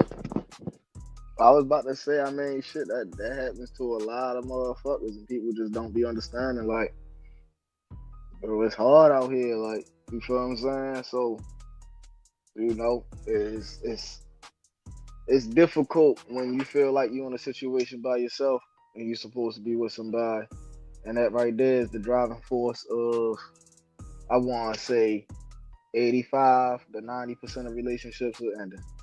Yep. Yeah, cause shit, you ain't got no relationship. Usher told you that. It ain't no fun feeling like you in love alone. That's one thing you don't want to do is start, you know, saying, doing like major stuff for the family though, especially if y'all not married. Because when that relationship over, they still gonna be calling you for shit. I'd have been there. Shit like that. Yeah. Yeah, that's why I won't tell you. I won't tell my people about you if it's not serious, because they absolutely will be asking. So where Randy at? Like, in his skin. Why you asking? Right. Do you see me with them? No. Leave me alone. But see, that's another problem too, though, because it's like, how the fuck am I supposed to get to know you? You feel what I'm saying? And I don't even know you. What I'm telling you, like Sneaker, I don't believe you. Like people be. Sneaker, I don't believe you, Sneaker. Trey. I give it right back to you. I'm not taking you around my family until we like. Because I know I can look at when I date chicks and I look at their mama's eyes, that tell me everything I need to know. Why you looking in their mama eyes like that, Lord Eddie? Because that mama the same way. She the same way. No, how you we'll never talk about you again. That be it. Hold on. How you figure she's the same way? That ain't. Oh, That ain't. man, I don't fall too far from the tree. You can find out a lot about somebody through their people. You can Shit find like a lot that. about people, man. All right. I don't have an issue with you meet my mama, but not in the beginning where I don't feel like we have that serious of a relationship going. Absolutely not. Like we have to be like, yeah, like intention, dating with intent. That mama will tell you everything you need to know. So that's the But person you really need to get in good with is the mama. That's who you need to get in good with is the mama. See, the thing is, dating with intention, right? That's like a dangerous term because what the fuck are your intentions? Shit, to find somebody that you can fuck with for the long term. But that's the thing. No, that's not everybody's intention. Find somebody to fuck with But for that's the the, long like, term. hold on, Trey. Isn't it deeper than But that? Just no, saying. it's, hold on. It starts with the intention because if your intention don't line up with their intention, y'all fuck. That's how I But usually work. But don't women have the same intention? Just looking for someone to fuck with for the long term too? Nope. Is it evenly yoked? Nope. Or do they? I was about to say, but that's no. the thing, no. And that's what I'm saying, right? You talk about dating with intention, right? Yeah. Right. It's a lot of females who don't date with intentions either. Your intention of dating this person was pure, right? And then y'all fuck. And then they did something dumb and you like, I don't even really fuck with them for real. You wasn't dating. You wasn't dating for intention then. You know what I'm saying? Because Absolutely. no, but that's the thing. No, you do one thing wrong and they ghost you, or they just get bored with you and move on to the next guy. So both need to date with some intentions, if you ask me. I was about to say, but that's the thing. That's for both sides, like. And that's what I'm saying. That should be. Hold on. Now, gentlemen, to me, that's not necessarily true. I mean, in my long-term relationships, what ain't true? You know what I'm saying? We talked about straight dating off the. No. Let me. This goes into context. It goes into context, right? And I'll give it right back. I promise. But when like dating, especially my long-term commitments, I came in loose the whole time. My only intention for most of them when it came to a long-term chick was to have a good time. We had fun together. And we just built on that, right? It started being more than just fun. Now, I you know what I'm saying? Yeah. That's why You know, I said dating with intention is dangerous because, like, what the fuck No, are it's your not. intentions? Like, Well, if you move with the mindset the of thing. let's You just supposed see to where know this what- goes, move with Hold the on. mindset of let's see where it goes, then that's different. Just saying. No, and that means you don't have any intention. That's the whole reason why I say dating with intent, because if you're not serious, then you ain't got no intentions with this person. You I just mean, fucking do you them. think? Well, let me ask this question: Do you think it's a good idea to go into every dating situation with the intent on making this person your future husband or future wife? Shit like or that, just like, play it safe? Yes, because why the if fuck not, you you're wasting approaching your fucking time. Yeah, why you approaching him in the first place? Because she look good. No, Oh, if shit, I look she's good to not her. married Yep. material to all the you, reason why I approached it, because she looked good.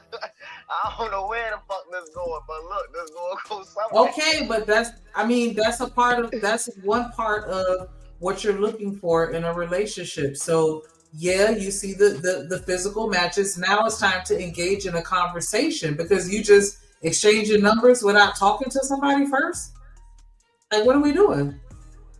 I mean, shit like that. I don't do all every that, day. man. Oh my gosh, Shit no, like you that shouldn't happen be every doing that. Don't Shit give like your that number to happen somebody every day. without at least having I mean, a people, let's be conversation honest long enough here. to give me the elevator pitch. Dating is a How numbers easy it is game. to get a number, like, No, it's not, bro.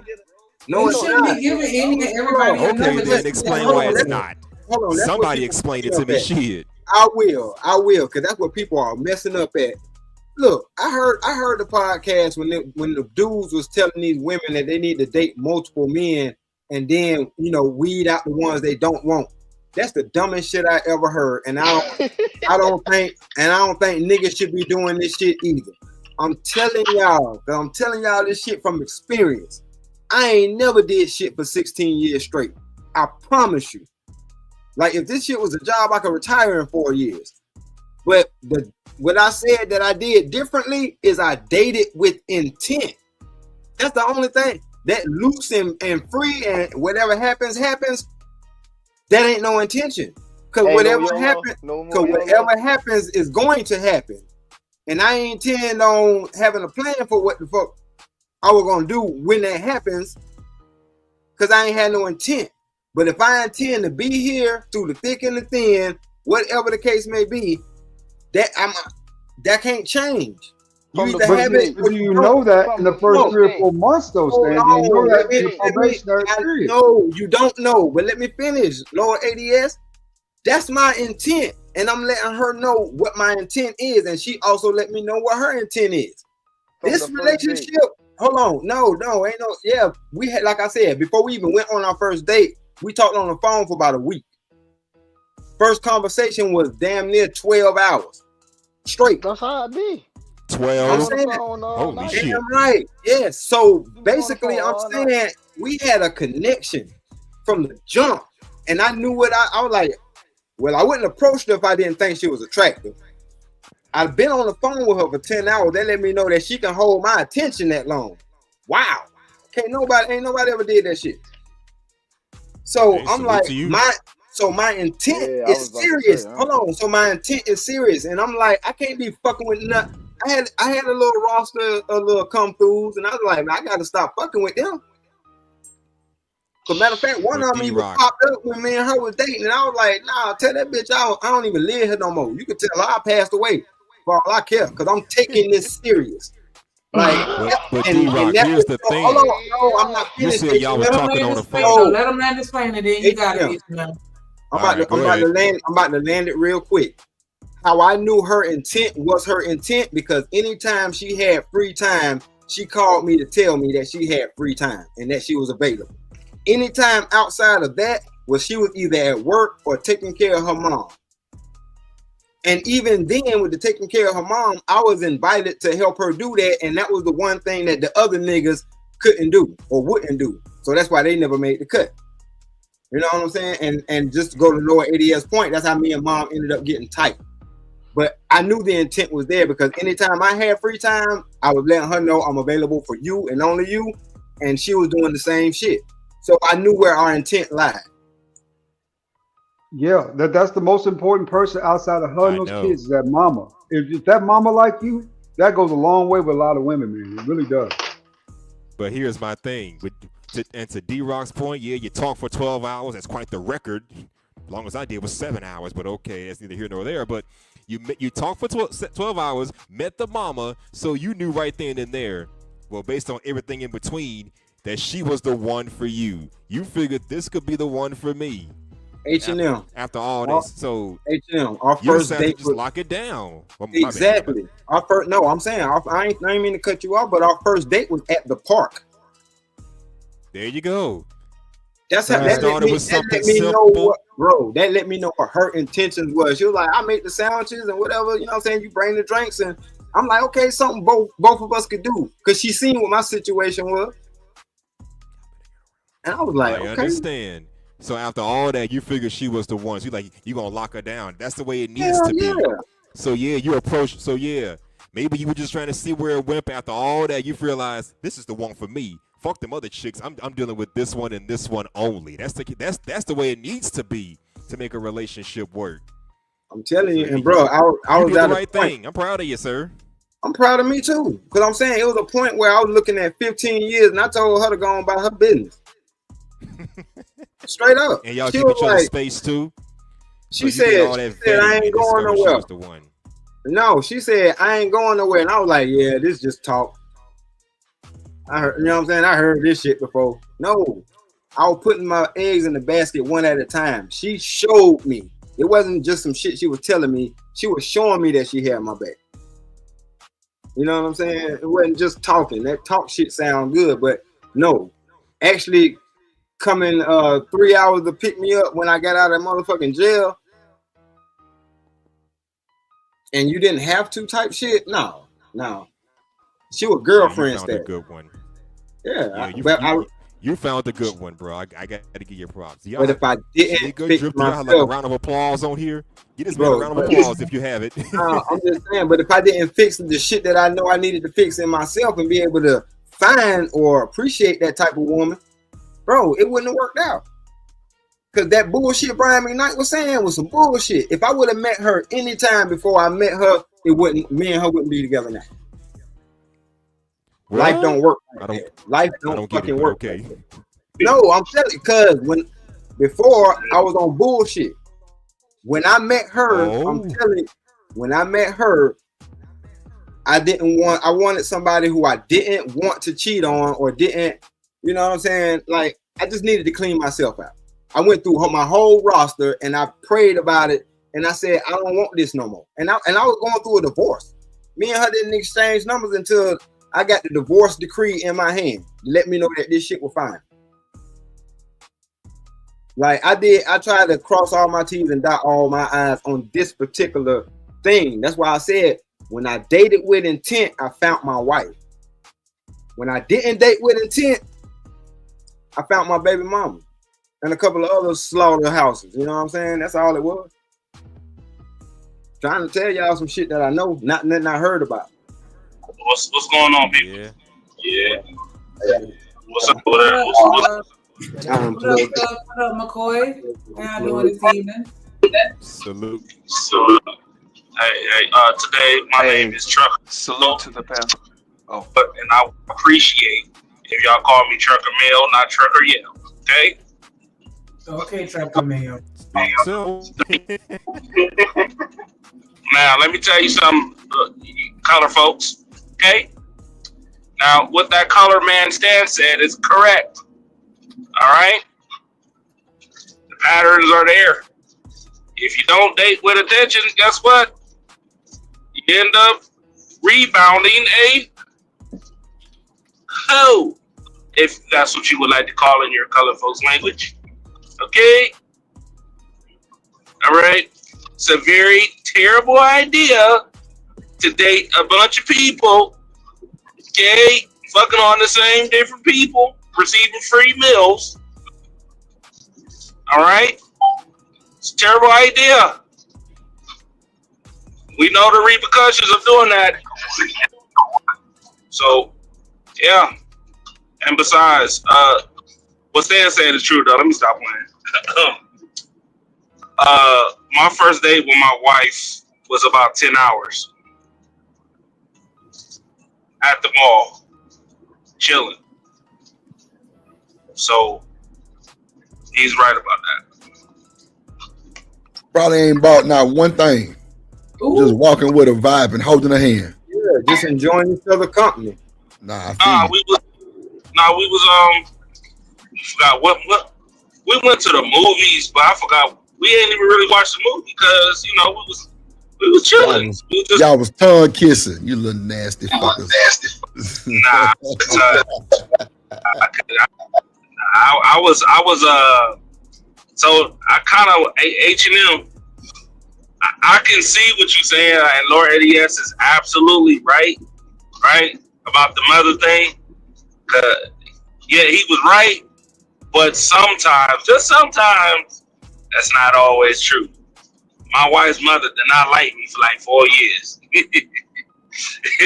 She thought I was a playboy, like for real. She thought I was a playboy for real, y'all.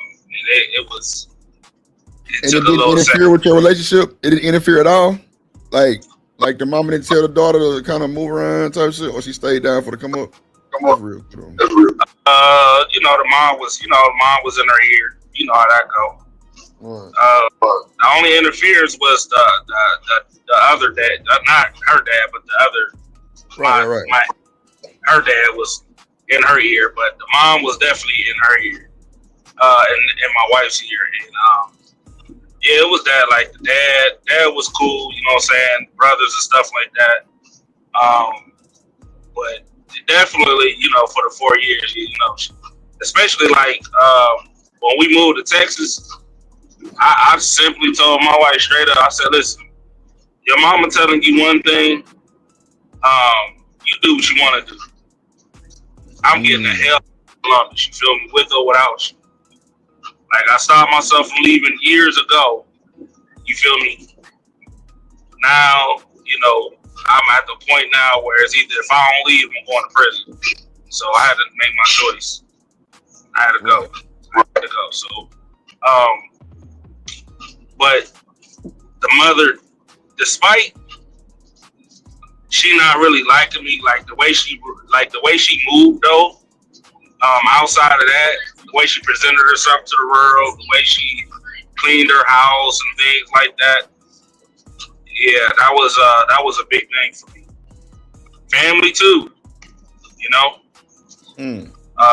So you in a situation where you dating a girl and all her family members, all the women don't have now. Only like 2 or 3 of them got a dude, but it's about like 14 or 15 of them, and they got multiple kids.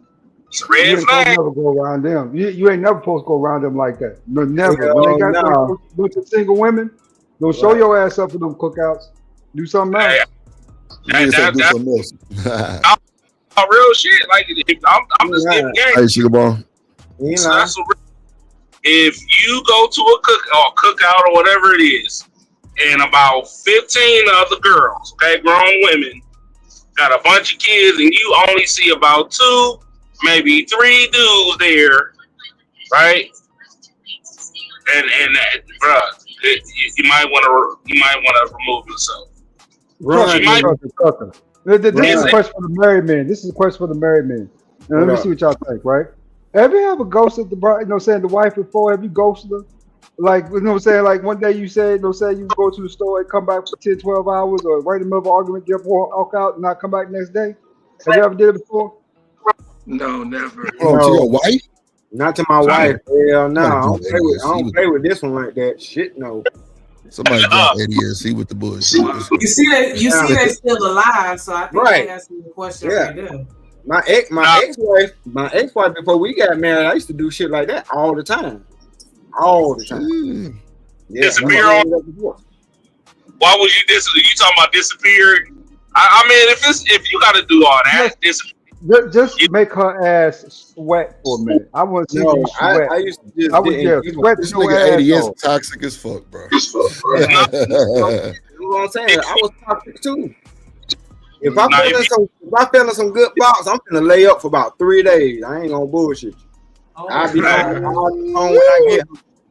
I ain't finna call this about I met Sunshine, cause nigga, no, I'm finna get tired of this shit like I'm tired of your ass. But I'll be home. Am I being toxic when I say this though? But I kind of get like a little kick out watching her blow my phone up. I get kicked out of it sometimes, like a little kick. Yeah, nah, you toxic.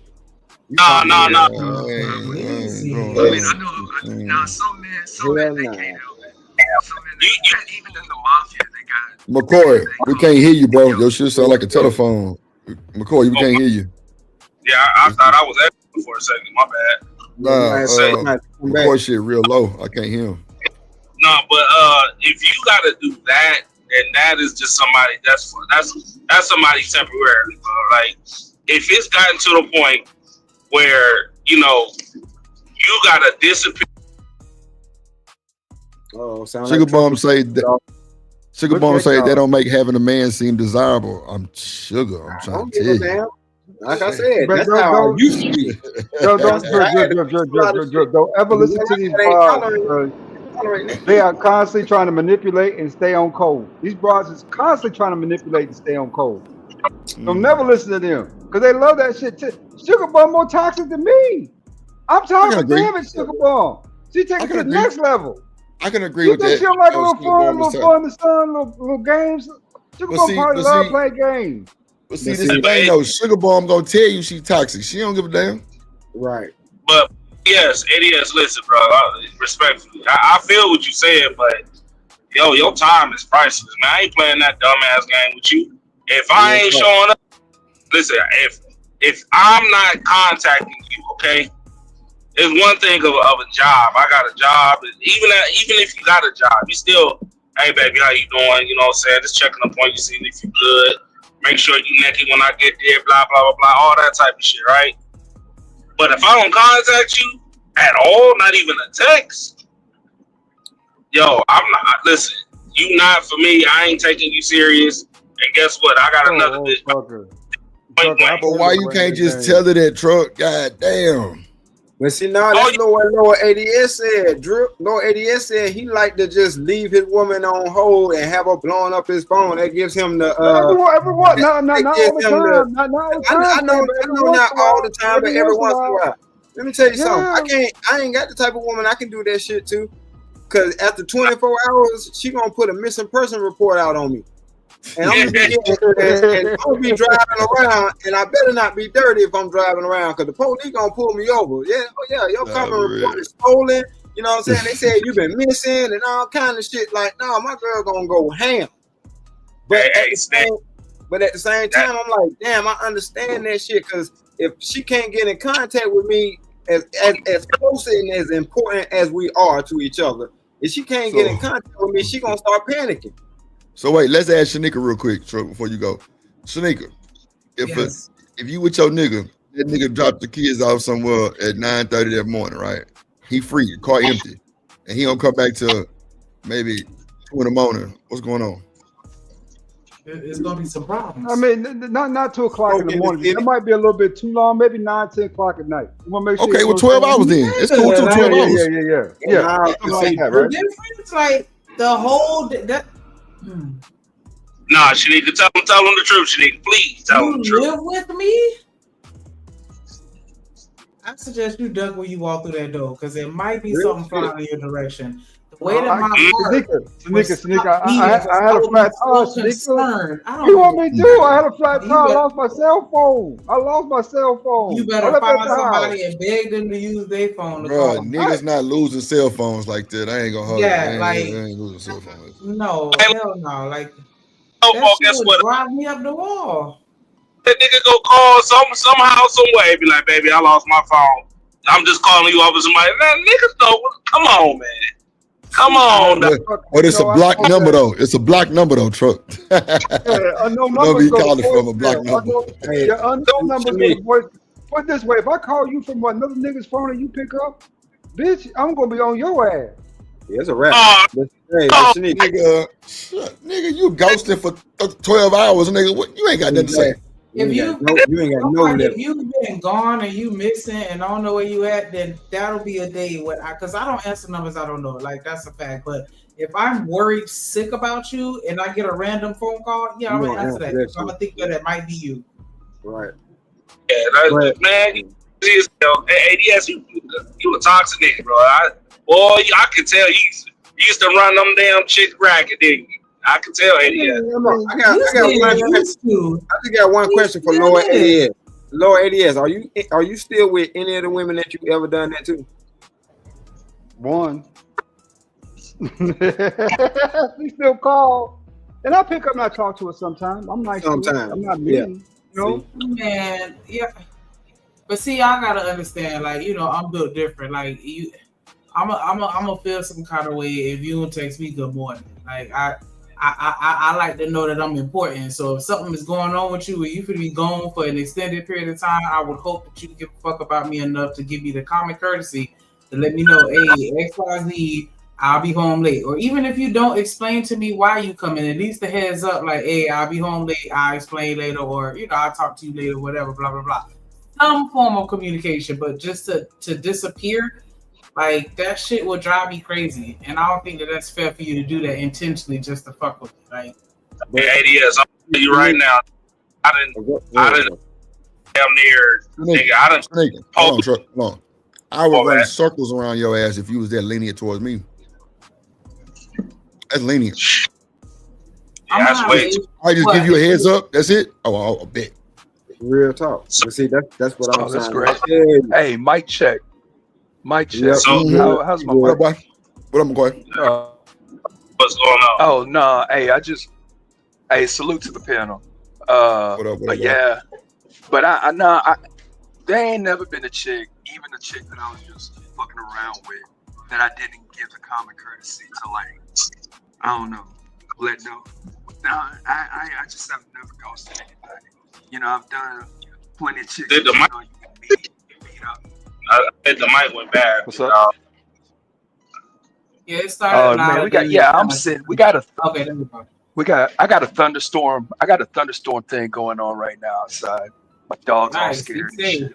Okay. Yeah, no, that's cool. But No, but yeah, so if that, go ahead. I turned it up for you, McCoy. Go ahead. You sound good now. I turned it up. All right.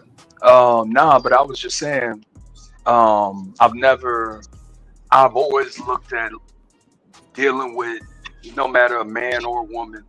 Of course, I treat them different ways, but I've always kind of looked at my, God, what's the word? My character was supposed to mean something. So it's like the only women I imagine the only women that would have something negative to say about me would be my ex-girlfriends and ex-wives. But that's it. Any chick that we were just fucking around, we had a great time. Yeah, just fucking around. Yeah, she fun size. We having fun. I just want to rebuttal because I So, need you to understand no. Oh, go ahead, Shanika. My apologies. Oh, nah, I just need Drip to understand that when I say, like, if you call me and at least give me a heads up, like, that's an outlier, a one-off. And then when you come back, trust and believe we're going to have a conversation about what happened and the shit going to need to make sense. But that's not something that you're going to be able to do on the consecutive or repetitive basis where you just dipping out and just saying, yeah, I'll be back later and I'm going to be okay with that. Like, nah, if it's what? I know that. I was just playing. Oh, because I'm gonna give you that same energy in response. You feel me? I'm gonna check in and let you know what's up with me. So it's not like I'm asking you for something that I'm not gonna be willing to give you. I got you. I agree. And can I add this real quick? Because I understood what Shanika was saying about we train each other in relationships.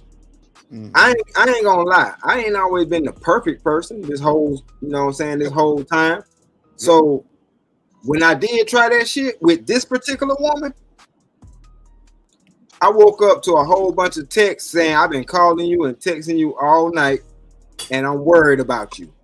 Make you feel bad, yeah, super bad. She said either you locked up or you deceased, and I hope that neither one is true.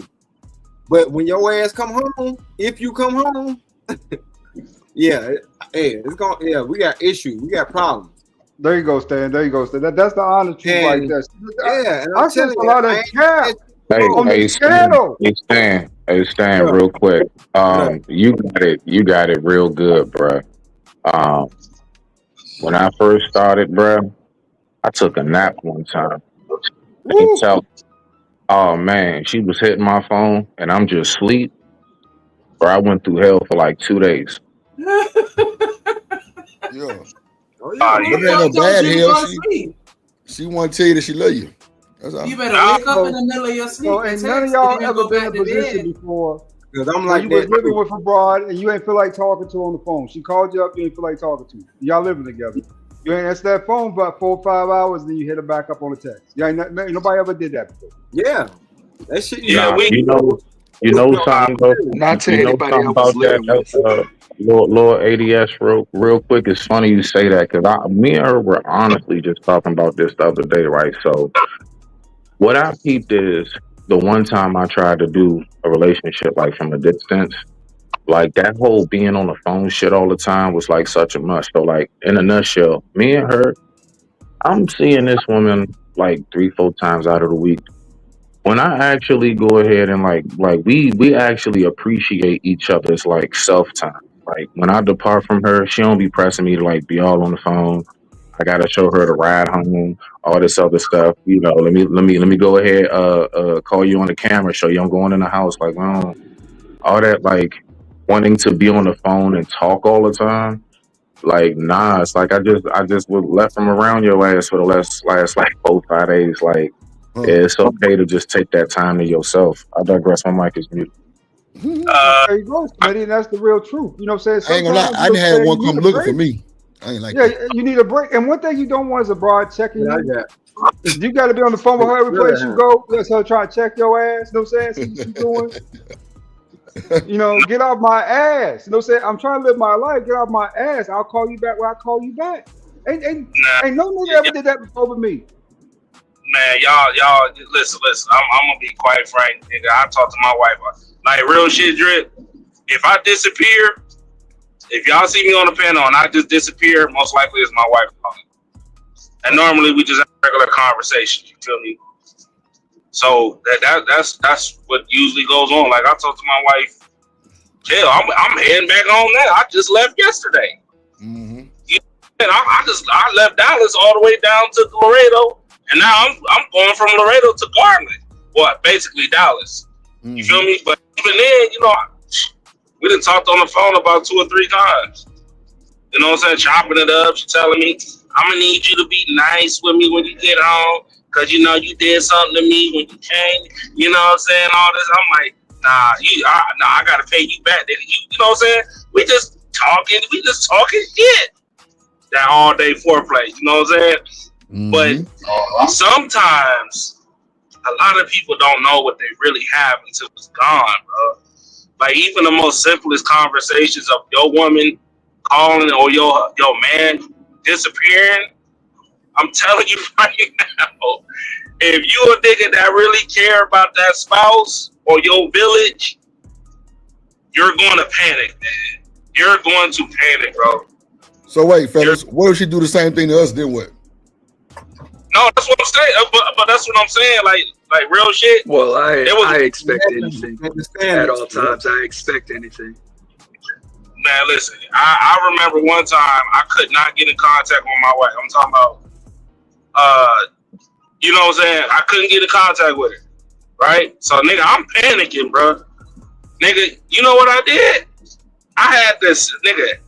I actually called my ex-girlfriend, my nigga, and told her to go by the house because I think something happened.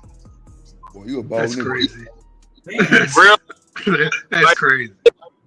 Bro, that's how. But don't man, listen. On real shit. If she ain't, guess what? She went there. She knocked on the door, and she was knocked the hell out. You feel me? Because you know we just had a baby and everything, and I just got back on the road, so anything could happen. You feel me? So, you know, and I got to, you know, I'm paying attention. You know, ladies go through postpartum and things like that. So my height is on 10,000. You feel me? And she called me and she was about it. She was like, why you call her over there? I said, because that was the only person that was the club. I'm talking about like not like around maybe 5 or 6, 7 blocks away from you. And I knew that she would show up, you feel me, and check on you. Your ex-girlfriend.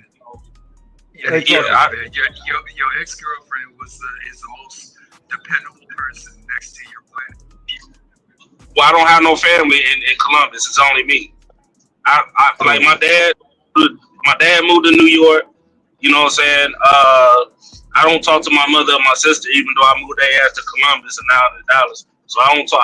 I'm the only one basically. My original family is up north towards Detroit, and you know what I'm saying? Because I'm from Youngstown, so like Youngstown area, Pittsburgh area, that area. But I did that because I work with my ex-girlfriend's mother. She's my dispatcher. You know what I'm saying? Oh, yeah. So I know, but it makes sense though. You know, you're away from family. You know, the only person that you had, the only person, you know, ex-girlfriend. I mean, why would you use a coworker or something? That's though. She ain't, you know what I'm saying? She ain't trip about it. She ain't get mad about it. Like we still have like a decent rapport enough to communicate. Because you know, like me and her mom, you know, we grew. Her husband is the one that kind of got me into trucking. So, you know, and they showed me how our marriage go and things like that.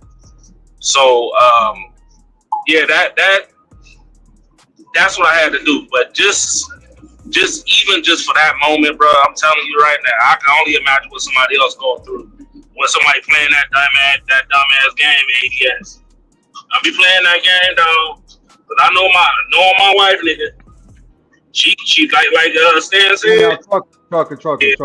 Now that's a serious, more contextual relationship. Y'all got kids in the family. I'm talking about generally, right? When a bride don't call me back, you know what I'm saying, or if I you know what I'm saying, a bride don't call me for a couple of days, I don't sweat it. I just chill out. When she ready to talk, she ready to talk. If she not, she not. That just be that. Man, listen. Whether it's listen. If you rock with that person, you gonna call. Now, if that person don't answer the phone for a couple of days, I understand that, but I ain't gonna sit here front, especially somebody that I guess you had good intentions with, like you was taking them serious. Yeah, you gonna be on 10,000. So Yeah, like they gonna check you give her a chance to make it, right? Hey, even if it's for 5 seconds. She's not gonna check. She's not gonna cuss your ass. Listen, she might not blow your phone up. She gonna blow your phone. She gonna call you, things like that. But once you walk through that door, nigga, them pots and pans, dog, it's moving. She moving the pots and pans. You gonna feel that. I bet you that your ass do that too. Bet you. Yep, hammer time. Like, shit, niggas know. Shit. I bet. Yeah. Shanika, so let me ask you, how would you start the conversation when a nigga walk in the house? You all right? You hear me? Oh, that's okay, I want to check and make sure you cool first. The first line from a serial killer. I ain't gonna lie, I'd be scared of the bitch. She must be you all right. I'm like, oh my god. Yeah, I know. You know, Paul's that's the first thing they ask. Oh my she about to hit you with a closed fist. Is you cool? Oh no, not all you cool. Feel that. Are you cool? Yeah. I'd be fucked up with that shit. I'm like, god damn it. ADS like that shit. Yeah. That nigga toxic though. He crazy. Like, he know she love me now. I understand though, ADS. I understand. He want to make sure she love him. Not even that much. Just simply sometimes you need your space as a man. I mean, you know what I'm saying? Put it this way, if you trust me, 12 hours shouldn't be the biggest deal to you. If I want to go do something for myself and I'm doing whatever I want to do, in that 12 hours, as long as you trust me, right, not to do the right things, now I ain't out here cheating, I'm just out here minding my business. What the fuck you doing in a 12-hour span, Negro? For one, I might want to go shopping. I might want to go to the gym. I might want to go to the bar and drink something by myself. You know what I'm saying? I might want to just get up and go, you know what I'm saying, for a walk. You know what I'm saying? It could you don't need to be married, nigga. You don't need to be married. You damn sure don't. And that don't take 12 hours either. Stop it. You said in Nigga said he might want to go have a drink and go shopping. Man,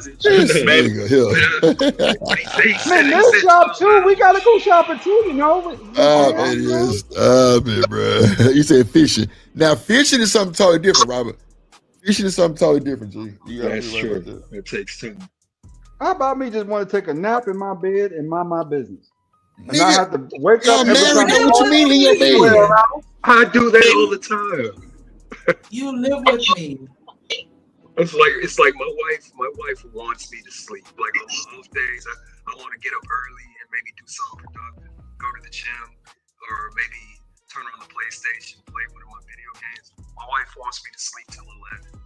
You know, she wants me to just be comfortable. As a matter of fact, she'll even take my phone and put it on the charger and keep it away. Look what Coach Bird said. Niggas that disappear know exactly what they doing. Effing around. Yep. That's all. Hey, why?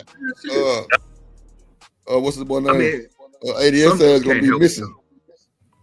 ADS gonna come up missing. Watch. I mean, he got missing because he going to take a nap. You can't call and hit me up and say, "Hey, I'm out and about. I'm gonna be home late. I'm gonna hit you back." Like I'm waiting at home. I got dinner on the stove because I'm thinking you finna walk in any moment. Like. You know what I'm saying? Like you just not even gonna say shit. You just gonna come in 11 o'clock at night and just go shower and jump in the bed like nothing happened. Hey, Shanika, they be fucking it up, don't they? They be fucking, baby. Yeah, that's the time when you supposed to be talking your shit. Hey, baby, listen. I know I ain't talked to you all day, but I had you on my mind all day. You know what I'm saying? Oh, okay, sweet. You know what I'm saying? Hey, you gonna wear that part? What you gonna wear tonight? You know what I'm saying? Like y'all. Like, why we sitting here fronting like y'all niggas that ain't gonna send it? If you're not even sending a text like that within a 12-hour, bro, something is wrong with you. No. Right. That's how I know these niggas ain't got no game, bro. Cause no, you absolutely right. All you got to do is shoot a text that said, just cause I ain't called you today don't mean I'm not thinking about you. Right. Trucker, I'm not gonna let you get away with being a simp, sir. I'm in for what? You being a simp. Listen. According to the talking space, I heard this fresh from the talking space. All right, even if you are doing things like giving your own woman who you're in a relationship with flowers at her job or sending her lunch, you're still simping. You're doing something nice for a woman.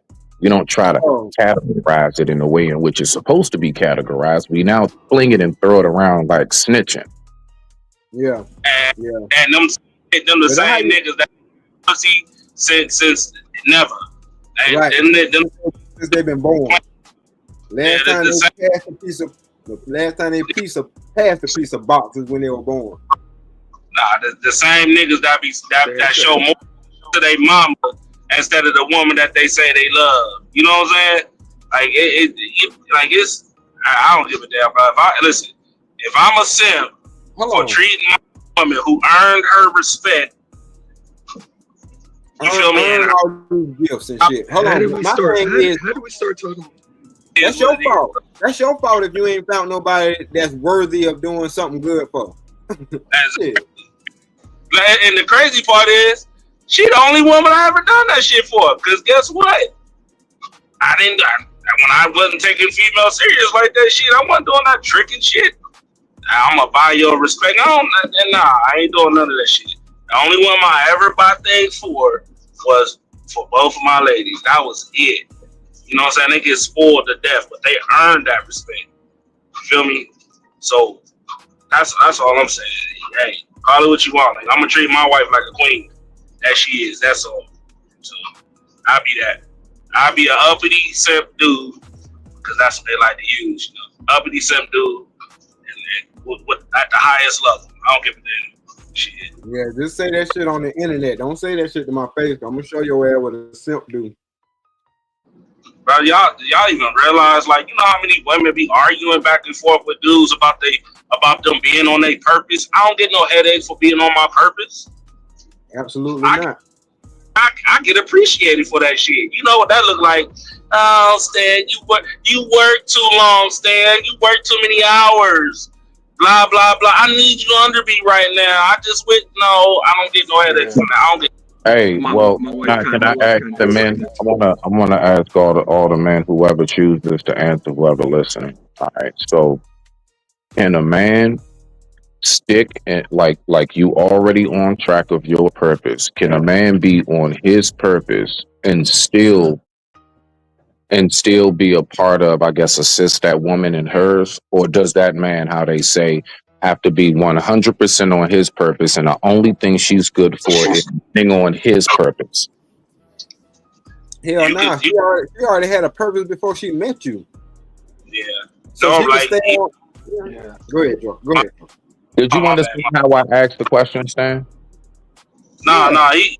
That's the thing. In a relationship, you don't put down your purpose just so I can pursue my purpose. No, but what I'm asking specifically is, can a man stick to whatever you got going on? Can you stay full throttle in that and still assist your lady in whatever she got going on now that she's incorporated? Or that you have to have it 100% you? It depends. And yeah. No, yes. When I met my wife was a full-fledged carpenter. I'm talking about building the houses from ground up, restoring all that, sanding the floor, staining them, glazing them, all that, drywall, everything. You know what I'm saying? That's before I met her. And when I met her, I was just starting to truck drive. And I stayed true to my purpose. And even while she was doing her thing, I still assisted her. You feel me? Her father and brother got a construction business now. So she still, like, somewhat does it a little bit here and there, but it's still, you know, kind of on my plan. But she still do her thing. So you could do it. It's just, I guess it depends on the person that you choose, I guess, per se, if you want to. She's trying to get her hair and nail salon off the ground. There you go. So she's trying to get a whole shop. You know, you see a little spot at the local town center. I got a rental for sale. You can, bro. Yeah, you can definitely assist. You definitely can assist, bro. You can do it. It depends on, like I said, it depends on your woman. If she appreciate that time you giving, and then on top of that, on what you doing also, you know. 'Cause like I said, I really wonder why then we never hear that. But I want to hear from the rest of the fellas, whoever else want to answer. Smitty, you ain't heard me talk about how when I get home, I don't let my women cook. I'm normally the one that cooks. Well. First of all, I've never heard you say woman in singular. I've always heard it be referred in plural. But okay, trust me. No. Well, let me go back. Let me read. I used to say when I'm at home, normally I just kick my ladies out of the kitchen and I cook for the family. That's something I normally do. Like last year, I cooked for Thanksgiving and things like that. They ain't cook nothing. I do because I enjoy it. Right. I enjoy You're the better chef. You're the better cook of the two. But I heard you say it tonight, though, Truck. Let's just put it like that. I heard you say it tonight, so let's just stamp it from here. Oh no, it's one woman now, Smitty. It's one woman. Well, there we go. I wasn't tripping when I used to hear my wives. Yeah. Okay. It's one woman. Thank you. You know, ain't nothing changed though. It's like, you know, I still, when I'm at home, I don't just sit on my ass. You know what I'm saying? You truck. You work, you do your thing. Your life is your life, bruh. Like, we just up here to kick it and cool it, nigga. We all gonna go back to what we really do, bruh. Smitty ain't one of them. I'm just saying, I get what you're saying though. I don't have no, like, I don't know, which is weird to me. Cause I say this all the time. It's a lot of dudes that say like, y'all know y'all niggas don't be sitting down when y'all get home. Y'all know y'all be in there helping, doing things like that. So why front about it? Tell the truth. I don't know, shit. Because, bro, it directly goes against the narrative, bro. It's just, it really is that simple. It's no long drawn out discussion behind that, bro. It goes against what the foundation of the talking points has been built on. You can't start kicking over pillars. But it's always been like that though, which is weird because it's like this must be a new situation. Because even back then, watching the men who they say allegedly sat on their ass, drunk a beer, and watched TV. Shit, I ain't never seen not one man move like that ever in my life. They always, you know, took care of the household or whatever. Yeah, whether they like, you know. Yeah, no, I get you definitely. Even down to, like, for example, me and my father, you know, we would be the ones mainly taking care of the yard, like cutting the grass, like actually mowing the lawn. My mom and my sister, she would, like, every year, she would be the one laying the mulch out after me and dad carried the heavy ass bags right there to the spot. She would do the mulch and do flowers and stuff. But the fact is, to what you're saying, they both were doing something. It wasn't, you know, everything was dad, everything was mom. My mother, for the most part, was the one that helped us with homework. My father, I never remember him helping me with homework ever, but he did cook dinner. He was the one that had the house smelling like home cooked meals. My mother would be in there helping me with bath and homework. My father never did bath and homework, never. Hey, but I do the same shit. That's what I'm saying. Like, and I feel what you're saying. Like a lot of dudes putting on the front, when the reality, that's not the truth, bro. Like I don't respect dudes, even married dudes, right? When they know they got a good wife, but they ain't trying to shine light on it. You know what I'm saying? I shine every time. First thing I said when I came up earlier, real quick, and Drip even know, I said I'm gonna be up here for a second because I gotta get dinner going before my woman get home. Like, we both work together, bro. It is what it is. Right. Absolutely. That's what you're supposed to do. It ain't supposed to be no other way. You gonna be by yourself, be by your fucking self. Hold on, but at the same time, I'm not knocking the nigga that come home and don't do shit. Because if he come home and don't do nothing, that means it ain't nothing to be done. But we all That's hold on. Shit. We all know any household is gonna have a to-do list that ain't never finished. So it's always something to do. But what I'm telling you, because that's how the fuck I came home today. I talked to my wife on my way home, and she was like, "Yeah, only thing you gotta do is fire up your computer. Dinner already ready. You know what I'm saying? You already rolled up.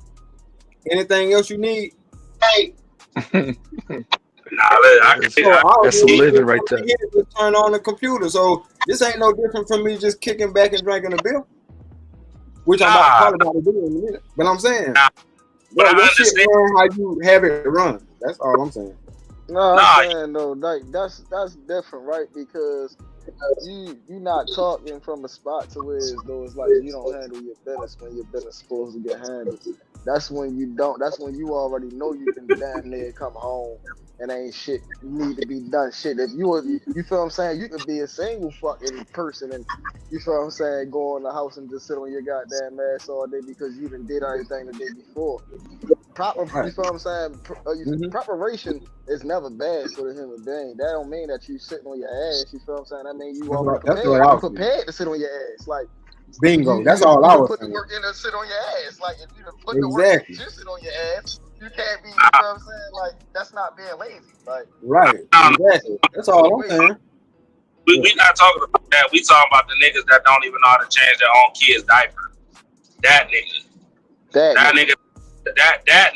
That's what we talking about. Why we talking about them niggas? Them niggas, if they don't know how to change a diaper or haven't tried to learn how to change a diaper, then they fucked up because you got a child now. But you ain't gonna need that skill for about 2 years or so. But you know how to do that. More like, I was about to say more like 1.5 cause shit. That's what I said. 2 at the max. 1.5, you potty training. Yeah, that's what I'm saying. 2.5 2 at the max. Yeah, I was about to say 1.5. You on that pot all damn day. Pot, you pee, yay! You throwing a party in that motherfucker every time you pee and poop in that motherfucker. You heard? Yeah, make sure with the buttons where you can hit that motherfucker and sound like it flood. You know what I'm saying? That shit helps a lot. But no, that's what we talking about, dog. Like I know exactly what you're talking about. Like you done already took care of everything pretty much. The only thing you might have to do is take out some damn trash, and she might be in the kitchen cooking. You just chilling, or vice versa. You know what I'm saying? So, I get that. If you got an old enough son, you ain't taking out no damn trash. Nah, shit. I got my son's 6. That nigga be taking out trash. You know what I'm saying? Yeah. Once you 4 years old, you start taking out that. At an early age, you got to train your whole household to run like a damn well-oiled machine. I've been telling you know what I'm saying. I told my wife like, no, you making that nigga take the trash out. Hey, let me ask you this, then, Stan. Do you believe, Stan, that the average family does the good old-fashioned grandma and them blast that radio and everybody get up and clean the house?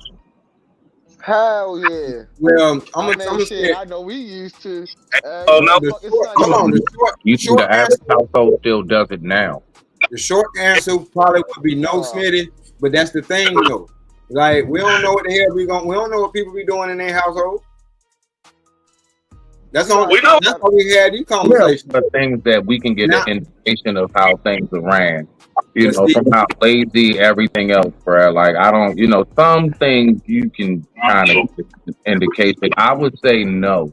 I would say that sitting down, eating at the table is gone, and telling me today. And I would say getting up on that Saturday morning and everybody cleaning the house. I would say I'm not saying like 100%, bro, but I would say well over 50%. That's not around, bro. Well over. See, that's the thing. That's why I say all this shit start at home. Like you can't call it. I'm not even.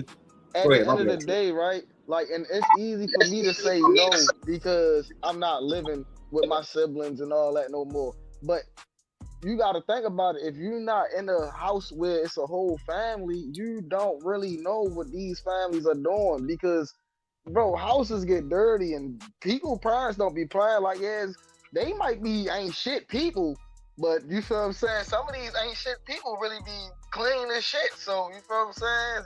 You know what I mean? Some people don't play that shit. Everybody clean up. It's a well-oiled machine in that motherfucker on the goddamn Monday morning. Well, Remind see, you to get up. Trey. I'm not aiming necessarily at the cleanliness aspect and the hygiene aspect more so than the how Stan was saying the well-oiled machine. Like when we had to get up and clean, I basically knew what I had to do between like trash. Like I usually was kind of assigned like trash, bathroom. You know what I'm saying? In like yard or something, stuff Shit. like that. Sweeping and stuff. I knew what I had to do generally, but it did bring about that everybody knew what to do. The unity. Sometimes we get a little arguing. I need the broom. Let me see it. Come on, stop playing and all of that. But now everybody knew what to do.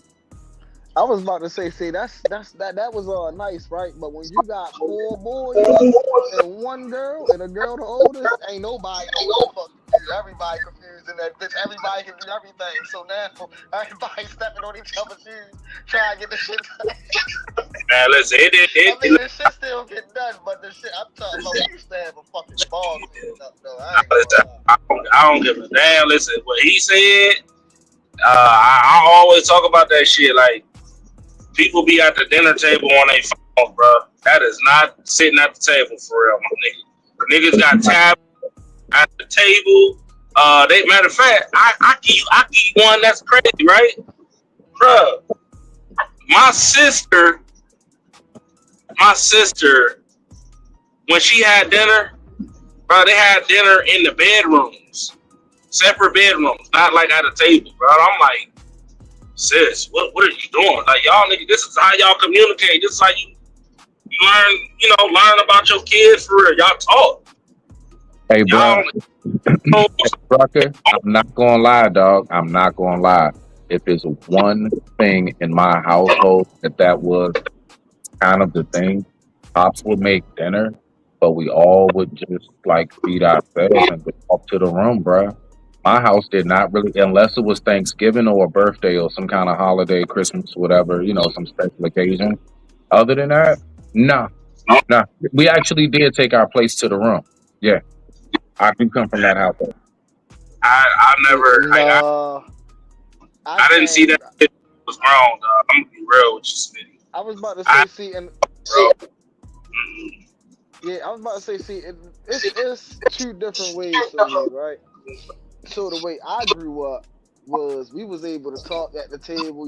My mother wanted us to talk at the table and all that. And then I go to my cousin's house and shit.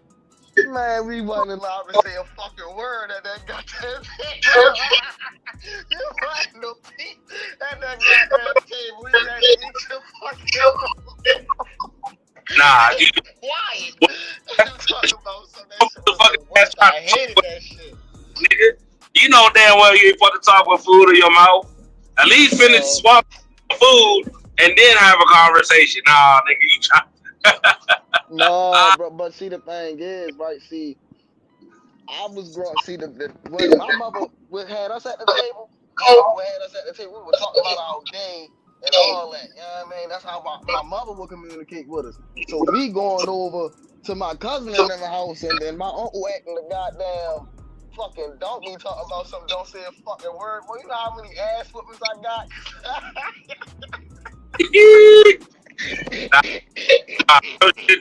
That is like the best time to talk to your kids, like. And I'm just saying that dinner table conversation is something different, something that be the conversation. Now I get it, sometimes y'all might be in the living room or some movie, y'all can cook food and eat in the living room and shit like that. But that dinner table is something special. I don't know what to call it, but sitting at the table, what them grades look like, son? Who you hollering at? You know what I'm saying? What girl you talking to? Oh yeah. I ain't had those type of conversations because, like I say, I wasn't sitting at no table with my pops. I was sitting at the table with moms talking. And you feel what I'm saying? Like that's a different type of conversation. Man, we be having conversations at the dinner table all the time. Even with my daughter. Man, who made you that? Who? Lawrence? Don't get Lawrence fucked up. Don't make me go to the school in front of the kids. Like, oh man, I can't wait to get home. Y'all make me miss my family right now. But what's the conversation about with this Candace thing? What's going on with her goofy ass? Shit, I don't know. Nigga, you ready? You want to put the video up?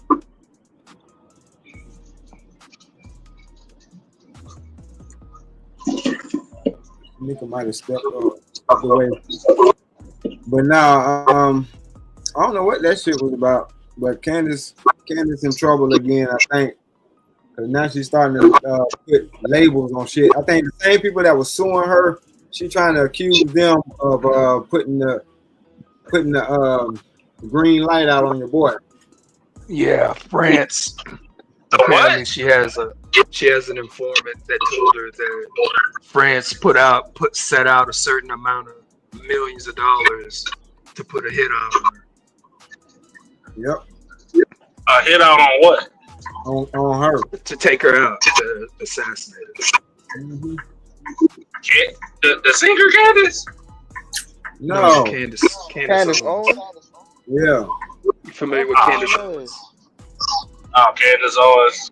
I wouldn't be surprised. I'm gonna be honest with you. I don't give a damn about that shit. You know, yeah. Anybody else? Anybody care about Candace Owens or knows the lore behind that? Because I can tell y'all. I don't like her myself. I don't like her personally, but you can still enlighten us or whatever. Yes. Well, so Candace Owens, you know, when I think about her, you know, I hear just a loudmouth feminist, but really she's just a girl who went to school. At one point, she filed in high school. She filed like a lawsuit on racisms against some white dudes. It's some white supremacy stuff to her. She filed a lawsuit, but that was like in high school. But eventually, she started being like a spokesperson in 2016 with Trump and stuff like that. Something called TPUSA. Yeah. But Candace, either way it goes right now, there's been like a bit of uncovering of what's going on in the United States. And Candace, so when it comes to in that political world, you know, I know y'all don't give a shit, but I'm just letting y'all know, based on especially her YouTube followers, like she has like, I don't know, 185K people watching her live for like 40 minutes every day. And but bottom line is she has the political system by the balls. And wait. You say she has 185,000 people watching her on a regular? Yeah, the numbers are out there. The numbers are crazy, you know. And so, she fine as hell. That's why. No, it's not that. It's not that. It's because she has it. It's because she has information. It's because, for one, I imagine she has been like this since a little girl, and she has just been somebody who has been into books. She reads a lot of books, and she likes to talk about the books she reads. And then she reads something here, and she's like, "Wait, that doesn't sound right. I'm gonna do a little bit of investigating." And she does, and then she says whatever she says. People say, "Hey, we don't like what you said. You need to shut up." And she's gonna be like, "No, you shut up. As a matter of fact, I'm gonna do research on you." So she's just that person. So I guess you would call her an investigative journalist. That's what you would call her. That's what her profession would be. Either way it goes, she's still a girl who reads a lot. She reads a lot and she does research, and she has been making a lot of money because she was involved in TPUSA. She knew Charlie Kirk very personally. Of course, whenever Charlie Kirk got assassinated, there was a lot of things. I mean, it's already very clear that you know, there's real sketchy things going on with Charlie Kirk's what happened to him. You know, anybody, you could just do like a little bit of research, you'll figure it out. But bottom line is, Candace, she hasn't really uncovered it, but she just reports what she finds every day, and people are pissed off about it. And she did that with the French president's wife. You know, and of course, what she was saying about the French president's wife was that he is a dude. That Prime Minister Macron, or President Macron, married to Brigitte Macron, is a guy. You know, just like they say Michelle Obama is a dude, except this time. It's true. This time, but it's not. It's different than the whole Michelle Obama thing, because this one is like people have been saying that for probably about 50 years when it comes to Brigitte Macron. And all Candace did was refer to their information. So because this is like information, so all you need to know is that very, very powerful people have so much money, and sometimes they like to cut off their meat and act like a tranny, you know, because that's what they do. Apparently, that's what's going on with Brigitte Macron. As a matter of fact, people like that, they have a lot of power, they hold a lot of weight. But that's who she named. Huh? That's who she named. Yeah. So those people are after her.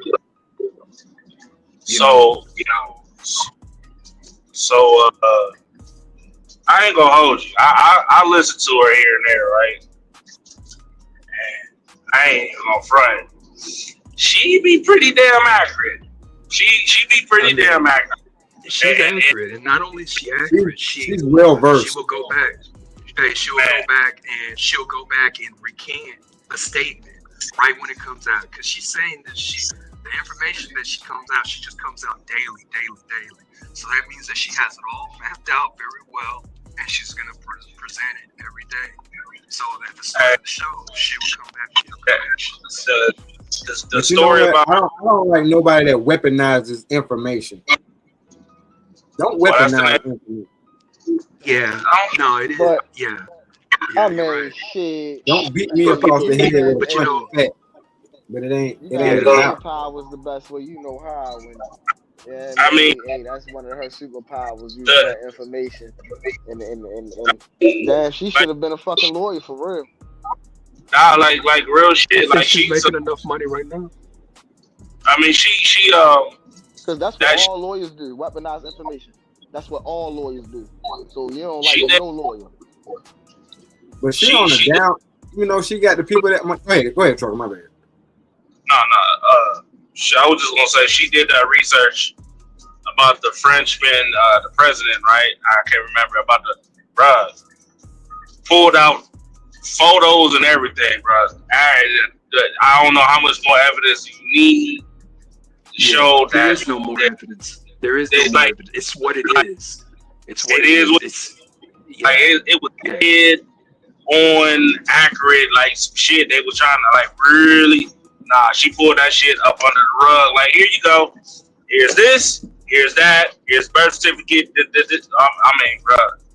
And then like the whole Pentagon shit. She was expressing that, you know, Pentagon basically got a whole side that's specifically for Hollywood. So yeah, but they're gonna show her. She getting too big for her britches, and they gonna sit her ass down. Like they did that. Well, I think like they That's did. what make Well, her maybe so they fine because she's so smart and she know it. She enjoys the fight. She wants the fight. She just wants a verbal fight. You know, but she runs into it. Fuck, I can't remember. I was about to say something. She got a billionaire backer, so it's like, of course, you got that type of confidence. I had that type of confidence. I had a billionaire backing me too. Man, what? I had him off. You heard me. I don't know if her husband's billionaire, but Hold on. He was born in the 78 million. Unless he just a dummy, he done turned that into a bill. He just turned that into a bill. And then he married her. So if their net income is their net income looking pretty nice. I ain't pocket watching. No, it's up there. Yeah, but I guess I never looked at it. It's 200 million plus. 200 million plus. Easy. So he got bread. Yeah. He got bread. You would wonder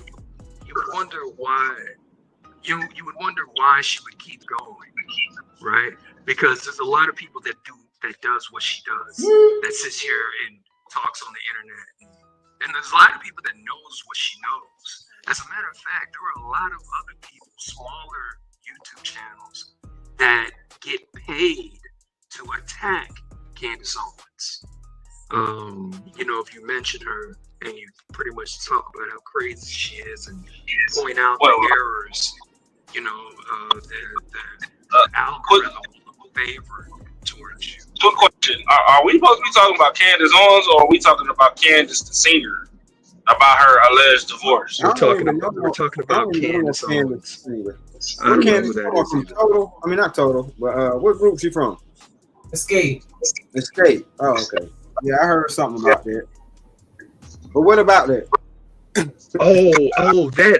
That's in the thumbnail. I kind of wanted to talk about that because y'all said something.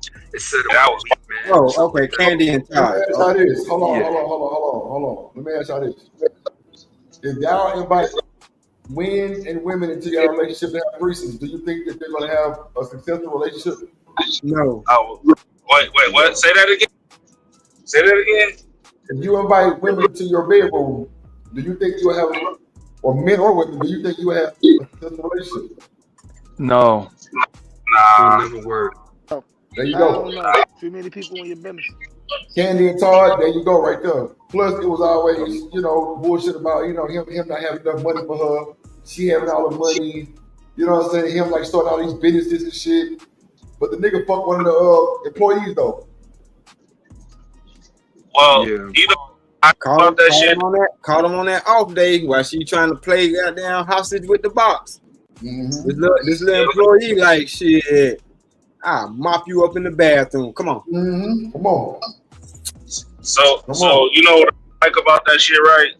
I don't understand this, right?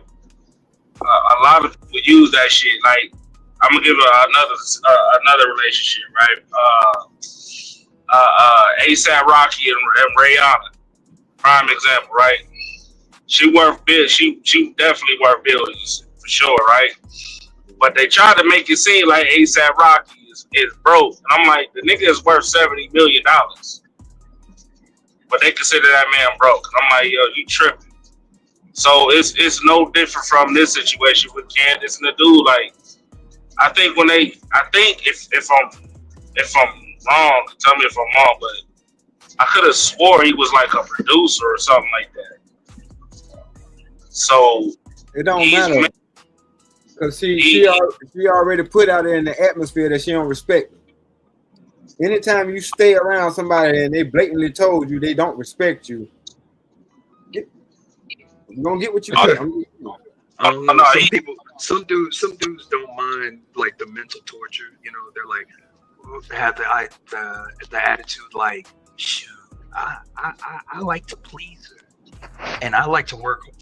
So I don't know. Some people. That's a fact. That's called. Like I said, if you feel like you're being blatantly disrespected, or somebody trying to use the fact that they make more than you to make you feel small, and you stick around, they're gonna drag you. I'm telling you, they're gonna drag you.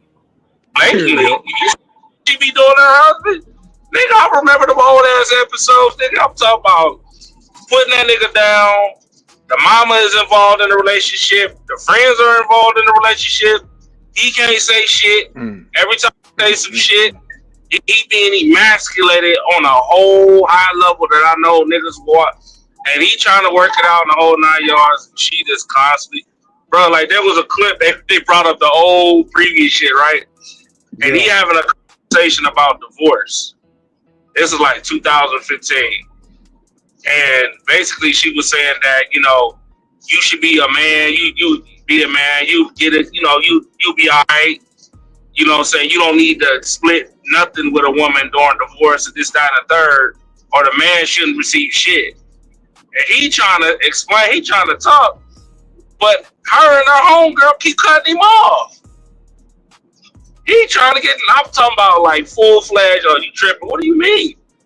I think it's weak when a man receives shit during divorce and all this other shit because he shouldn't get nothing.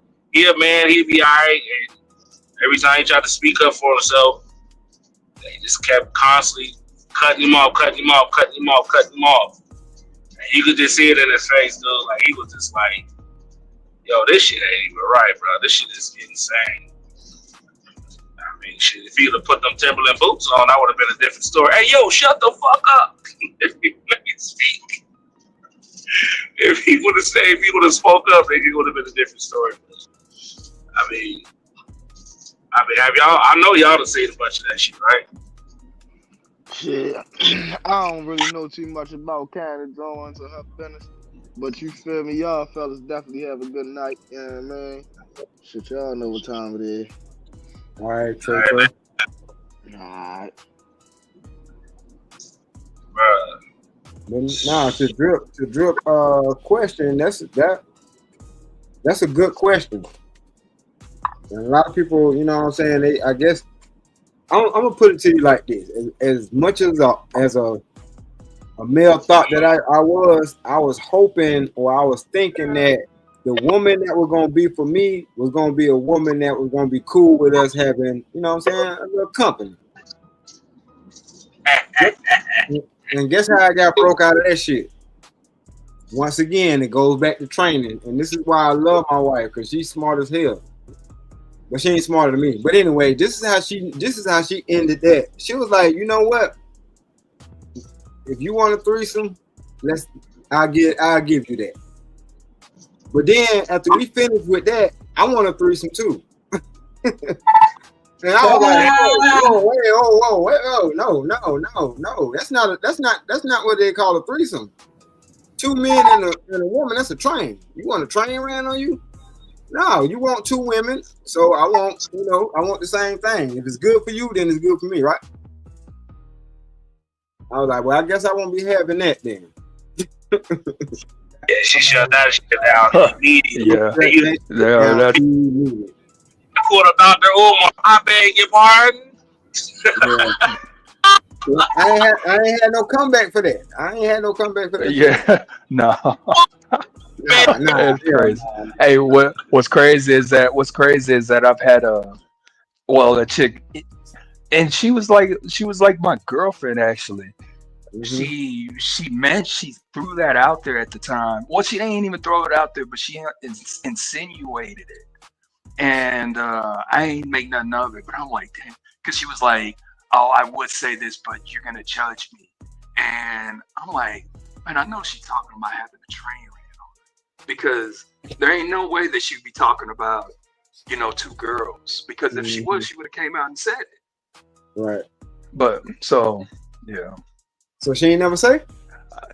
Well, I mean, she's an ex-girlfriend, but I'm just saying the fact that I knew that's what she was getting at. So I'm just saying, like, chicks, that's a thing for them. They're into it. That's probably a high corn watch for a heterosexual woman. Right. Well. Yeah. Whenever a woman starts off with "Don't judge me," or "I'm gonna tell you something. I don't want you to judge me." When that absolute red flag, fellas. Honestly, small, very, very small.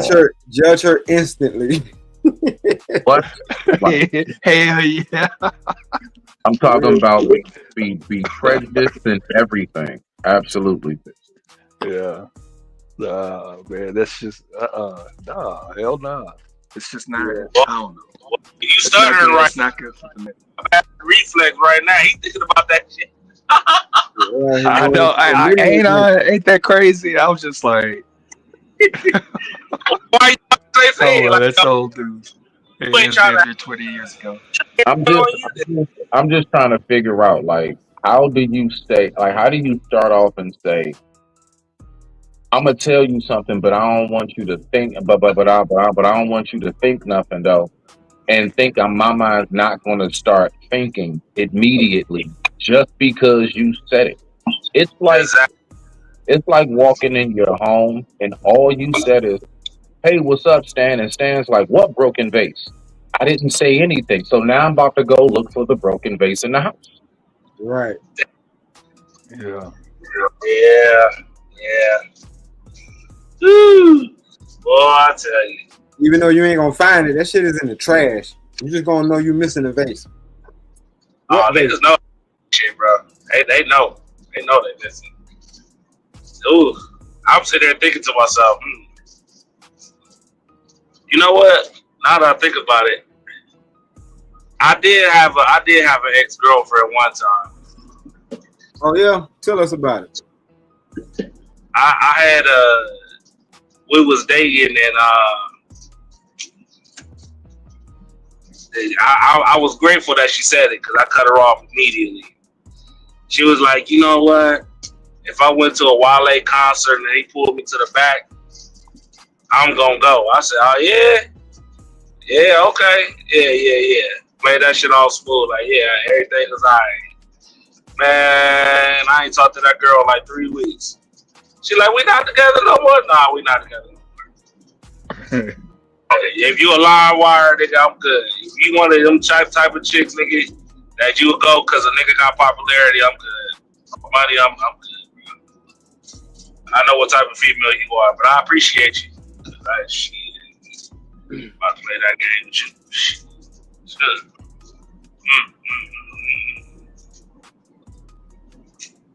Lord, still remember that shit to this day.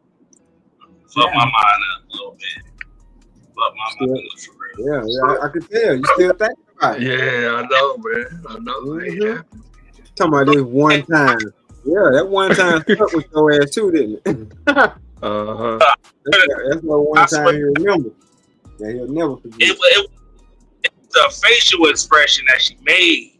You know what I'm saying? It was like she thought she was like on some smooth shit, like smiling and shit. You know, if it was, you know, while they having a concert, and you know he put to the bag. You know what I'm saying? She smiling. I'm gonna go back there. I'm gonna see you tomorrow. Okay, all right, okay. Well, you know what I did though? I posted up like I started a whole war. A whole motherfucking war, y'all. I actually went out that weekend with my the homie, which is a girl. She had like 4 of her friends, and they was craziest pictures, nigga. I posted them bitches up on Facebook, Pictures. y'all. Oh wow. Nigga, I posted them bitches. Yeah, I mean, you got to do something, right? Bro, did you win the war trucker? Oh yeah, I won. I won. Hell Nigga, no. I won the war. I'm gonna tell you how I won the war, bro. How you won the war? How I won the war? Nigga, the comments, the phone calls, the text messages. I can't. So you see now? You see? Bro, I got. hold on. 'Cause first of all, you already knew when she went back there to get in the Wale line that she probably wasn't gonna be. You know what I'm saying? She wasn't gonna be picked compared to the other folks that was in that line. So you already know that was one and done anyway. So you know as soon as that nigga left town, her attention was gonna be back on you. So she lost as soon as she walked off. Oh, I listen. She said what she said, but you know what? I just played this smooth. All I did was go out. I went to the club with the homies, buy bottles and shit like that. Had a good time, all that shit. I didn't mess around, y'all. I didn't mess around, but I had a good time. But them photos I posted up, niggas was like, bro, you cold. You a cold nigga, bro. I remember I was on single days, nigga. I'm like, bro. I had to let it be known, like I'm a nice nigga, but don't get it twisted. I could really go out here and do some crazy shit. Cause she thought I was that type of dude. Yeah. She thought you were one of them sucker and love ass niggas, you know what I'm saying? Just cause you was a decent dude, so was her. So yeah, I know. That's why I love that. But that was a good one. That's why I say, married or not, you still keep your blade sharp. Niggas be thinking I be romanticizing this shit or whatever the case may be, but nah, nigga, y'all don't even let me finish. You still supposed to keep your blade sharp because there ain't no telling when you got to get back out there, just in case that other shoe do drop, just in case she do flip the switch. You know what I'm saying? Out of nowhere. Like, So, hey, are you saying, Stan, are you saying that even as a married man, you always supposed to have a couple backups in the cut? no, you know, I ain't saying nothing about having backups. I said keep your blade sharp. Well, I'm just trying to help clarify because some people may take it that way. Well, don't take it that way. You're supposed to. Okay, let me clarify. By keeping your blade sharp, I mean you're still supposed to be able to know how to communicate with the opposite sex. I agree. I understood what you were saying. Hey, Stan, okay, so this is where they're It going makes to go. women feel comfortable. The thing is that as a husband, you supposed to still know how to flirt with other women. I said communicate. I didn't say flirt. You don't not flirt. Yeah, it's like you can be it's like being yourself, being yourself, still giving them compliments or something like that. But always Okay, so where the compliments coming from if it's not coming from flirting? Well, it will come from the way that they had their hair that day or some shit. I'm just fake acting out like all the shit we know women would ask to try to trip all of that up. And how because you gotta be on your toes to respond, bruh. Hold on, because as a married man, you still have to know how to communicate with women without it being flirtatious. So why do you get compliments from the women if I give you the compliments every day? What? I mean, well, you don't want to make. I mean, you don't want to make that's things flirting, weird. nigga. That's flirting. That's all on the flirting. See, I went right back to what I just said. You see how that can be real messy, Stan? That could be real messy, bruh. Communication ain't flirting though. So Smitty, this is Trucker Mail. Speaking only for Trucker Mail, I don't agree with Stan. I'm just putting it out there. You know what I'm saying? They are. I know how to. I'm good. Like I got mine. I can't see myself without her. I'm good. You know what I'm saying? I'm good. Watch this though. Stan. Which part you don't agree with me with? I don't know. Hold on. Let me find out what Truck we're talking about real quick. Go ahead. What'd I say? Oh, about you gotta have a keep your knife sharp. Like once you found yours, bro, you know what I'm saying? Ain't no looking back. Ain't no looking back. See, hold on, time out. That's why y'all getting it confused. That's not what I'm saying. What I'm saying is you can get married and lose yourself and completely distance yourself so much that you don't know how to communicate with folks. You just don't. You know what I'm saying? And there's a such thing as that. Let's keep it above. I would say at max, Stan. No, I would say at max, what we should do, make sure we keep ourselves up. Hey, D-Rock, I'd like you to expand. Can you expand a little bit more on that? Yeah, because I'm gonna tell you. I'm gonna tell you why you have to do that. This is what I learned from the divorce in the first marriage. Because I didn't think that it was going to be anything outside of her. I thought that was going to be a one and done situation, right? Thinking that it was going to be a one and done situation, I threw my complete self into it. To the fact where when she did leave me, that shit was a little bit devastating. You know what I'm saying? Because hold on, I ain't done yet. But I'm saying because I just said this is the only woman, and I'm like, from my standpoint, I didn't see nothing wrong with it. Yeah, this is the only woman for me. This is the only one I need. Everything else was just blacked out. But I went from being a player to that though. You know what I'm saying? So I knew what it was to be with multiple women. So when I didn't get appreciated by this woman that I was throwing myself into, I kind of lost my player card a little bit. I'm like, damn, I'm getting a little rusty at this. You know what I'm saying? Talking to women and shit. Man, so how old were you at that time where, I guess we can call it when you got your heart broken? How old were you at that time? It really wasn't got my heart broken. I went through a divorce. I was 30. I was 29, 30. Oh, okay. I mean, and we've been together for 13 years. You know what I'm saying? So I've been with her since teen. You know what I'm saying? Like 19, late. Okay. I get it. But see, the thing is, Stan, I know this is not what you're saying. Again, just clarify. Right. Right, so the part that really caught my attention was when you said I was giving her my 100%. I threw everything of me in there and gave her my all. Now, last time I checked, I mean, you honestly did the right thing. It didn't work out, but you did the right thing. Nope. Moving forward Nope. today. Nope. Nope. No, just hear me. Nope. Just hear me. No, Nope. hear me. I'm saying morally, bro. Let me tell you why. They should just hold on. Just let me finish. But Yeah. today, I'm just curious. So, are you saying that you're not giving your wife of 13 years today your all? You're like you're reserving because you learned your lesson or something? Goddamn right. Wow. See, this is the thing about life. Life has a way of making you build yourself up. No, and I'm gonna tell you why. Because that situation had me so down that I wanted to be out of here. And I promised myself I would never go there. So the only thing that I am reserving is I'm reserving that for me. Because I promised myself I would never get into another relationship so committedly and so wholeheartedly that I ain't got enough to walk away from the shit.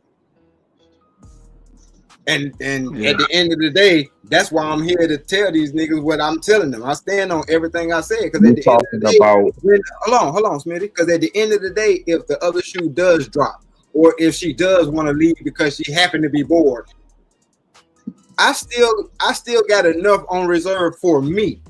Because if I don't have enough on reserve for me, then how the hell I'm gonna be able to put myself out there, and just in case if I do want to get out there, because I ain't finna let one heartbreak stop me. That's defeated. So I'm on delay. Just so you know, I think I'm on delay. So my bad if I think my time is off. My bad about that. So there's a term we like to say, right? It's in you, not on you. I mean, so whether you get married or whatever the situation it is, right? It's just in you. You know how to communicate with women, talk to women, things like that. Not saying you being flirtatious or anything like that or trying to holler, but it's just in you. Like if anything ever happened, you got the will to get back out there, even though it's just now you're more seasoned, so you know what to look for, and you'll catch the red flags immediately. Hell yeah. That's how it should be, but a lot of people let their emotions dictate their future. So people be making bad decisions, things like that. So as long as you do the work, but I'll just say it like this, bro. Like, when I was before I even started, I guess what's the word that y'all used earlier? Intentional. Yeah. When I was before that, I ain't gonna hold you, nigga. I was a full-fledged whoremonger.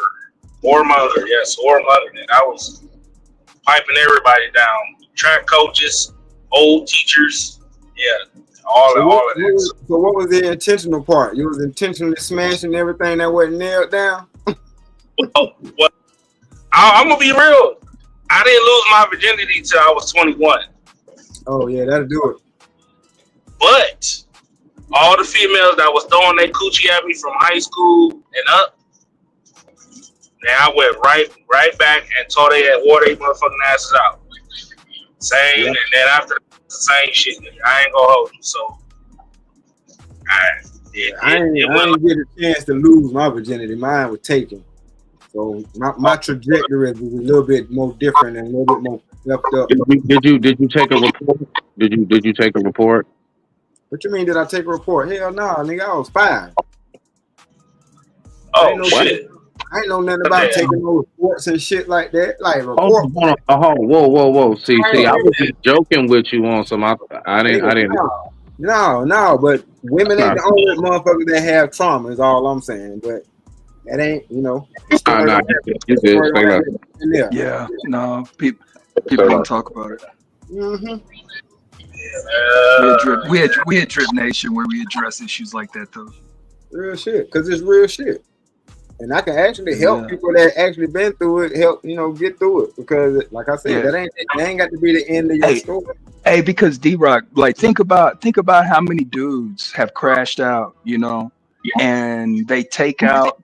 I mean, God, dog. It seems like besides drunk driving, the way that I've seen classmates of mine die, have been by has been by some crazy heartbreak. Some crazy dude then killed her, Yeah. and then killed himself, Right. or heartbreak. maybe six himself. I know what you're saying. Yeah. Mm-hmm. So it's like that's that Romeo and Juliet shit. Y'all niggas about to go back and find that post, nigga. I'm about to go back on my Facebook and see if I can find that post. Go ahead, find it, so we can talk about it. But no, that shit serious. I'm telling you, and everybody, depending on where your mentality at, that shit, boy, that shit'll take you out of here. It's dangerous, but so I don't know. It's just guys. They do have to be very aware with themselves. They have to kind of be into themselves. Kind of like when you hear Kendra G talk, and she's like, "Oh, I chose myself for marriage, and I'm totally good with me and myself. I don't need marriage." It's almost like some guys kind of have to. I don't say you need to be into yourself like that, but you definitely need to know, the things that you're into. That way, you're not lonely. You have to have the hobbies. You have to have the purpose. The will to fight and live. Yep. Let me bring it back full circle, because earlier I was talking about the Whitney Houston song, "The Greatest Love of All," and she said the greatest love of all was inside of her. Knowing how to love yourself was the greatest love of all. That's the bar. Yeah. And that shit didn't hit me. I lost you. You said I lost you? No, I said you already know. You all like, you know what I'm saying, what my head is with that. You already know. But see, the thing is, I'm like, that shit hit differently, because you're right. You got to love yourself. Like, if you don't love yourself, how can you explain it to somebody else that this is how I need to be loved? I don't like that shit. I don't like what you're doing. You know what I'm saying? That don't make me feel good. Do you think the difference? Huh? And would you say that there's a difference between the person who doesn't know how to teach you how to love them because they don't know how to love themselves, as opposed to the person that doesn't know how to tell you how to love them because they've simply never really experienced it or seen it or know what it, they don't even know how to identify it. So I would say that is one thing that somewhat starts on the exterior from us growing up as children on up. You got to see loving circumstances. You got to see people working together, smiling, forgiving, and all of these other things, hugging and all of that. You have to experience it. And then from there, from seeing that, you get a good indication of how you should be treated and how you should be treating others. Thus, we come to the old term of do unto others as you want done to yourself. So I would say that that's something that needs to be seen more on the outside first. So I would say a lot of us to land it, our environments aren't conducive enough, i.e. the single family house or the abusive household, whatever it may be. A lot of people need to see that before they know how to even identify it within themselves. Right. And I think that's why the community is so needed, because the community actually show you what different types of love look like. There you go. You got the healthy love, you got the unhealthy love, you got the cousinly love, you got the brotherly love, you got the friendly love. What's unhealthy love? Huh? What's unhealthy love? Nah, stop right there. I'm saying shit, that toxic shit. That's like putting toxic and masculinity in the same sentence. We don't do that. Let me explain. I'm talking about the couple that drinks together because they got that in common. So, but when they start drinking together, later on, that shit turned into a fight. But your ass on the outside looking in better not jump into it, because then they're gonna jump your ass. You really call that love? Hold on. Yeah, they finna go in the house and that's how they've been living for the last 10 years together. Bro, that's just drinking buddies. That's drinking buddies. No. Hey, let me Okay. tell you something. I wouldn't I always was in a escalate relationship. that way. Just saying. Hey, look, I had an ex-girlfriend. I had an ex-girlfriend, and the way that she believed that love worked was you shit talk each other, and Yeah, then yeah. when things get high, when the emotions get high enough, you hit, you start fighting, and after you fight, then you fuck, and then you cry, and then you repeat in about a week. Like I'm talking about, she didn't know anything else. And then she met me, and I was involved in that kind of relationship for like damn near 3 years. Right. You know, Now and watch this real quick. of course it had to be me who left. But the fact that it took me 3 years. But no, you was trying. You were giving her grace, but you were trying to figure out what it is that's causing this blockage. But No. only to find out that was how she that's how she recognized love. Or to her perception was that's what love looked like. But Stan, Right. I think that go right Because back to what I was saying.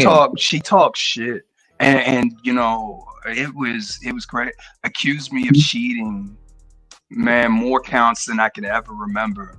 And I used to ask myself, why was she? And then the worst part was that she will find like a phone number in my car.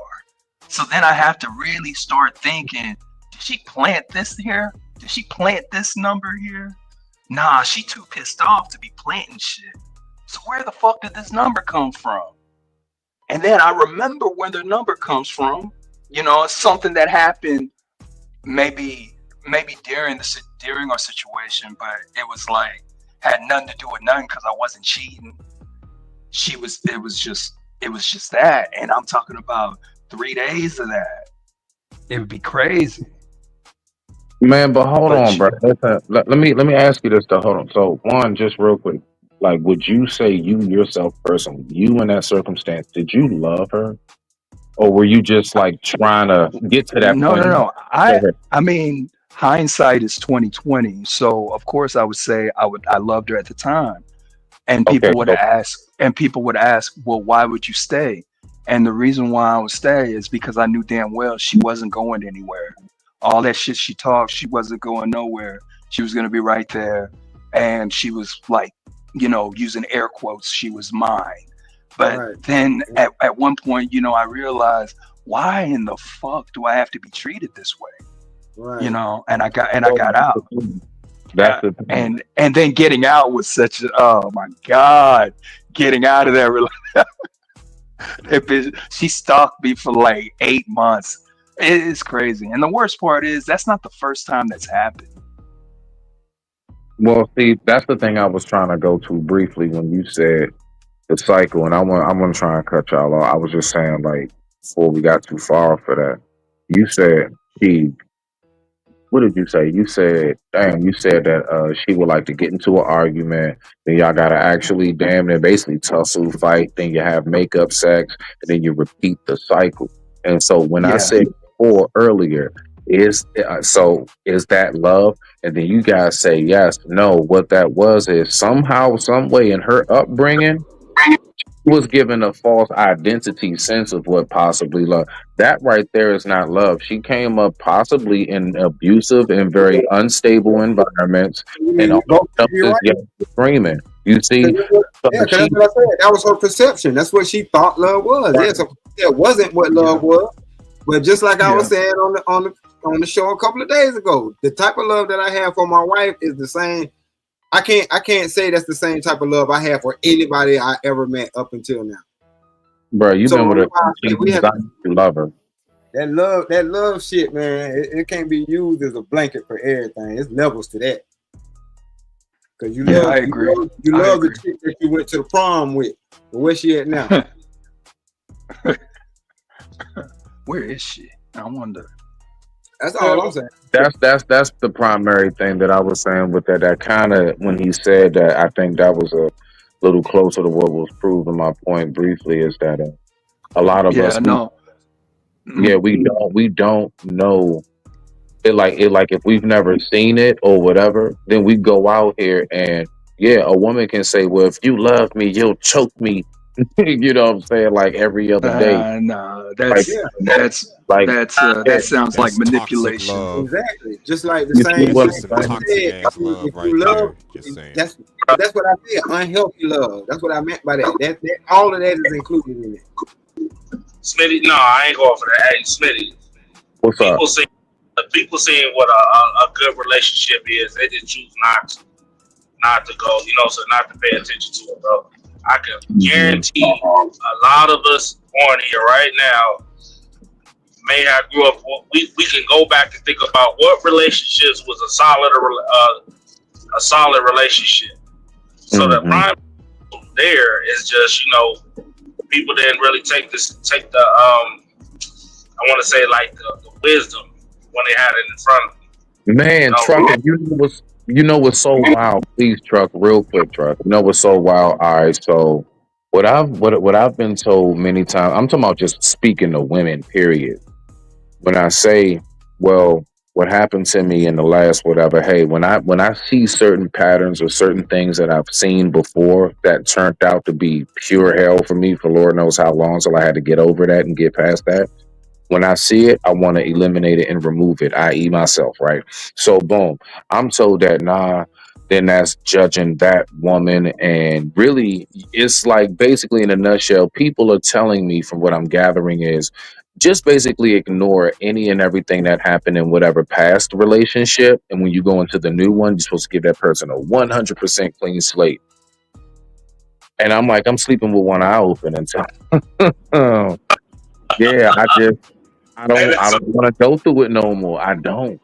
And I don't know how else not to go through it unless I defer back to what I've seen or recognize of a pattern. If you start doing certain things or this starts happening, I can't help but to say, hold on, hey, could we talk real quick?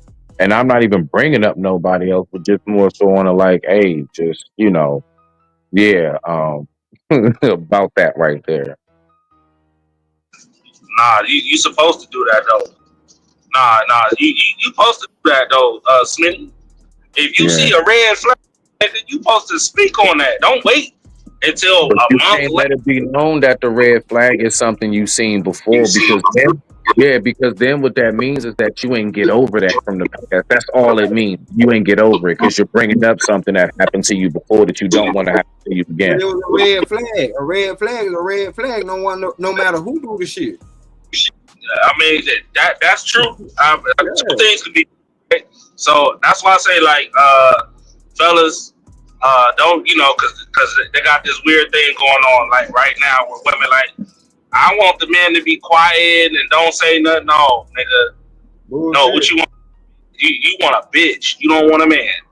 Any man knows. You want see a red a sucker. Yeah, right. So if you see that red flag, don't mean you gotta say something right there on the spot. You know what I'm saying? Wait till y'all get home and have that conversation. Don't mean you gotta be a dickhead or an asshole, but let her know, yo, I saw that shit. That shit wasn't cool. I don't appreciate that shit. You know what I'm saying? That was disrespectful as hell. I didn't like that. I didn't appreciate that. You know what I'm saying? Put some motherfucking respect on my name. Don't play with me like that. I'm not your parents. You understand? Put the fire out while it's still a small flame, basically. Overlooking the red flags is basically a little small fire that's burning. It's gonna turn into a forest fire. Yeah, speak on it. Don't yell or you gotta do all that shit. Now, if you gotta yell on that shit, that's because she came like that. And if you yelling to get her to understand you at all times, bro, that's a problem. That's a red flag. That in itself. Because you know what? It's a delicate balance, because the reason why she did that is because it's in her nature as a woman to push you or to at least challenge you sometimes. But at the same time, you supposed to stand up for the shit and catch her in it to let her know that, yeah, I seen what you did, I caught what you did, and I'm addressing it. You know what I'm saying? Like, I'm telling you, all of this shit is like school, bro. We teaching each other. It ain't so much men only teaching women. No, we teaching each other. Oh, trust me, I know. Because that's why I did that to that girl. Because she said what she said, and I said, all right, cool. Bet, say less. He was brave enough to tell your man that goofy shit, and thought a nigga was going to get swept up under the rug. I got you. I'm going to let my actions speak louder than words. And it's crazy, right? Because that same girl is the woman, her mother and her father, who I work with. Oh, God rest his soul. He's gone now. But the mother who works with me, but also works with my wife too. So yeah, she's still out here running them streets. And meanwhile, she's watching the success that she possibly could have had. But hey, play stupid games, win stupid rewards.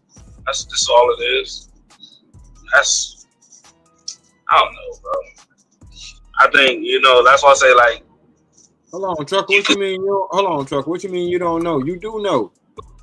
What you basically saw in real life and in real time is sometimes even us as adults we make dumbass decisions and we make life altering decisions.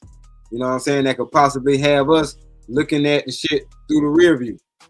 You know what I'm saying? Wishing that, you know what I mean? We took that fork in the road. That's all it is. No, I was saying that, even going through that situation with my ex, right? That bullshit. She still had a good mother. She had a good father. So just because she didn't give a damn about, she wanted to run the streets and do all that goofy shit, didn't mean I was you know what I'm saying? I wasn't paying attention. Like, that's why I say, like, game is everywhere. And I know a lot of people, it be around them too. It's just they choose not to recognize what's right in front of them. Yeah. So, and sometimes we do recognize it, but don't say shit. Let's keep it a buck. Right. It's crazy because she be bad as hell. Like, why your wife talking to my mother? I be like, because they work together. How you think this business run? Like, what we talking about here?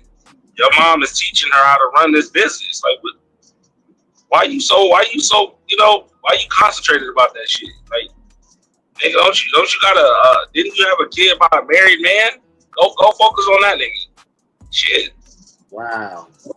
Go focus on that nigga. Yo, everybody got it right but you. So I'm gonna focus on all this game that your mom and dad is giving me. And guess what? They communicate with my wife, things like that. And you know what? It is what it is. So, I'm trying to tell you, bro. I guarantee everybody here can go back and say, yo, damn, man, my uncle had a good woman. He effed that up, dog. Yeah, we see that shit a lot. That's why I said let's admit that we know that we drop the ball sometimes. You know what I'm saying? We mess up a good thing. It ain't beyond us to acknowledge that.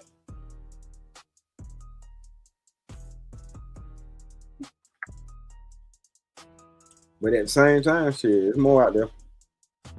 Shanique. There's more. I just said, didn't you have a video to play? Drip got the video. Let me see. Because I want. What's this men being jealous? What men being jealous about? Come on now, that's a female a feminist tactic, bro. Yeah, I want to know. I don't know. He had said it to me, but I didn't have a video on men being. Oh, okay. I'm about to say, what the hell about? Tell you right now, if every woman right now, nigga, went to anything, or maybe it's just my connection. Listen, obviously they see, and this be the bullshit, right? If women's dudes disappeared for about a week, y'all would lose y'all damn mind. Ain't nobody jealous of no damn women, bro. Ain't nobody jealous about that shit, bro. Y'all gotta stop that bullshit. Y'all gotta stop that bullshit. I'll be telling all these damn lies. Maybe I'm stronger than a man, man. I'm stronger than a man. And then what happened? I'm gonna make you prove it. What was that show that was Netflix? When the Asian, the smallest Asian dude, literally dragged the hell out of that bodybuilder. All the women thought she was gonna do some shit. Man, that Asian dude looked at her ass and he was laughing like crazy. I'm like, oh man, see, had her pinned down and everything. I said, see. I said, ooh, y'all better be glad niggas got sympathy because y'all women. Because if it was like that, ooh, it would be all bad. That's the problem I have with simps. See, simps on a large scale have these women thinking that a majority of men is soft. So then when they do walk around with that bravado that all or most men are soft, they get messed up. Because we are barbarians at heart. Whether y'all know it or not, we just try to keep shit kosher. We really do. But when y'all come at us with all that fire, y'all tap into our dark side. I'm just saying. I ain't saying it's right. But some of y'all just be like, I don't care. You know what I'm saying? F you and da da da da da. And I know words don't supposed to hurt, but it ain't even so much the words. It's the energy you came with. Like that's just okay. That's what you trying to put. That's like you ask for a nigga that's like Rambo, right? Right. You ask for a man that's like Rambo, so you get one. The nigga is you got the whole city on lockdown, but then you can't handle them at home. It's like nah. Yeah, you want a Rambo, remember? You know what I'm saying? Like nah, don't. You can't ask a man to be your warrior and protector, but then get mad when he trying to make sure that you fall in line. No, my nigga don't go like that. Right. What you got to say, Coach Ferg?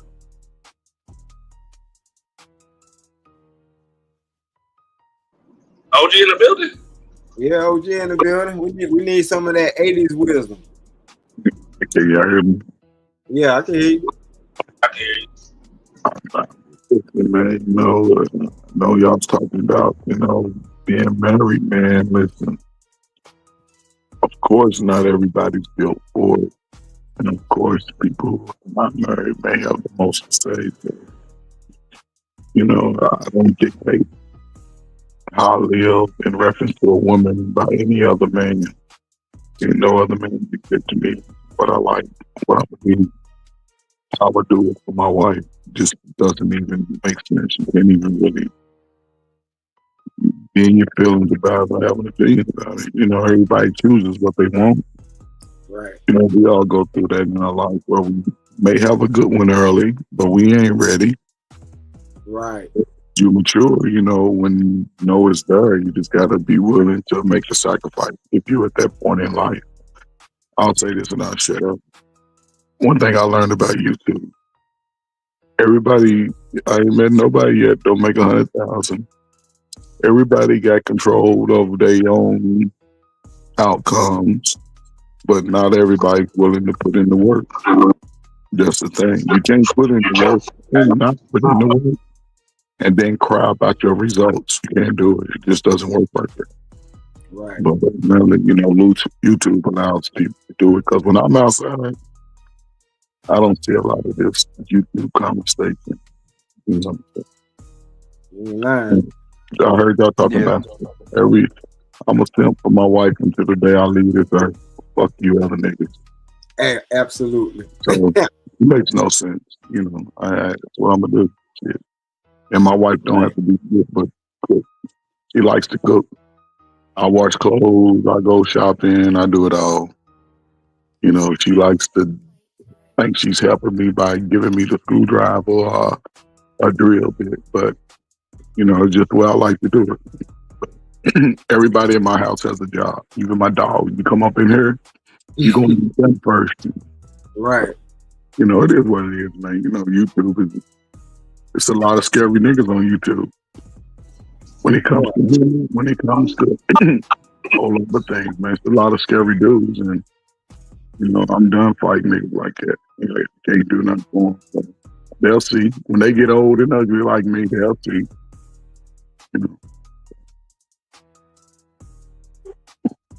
And I hope people are teaching their kids what they claim they didn't learn. Because the way I see it now, a lot of these kids are slow, fat, lazy. So who's teaching them?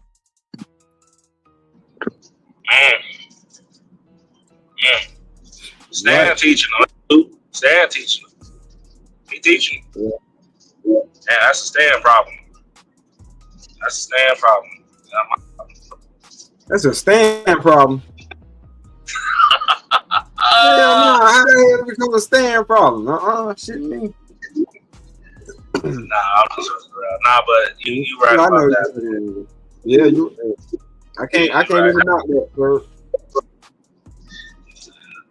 I was just, that's why I was just saying, like, bro, even growing in the churches, bro, I've seen some dudes that would knock a nigga's head loose.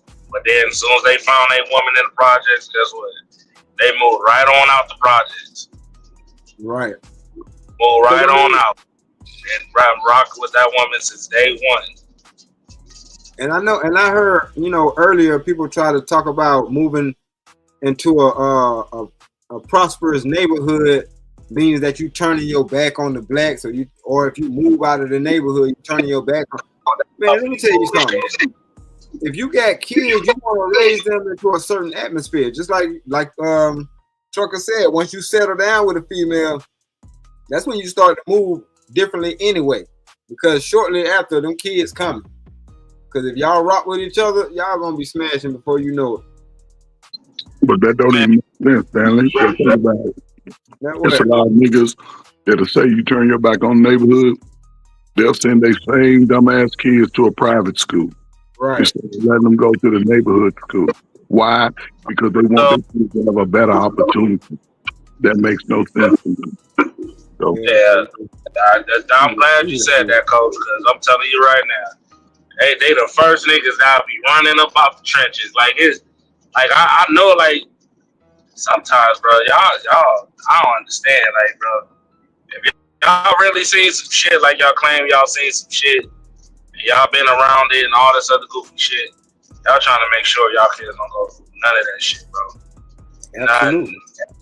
I mean, bro, I don't give a damn. Like, you can call me uppity, you can call me a traitor. I don't give a damn. Don't mean I'm trying to live in a mansion, even though I could, or anything like that. It's just, I just want them to have a better, you know what I'm saying? Like, not saying I'm not teaching them, cause 3 educations is better than 1, but I would rather my kids go to sleep comfortably than always have to worry about somebody busting the windows down trying to get in the crib, walking down the street, bro. A lot of my knife wounds and gun, bro, was walking from school in the trenches. So if y'all really comfortable with y'all kids going through that, then, hey, have at it. You feel like that, have at it, my nigga. I don't want none of my kids to go through none of the shit I went through, bro. You ain't lying. I'm kind of worried that shit. I don't want none of the shit that me and my cousins, bro. My cousin Ashley, bro. She was like 8 years old, my nigga. She ain't been the same because she watched a nigga get his head sniped off in a goddamn corner store. And some people can deal with that shit, but a lot of people can't. Nigga, my brother didn't even recover from that shit. My brother fucked up.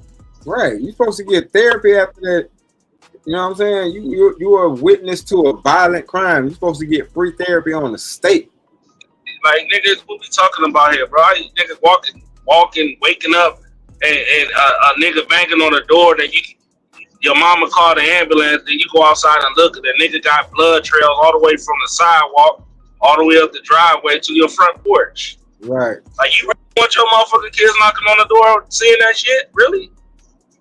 No, I don't. But with that shit, bro. But when you listen to a lot of people, first thing they say is they got PTSD in the neighborhood. You got PTSD. You want your kids with PTSD. That makes no sense to me. They don't. That's why I'm shit. Everybody wonder why I moved out of Atlanta. I'm like, I got kids. I ain't trying to raise my kids in Atlanta. So they can have that stereotype that Atlanta got. No, I'm good. We good. Man, listen. I tell you, listen. I say it like this. I don't know what I be doing. My memory when I was leaving the trenches with my father and brother. That was 1999, like 2000, 2001. A nigga was handcuffed to the steering wheel, burning alive in the vehicle. That was, and I remember the color of the car. It was a green, blue, like a green flipping to a blue 1998 Camaro. Nigga was set on fire, bro. And this with, listen, if y'all good with letting y'all kids see that shit for real, then, hey, have at it. Nigga, call me a uppity nigga all you want. I don't want none of my kids to see that shit. None. It's bad enough they got to see it on TV. Seeing it in person, hell nah. Fuck no. Fuck that shit. Y'all crazy as hell. You think a lot of young people get to those places? Their parents don't want to take them out of it, right? But yet, those kids have the most issues. A lot of those kids have the most issues, behavior, social emotional issues. A lot of those kids grow up repeating things worse than what their parents did. I mean, I'm not thinking about it. We all got some cousins that stay over. We can take the kids over and play for a couple of hours and let them see, like, listen, you can be over here with them, or you can be over here in your nice green grass and run around barefoot in your backyard and not worry about nobody stealing your bike. But, again, people are always going to make excuses and blame somebody for their lack thereof of false, because you're supposed to train your kids up the way you want them to go. That's what the good book say. Since everybody's supposed to be reading that motherfucker, apparently they be skipping the part where they say, spare the rod, spoil the child. And you raise a child up the way you want them to go. And you don't teach your child devious shit. A lot of people teach their child how to lie early. Then when they use that shit on them, now it's a problem. So I done seen this shit for 20 years, man. That's why when I listen to niggas, I just be like, well, I see where they gonna be at for a long time. Because people think they can feel their way out of life. No, in life you got to work your way through it. And then you get to a point where you can relax. People trying to relax and make excuses for whatever. But it comes down to the individual. A lot of people, just be honest, we're not sure. I used to say a lot of people just want to be ain't shit. So, Nah, Coach Ferg. Nah, listen, I'm gonna say it. Hey, yo, black folks, it's okay to get up out the trenches, man. It's okay to get up out the hood. It's alright. You ain't no damn traitor. Don't mean you can't find other communities of black people who has the same type of mindset and live on them same principles. Alright? Like there's a lot of communities out here. We got a bunch of black people who out here trying to move forward with this shit. Find them folks. Feel me? Find them folks. Do not align with this it's okay to make my kids suffer the same way I suffer type shit. Like fuck that. Hell nah. I stay away from people like that, bro. Cause that just let me know you a soulless motherfucker. Yeah, you shouldn't even have in the first place. You sick bastard. Yeah, that's the dumbest shit ever, because even today, they internalize too much and they don't know how to, talk out of it. When I was growing up, man, we used to talk each other off the ledge. Now they like, yeah, man, fuck the world. The world ain't shit. Let's do fucked up shit together. Then you be the one, the sucker, the one to get the life. I don't want to get your pumpkin peeled back. This motherfucker running around about he missed you. He the one that set you up. So shit. Fuck The them same niggas. people complaining about the wild videos of these kids beating on a woman with sickle cell and her 6-year-old daughter and a 9-year-old boy, but then wonder why. The hell? But see that, and I'm glad you said that, because like I said, that's a cause and effect. Because if I don't teach my child to respect authority, they're gonna go out in the world and not respect authority or people older than them or their elders or etc. That's what I'm saying. Well, like y'all can say, in sight in I the know, whole story. I know. That's the thing. Because like I said, when we had that conversation about if your son tried you, what would you do? And I'm telling you the reason why I got to stand on that, because it sends a ripple effect. If he do it to me and I don't nip it in the bud, he gonna go outside and probably beat up one of these parents. And that's what I be talking about. Like, I don't be saying shit to be reckless. Trust me. Yeah. Well, dude that I listen to a lot, Op Nation, all he does is report, read, or all he does is his YouTube space. It's almost like reading a police scanner, because all he's doing is looking at the news every day and then reporting it. But there was this one story that was just a trip to me, because there was a guy who basically he didn't call the police on his son, but he asked for the news to come talk to him, because he noticed that there was a kid that got shot, or some kind of murder incident, something like that. And he said when he looked at the footage, he looked and he can tell that it looked like his son. So he spent a lot of time trying to contact the mom, saying, "Hey, is this our boy?" And after about 3 days of her ignoring him, he got a hold of her, and she was like, "Well, I was gonna tell you about it, but I knew you were gonna be upset," or something like that. And it was just kind of sad the way that the father knew that the son has been changing, because the boy is like 14, 15, 16, somewhere around there. Yeah, he can sense that he was on a destructive path, right? Yeah, and he was really concerned about his Facebook posts that he would put, because he'd be posting guns, he'd be talking about how life ain't shit, things like that. He said that he stopped playing sports, and it was almost like there was nobody even trying to listen to the father. So the father was like, "Well, if I'm coming," he chose to come to the news. He chose to come to the news and talk about it. And I remember on Ock's panel, Ock was like, "Man, if the manosphere was so big, if they were so interested, they would be sharing the story all day long." And I was like, "They're not going to share that story."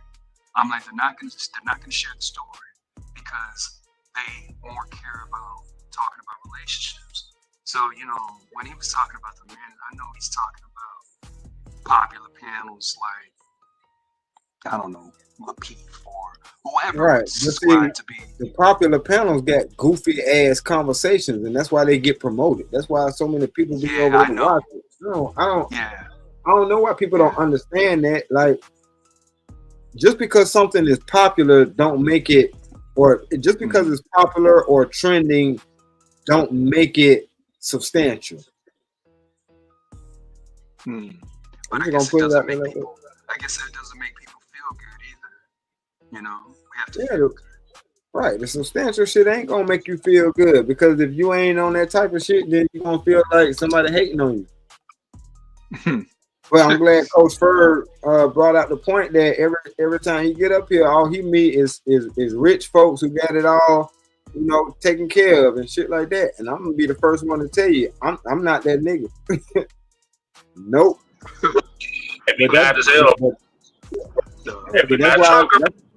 That's why I know the trenches, like Trucker said, sometimes you got to get about that shit. You deserve better, man. Your family deserves better. You can't grow. But if they don't get it, they're just not going to get it. Unfortunately, by the time they get it, it's almost like they done buried themselves so deep to where there's no getting out. So it's like, Hey, who said that I think it's about maturity. Did I say that shit? McCoy said that. Think about our community. What I even, you know, you hear it all the time, especially when it comes to us. Your brain ain't even developed until you're 25, right? And that's an excuse, right? Because you can learn every day. Every day you can learn something new. Every day you can learn how to be better. The problem is a lot of people listen to others and shoot their dreams down based off somebody else's lack of drive, lack of determination. I never understood that. That's why I've always been sort of a loner type, but like a tiger. I'm gonna go where I want to go when I want to go, and I'm not gonna let your feelings about somebody affect how I interact with somebody. Because one, I'm gonna always give respect. Two, and once I get disrespect, I can disconnect from you. See, I grew up with 5 sisters and my brother and shit, and my father was the craziest dude I knew. So he was talking crazy to me enough where if you talk crazy to me, you call yourself my buddy, nigga, you might not see me for another 6, 7 months. And when you do, I'm gonna say what's up. I ain't gonna disrespect you, but we ain't cool. I mean, we ain't kicking it like that. You know what I'm saying? Because I'm thinking about what I want to do, you know, in life. You know, and like I said, I got a 23-year-old son, maybe 23 in January. And I tell him every day, it's his time to go live his life. Man, trucker, that's why I say, man, he done got over 60,000 miles since July. That's when he first got his little, I guess, I don't know what y'all call it. He was able to drive. He was driving with a trainer. And then he go from California to New York. He all over. That nigga ain't been home in 3 months. Rightfully so. Hey, coach. Hey, the big reason why I moved to Texas is because my route when I was with my mentor was in Texas, in Dallas to San Antonio, and I used to have a run because I almost moved to San Antonio because I stayed out there damn near for like 2 months, or Dallas, same thing. From California to Texas, Texas to California, California back to Texas. Yep. So I got real familiar to Texas life. So yeah, and he's making good money. He's probably saved about $10,000, you know, in that time. So, you know, but a lot of people ain't gonna take a chance on themselves until they wake up. A lot of time we wake up too late, and then we wonder why life ain't going the way we want it. As a man, you got to be willing to explore the world. I'm not saying you got to leave your foundation, but you got to go out and conquer the world and come back and tell your story, not, you know, wish and hope and feel about life. Other races of people don't give a fuck about niggas' feelings. They don't give a damn. So don't take your feelings with you. Give it to your mom and dad. Hey, Truck, I'm gonna mute you. You got some background noise.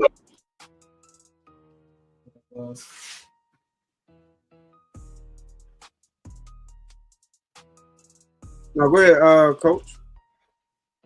Or that you were landing your plane right there? Yeah, I was just landing, man. Shit, these kids wore my ass out today, man. Shit, these motherfucking kids. I got about 4 or 5 more games, man. Then is it. I won't be coaching no 5th grade, 6th grade no more. Okay. Those days is over with. I'm gonna stay in high school. That's it. Yeah, man. A friend go ask me today why his daughter. Well, coach, you balled my daughter out. She stayed on the bench for a while. I want to know why your daughter don't even be paying attention and shit. Then she had hurt her leg, so she sat out for a while because she said her leg, she had failed. She ain't got no coordination, man. She was, man, just this shit look crazy as hell the way she fell. But Like, dude, tell your daughter pay attention, man. She don't learn to play. She don't do nothing. They don't do shit, I say. They'll figure it out. Yeah, because where I coach at, it's a lot of mixed kids. You know, ain't nobody got that killer instinct in them. Ain't none of them got that. Except the shortest person on the team. But hell, she's short as hell. And she probably a pure breed. Yeah, she's a pure. You know what I'm saying? But she got some of the the biggest heart. But she just small. Well, yeah, but she Everybody gonna else, get her growth spurt. I hope she do. But shit, her mama's 5'6" and her daddy's 5'8". So hopefully she gets something. Yeah. I don't know, man. I'm done coaching these. Then the black girls, they think they all the star of the team, and they don't even do. We scored what we scored. The fifth grade scored like 13 points. We was finally making some buckets, but they small. And then the sixth grade, they all think they Michael Jordan, and we scored what 3 points, 5 points. They don't do shit. We practice everything. We practice. We get in the game. I'm like, man, these kids, man. It ain't the kids of old, for sure. Oh no, I hung out with a pretty cool group of kids over the weekend. My daughter's birthday. Yeah, kids want to be better, man. They see the bullshit too. They want it. Kids want better. You know, it's just the people in their area be fucking it up. Because if somebody done been hurt and they, you know what I'm saying, that gave up on life, they'll tell the kids, "Oh, the world is fucked up. It ain't gonna be like that." You know, just shooting the kids' dreams down. And shit. Right. Nah, I ain't. Matter of fact, I'm gonna go back to what we were conversating about earlier, because I do it every so often, but I'm gonna start making it a damn near a ritual of playing old school music loud throughout the house while we cleaning up. Point blank, period. Because they need to hear this shit. They just need to hear it. What would you call old school music? Like 90s or like 70s? No, to me, that's my old school era. Like I go back and listen to the 70s and the 80s. I don't even really consider it old school per se. That's just the label I put on it. But I'm talking about the period of time of music where, you know what I mean? It was my era. It's what I grew up listening to. And even, living and going through life and reflecting back on them songs, the lyrics are starting to hit me differently. So if I can put those subliminal messages in my kids' head, hopefully it'll, resonate the same way. Yeah. A lot of that 70s and 80s music had innuendos. Right. You know what I'm saying? You had to sort of figure it out. Now they just put it in your face. Back then, you had to sort of, you didn't realize it till you was damn near grown. It was like, damn, is that what they was talking about? You know what I'm saying? And that's what made you think. See, now everybody get everything sort of instantaneous. You don't get a chance to think through the process. And for that, it hurts black people. Because black people, we simple-minded. Most of us are simple-minded. You know what I'm saying? We get a thought and we run with that thought, regardless of any other issues that may be a part of that thought. We don't think about that until after the fact, and then we question it. Well, why they do that? Damn it, because that's what's supposed to happen whenever you do this. And whenever you do that, a lot of people just don't think that far. A lot of us are just simple-minded. Just it is what it is. Yeah. So you can't move in the world with your feelings, brothers. You can't do it. Ain't no race of man gonna give a fuck about your feelings. The person you should tell your feelings, go talk to your mama who told you what your daddy wasn't shit. Go find out. Go talk to your daddy to find out what part of your life you missing. Wonder why you getting sick because you got the same shit from him. And go talk to them motherfuckers in your family and friends that told you wasn't shit, that hurt your feelings. Go talk to them. It ain't for them, it's for you. So you can move on. And you can be better. But it's hard for a lot of people. Right. You should have grew up in the 70s with me. You would have talked about everybody but your mama. We was all. No, mama wasn't off limits. Yeah, mom was off limits when I was coming up. Yeah, it was all good. That's when you really wanted to hurt them. With that mama joke, when you ain't got nothing else, hit them with a mama joke. Mm-hmm. Because mamas back in my day was fine in the mother. The mamas when I was coming up, everybody mama was 140, 150 at the most, but she had yams. And she was nice. Hey, baby. Had a soft voice. Then y'all got mothers that got mustaches and big shoulders. Talking about. Oh Lord. Walk out there with their monkey paw showing and shit. Yeah, they do have them monkeys out, boy. I be like, Jesus Christ. George, you got you feeling like George of the jungle. Like you too old to have on these tights, but you got them on though. Yeah. Yeah, that monkey seasoned. That monkey got Laura's on it. Yeah. That's funny. Y'all see.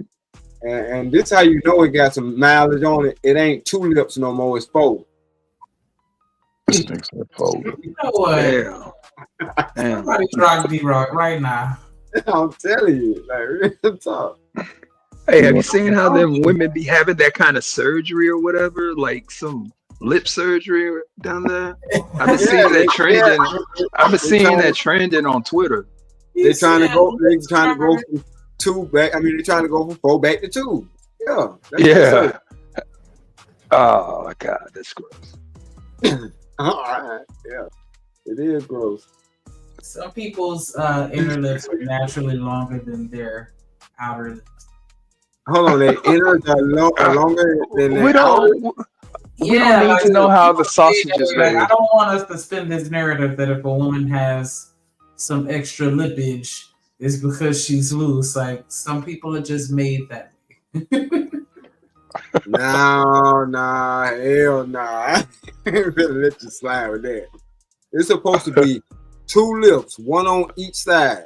But when that thing been beaten into submission so many times, you know what I'm saying? Them lips start to, they start to double up.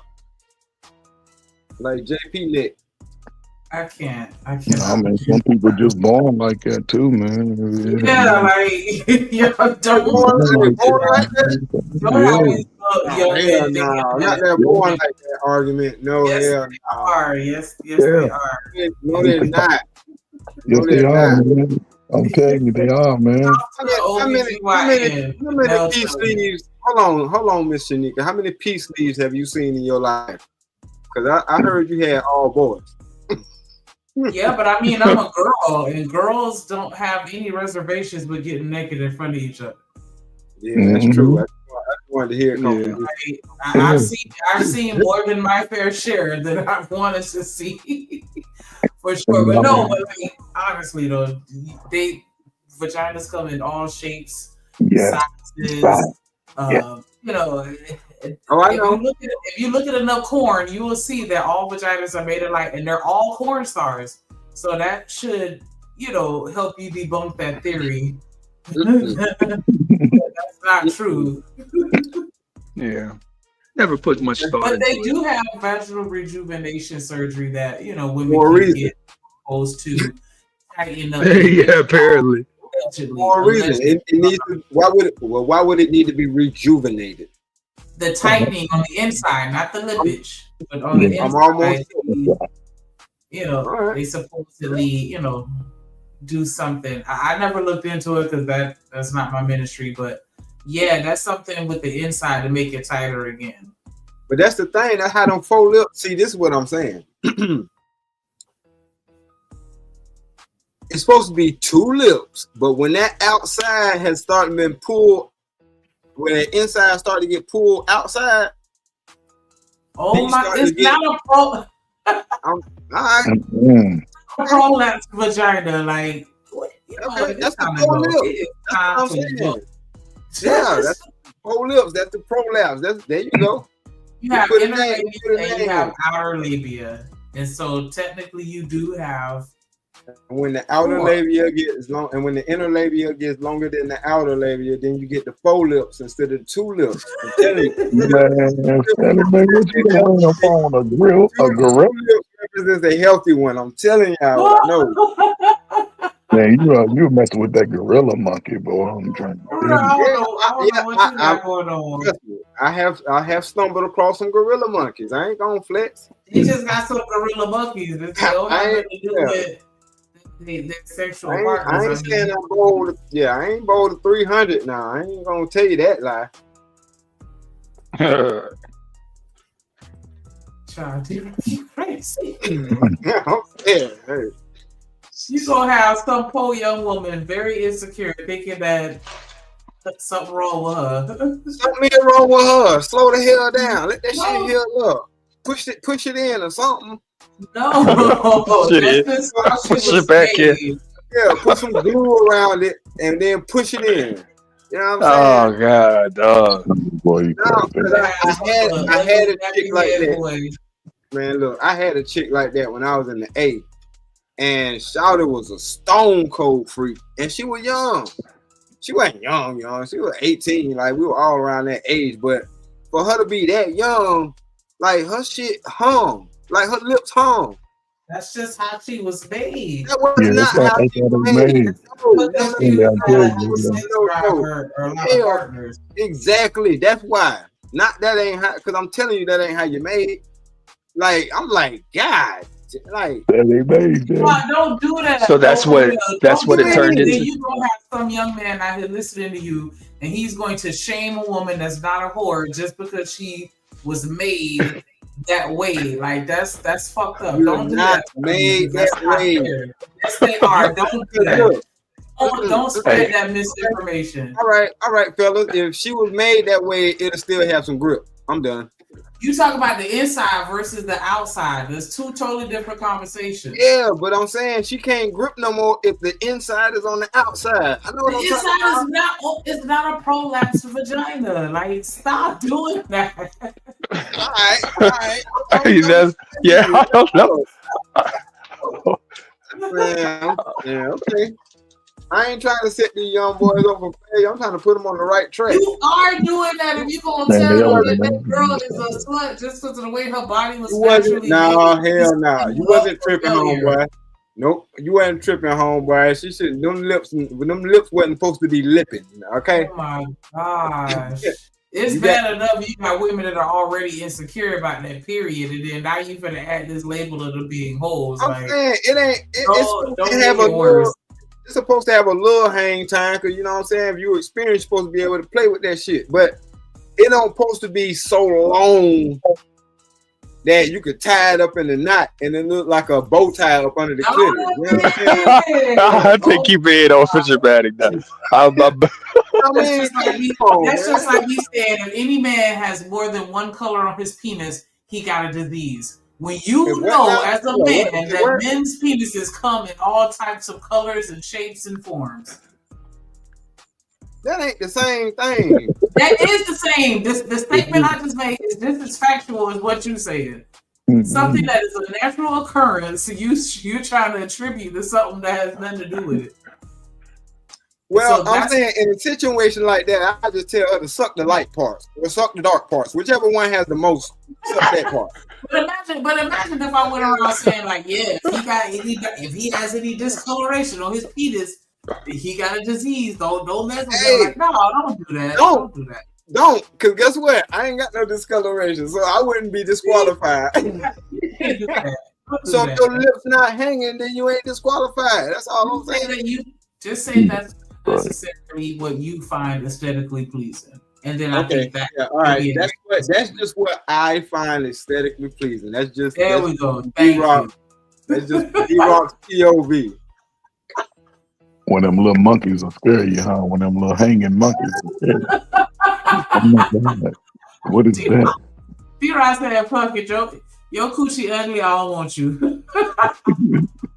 Boy, you say you could tie it in a knot like a tie, like a bow tie. Yeah, I I gotta put my mouth on that shit. I ain't got to, but I'ma like to. So nah, that shit got to look presentable. Well, you just go have lips to kiss. They big enough to kiss you. Kiss the lips without the teeth. Shit. Yeah. But if it got 4 lips, nah, that's too many. That's too many. Nah. But Stanley, bro, women have always been made like, you know, they always been built like that going way back, man. There's, you know, the story of Sarah Bartman, Tootie Venus, and she had a big old booty and Like a thumb. but she had those lips though. You gotta go her story, you know what I'm saying? So women made like that, man. It throws you off when you see it. But we don't know if they was passing her around that village before they took her and started passing her around the other parts of the world. No, but she was built like that when they ran up on her. That's why they started doing the things they did. They thought she was a freak of nature. See, that's how she had 4 lips. She ain't have 4 lips. They was hanging. You know, they was touching. They was down there touching her kneecaps, Stanley. Oh, that ain't the picture that I saw. I know exactly what you're talking about, Sarah Bartman, but no, her thing wasn't touching her legs. No, but her lips, her outer lips was, you know, they was long. They looked like a duck's bill. Oh yeah, because they were knocking her down with the mandingos and them. Stanley, that's how they came. That's how she came. That's how they saw her first. Before anybody got to her, she was built like that. What you mean? That's how they saw her before anybody got to her. When they ran up on her, she had to be born no first. Yeah, but what I'm saying is, that's how she grew, and without all that. Before that, they just exploited what they saw. I know, because she was like in her teens when they caught her. Right, and she was already made like what I'm describing. Know. That's what I'm saying. But I'm saying, like, they don't have the same kind of culture. She was a bush woman, if I'm not mistaken, correct? I don't know where she was, you know, where she was from, what part of Africa she was from. Them niggas was putting long schlong in her before she wasn't doing all that at first, man. That's what I'm saying. All right. Okay. Saprita got 8 kids coming out of her thing still snap back. What you talking about? Okay. No, but she was made like she was built like that already. She was built with her thing with the wall, the inner walls of her labia dangling. Well, listen, I don't know how that can hang out. If that's hanging out, yeah, that's a problem. That's what I'm saying. That's what we're talking about, Coach. No, you're talking about the inside of her vagina hanging outside. Inside hanging out, that's a medical issue. That's a prolapse vagina. But we're talking about the Shanika, I know that's what I'm saying. If that little piece of skin, that little hood part that comes down over the you know what I'm saying, over the clit, if you get piped out long enough, that inside gonna come outside, which is gonna make that part of skin extend further down. You know what I'm saying? Towards the ground. But I'm saying, like, yeah. Oh, trust me. I just seen enough beat up box. Trust me, when you got to have this conversation, you're not gonna win. Yeah, I'd like to move on from this conversation. I kind of enjoy eating coochie, and I don't like this image in my head. Stanley making everybody like. I'm trying to save y'all. You can't save nobody because the niggas still go run up on the bed. If the lips touch the bed, run. Oh my God. Stop it. Let's just stop. Touching the bed. It's crazy. If you lay down and the lips touch the bed, run. I'm telling you. Oh my gosh. Ladies, just get the surgery, because if not, they gonna think you a hoe. Just get the surgery. If you were born with long lips, I'm sorry, but God spit in your face. Just get the surgery, because if not, you a slut. That'll resolve that issue, because that's why. Go get circumcised. Tell them to cut some of that extra skin off. Yeah, I just recommend taking baths daily. Taking baths. These men have been programmed to think that, you know, biology and anatomy and physiology, all that shit go out the window. We just don't. So get it snipped so that you can look like everybody, you know, what everybody wants you to look like. we gonna call it a day. Don't get that shit snipped. Just keep it clean and fresh, and niggas will still think like it don't matter. Yeah. Keep it fresh. That shit might be somebody's 13th reason to be a whole virgin with a long lip, and then everybody calling you a slut just because that's what they think how vaginas are made. Like, nah. That's fucked up. That's super fucked up. But I mean, it is what it is. Yeah, that shit. Like I said, I'm gonna start a rumor. If his penis got any other color to it, if it's more than one color, he got some letters. That's the rumor we started to. I mean, if you said that, I believe you. I'd be like, oh, for real? Right, go ahead. Yeah. That's what we saying. Any kind of bump. I'd be like, oh, for real? Damn, yeah, that sucks. If it got a mole on it, like if he got a 2-tone slong, then you on your own. Yeah. Yeah. Yep, I'm with it. I've seen those before. See? But you in Miami, you know a lot of them folk be sunbathed. You said a lump. A lump. It's time to go. We're like, what the fuck? We done went down the wrong path. Yeah. Oh, jeez. Yeah, I ain't mess with y'all no more. Y'all play too up. What? That nigga said the inside from outside. Yeah. That's crazy. That nigga said all the inside of your gut is gonna come outside, my nigga. And that's gonna make your shit hang even lower to the point where you can tie that shit in a knot, a sailor knot. Yeah, that's what he said. I know, man. It's a messed up image, dude. God, dog. I would never forget her. I was like, Jesus, this is weird. Oh, now he made us all not forget. Yeah, like that was my job is done.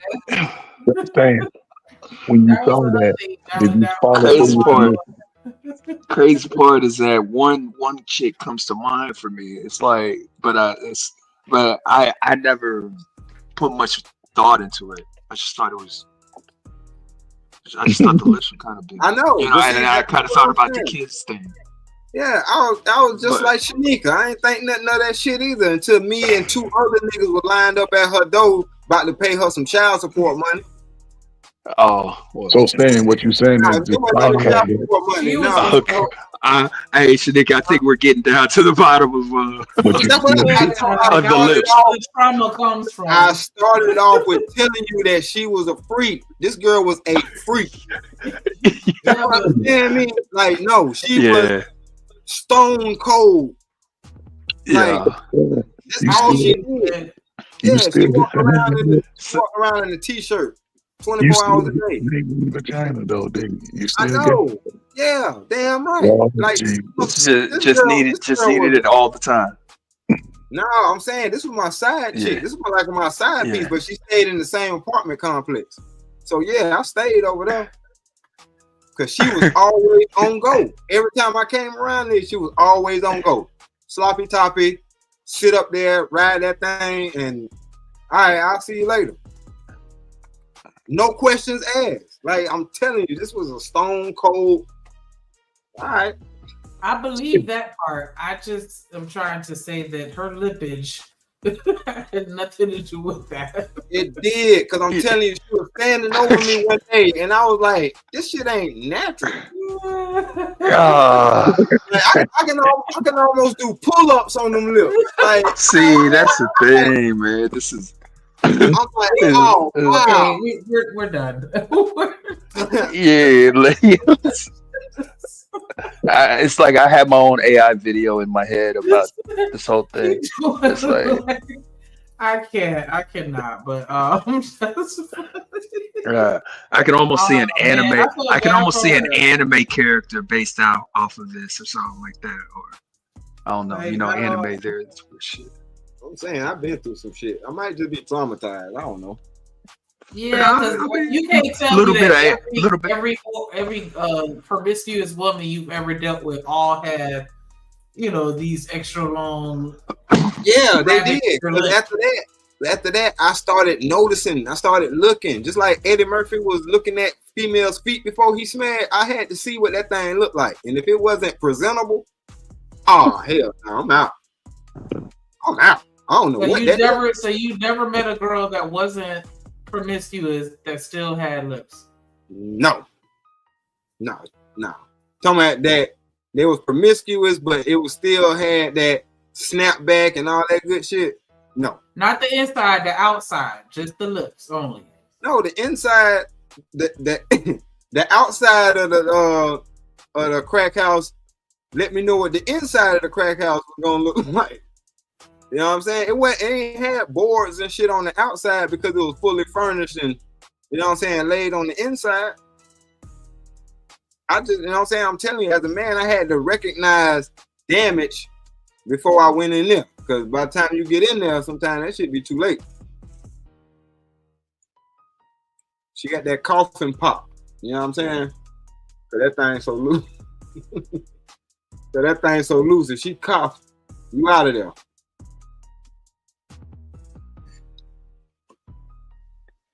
Oh, swell.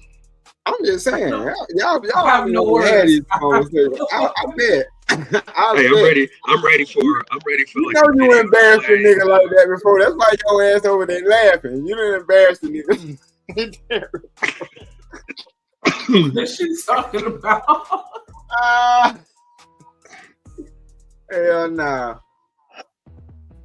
Who done embarrass somebody? That shit is embarrassing though, for real. What's embarrassing? I'm saying when the nigga got down, when he ain't up to par and he ain't got the equipment for what he trying to handle, and you cough and pop him out. What?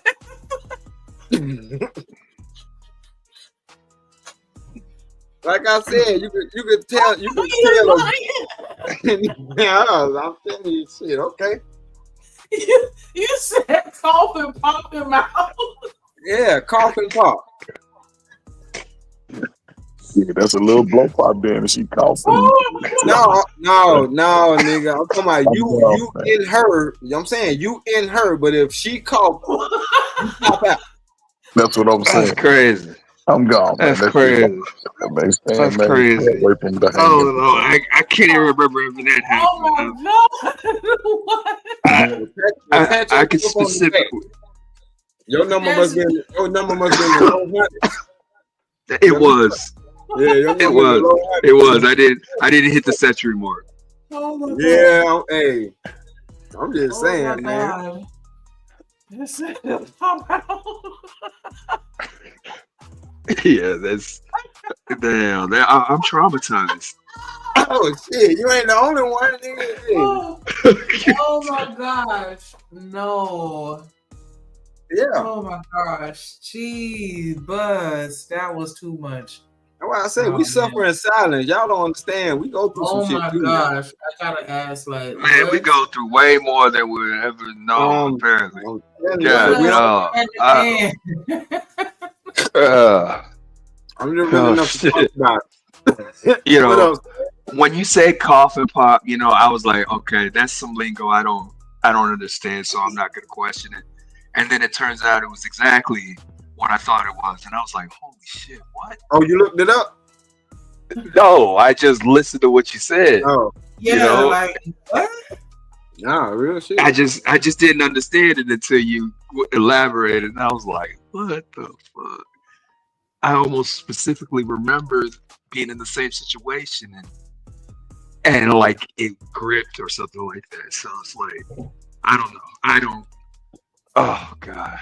I would have thought it would have had that opposite effect, that it would grip down harder as you cough, because like when I cough, I can feel myself, clenching. Yeah, so it's a clench. Yeah, that's so. Like I said, we talking about somebody who ain't packing. Like I said, I preface this with somebody who's not packing the equipment for the job in the first place.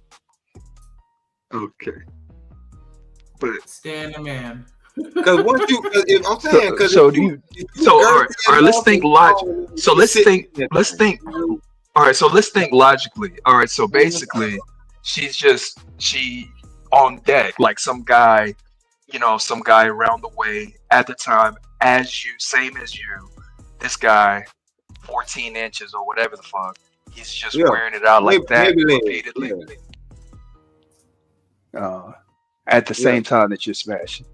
Because I mean, because I imagine even if it is like a 14 or whatever, it will just kind of come back to its regular form after so many days, right? Or like you say, so many days. But when you messing with females who don't take so many days in between they sexual exploits, that thing don't have time to heal up. That's what I'm trying to tell you. Like some folks, it don't have that grip.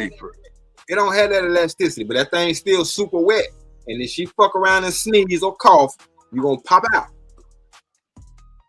That's crazy. That's crazy. Right. That almost makes me think. That almost makes me think something was broken. Maybe it's like something never got to. Broken. Well, so that means that it got broken. That means it got broken before before age of being able to kind of before that elasticity really got in place. Yeah, you might be. You might be right. Because like I said, a lot of these folks don't be out here twerking like that because you know what I'm saying, because they just felt like it one day. Yeah, a lot of that shit comes from trauma. You know what I'm saying? Like I said, and like I said, based off of what happened to me when I was younger, trauma has a way of finding trauma. you reflect who you are inside. That's why I you know what I'm saying, I always found myself with a super duper freak. Yeah. Except for my wife. You know what I'm saying? I've never really been into freaks. Freaks are fun. They're cool. But I've never been into them. Nah, it was some of the coolest. To me, what made them cool to me is because I've always been in a relationship. You know what I'm saying? Like I said, my ex-wife, we was together from 19 to 29, some shit like that. You know what I'm saying? Or longer, matter of fact, longer than that. 29, 30, or 31. It was 13 years. But anyway, but during the time, of course, I fucked around. And these, when I say freaks, these were the type of chicks that if they see me walking with her, they wouldn't even speak or they wouldn't be rude or no shit like that. But anytime they caught me outside by myself, door open. The door open. You know what I'm saying? Like all type of shit. Yeah. See, because I had those too. I wouldn't call them maybe that I would call them freaks, but you know, I don't know. I call them freaks because I know I wasn't the only one knocking. Yeah, I know I wasn't the only one knocking it. You know what I'm saying? It just I had priority when I came around. But I know I wasn't the only one. Cause she, you know what I'm saying? Who am I kidding then if I've never been with a freak? Because there's several chicks I know. Yeah, this is Atlanta in the 90s. Most women admitted to being freaks. They thought, you know what I'm saying, it was the thing to do. Shit, we had something called Freak Neek. You know what I'm saying? Yeah. And it wasn't just when it happened. Freak Neek was every weekend. If you know, you know. Every weekend. That's funny. Yeah, every weekend. That's what it was. Like the city is turned up, the streets are full, everybody's half naked, everybody trying to get into something. Houston tried to do that. Houston tried to run that Kappa beach parties. That shit used to be wild. Man, yeah. So I'm just saying, there's some wild shit going on. Damn, I wanted to hear what Stan had to say. I don't know. I thought maybe something was up with his mic or something because I had called him. Oh, he had to step away for a second. Oh, okay. But yeah, yeah, I'm from Florida, so yeah, they were doing the Freak Neeks in Daytona. I know, Florida. I'm scared of Florida women. That was before my time, so I have nothing. I met a girl in Job Corps in North Carolina who was from Florida, and she scared the hell out of me. Why she scared you?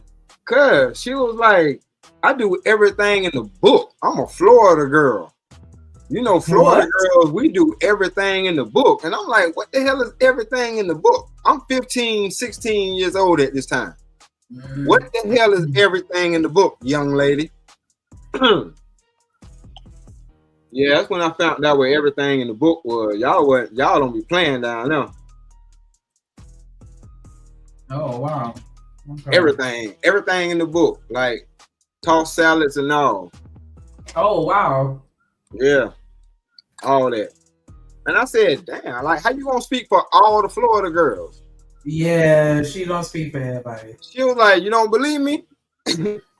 We in Job Corps. All you gotta do is call home. She called up one of her home girls, and it's about 15, 20 girls in the room with her, and they all on some fuckery. I said, oh, okay, damn. So my young mind, I'm like, okay, this Florida girls. And I was like, stay the hell away from them. And I like freaks. And that'll tell you something. Yep. And she was like, 21. What part of Florida was she from? Shit, I don't know. Like Tampa. Probably. I don't remember. Yeah, that sounds like Tampa. But I know I met her and I smashed her 6 hours after meeting her, and she did everything. Tampa. Oh, okay. I'm sorry. I ain't never felt so used in my life. Like, god damn. I ain't, man. Look, you ain't never had to tell nobody time out. Any of y'all fellas, like, just stop. Like, it ain't that I'm not enjoying it. It's overwhelming. It's too much. It's too much going on. And they said he said pineapples. Man, look. I'm talking about shouting scared me. I felt like I'm like, this don't supposed to feel this good at all, ever. I know it's supposed to be straight, but I'm like, I'm 15. I don't supposed to be, hell no. But like I said, she was 21. I shouldn't have been nowhere near her, but we was in Job Corps. The ages were from 16 to 24. Yeah, because I feel like Job Corps was a different breed of people. Like it was a certain type of person. Their characters were kind of consistent, especially when it came to sexual things. Like they were the freakiest of the freakies. Like, like all y'all do a Job Corps touch? Like, I don't understand that. Yes. Yes. If you was a straight man that had any kind of conversation, yes. Real talk. I'm talking about I was man. I wrote some of that. Like you know, you told me to write my book. But yeah, that chapter is written. I wrote the hell out of it too. But so yeah, would you recommend Job Corps to any parent? Hell no, and I'm glad too because they didn't disbanded it. Oh, you know what? I forgot they did end that shit. I'm tweaking. Yep. I'm glad they did. Hell no. All you do is learn how to be the plug when you go there. It's like a little prison. Yeah, it is. It's a federal facility. Yeah, it's a federal facility. It's under federal guidelines. Trust me, I know. I'm gonna call the Fed charge in there. Damn. They is not playing. They is not playing at all. But yeah, it was all right. It was all right. But I wouldn't recommend nobody going to it because if you didn't have any home training, you were gonna sink and you were gonna get sent back home ASAP. Trust me. It took a lot of discipline. I do mean a lot. And I still was doing stupid shit like fucking outside. Like it still took a lot. And I still got kicked out. As a matter of fact, now that I think about it. And I got my GED in my trade, and I still got kicked out.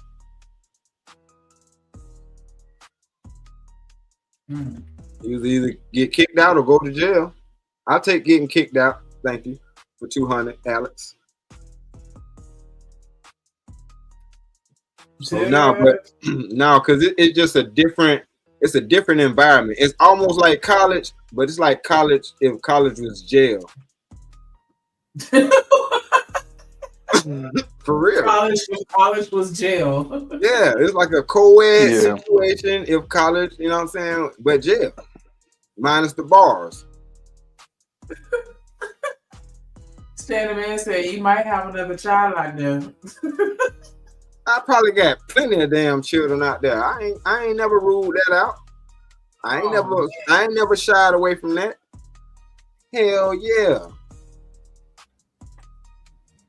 Oh well. I'll meet y'all when I meet y'all.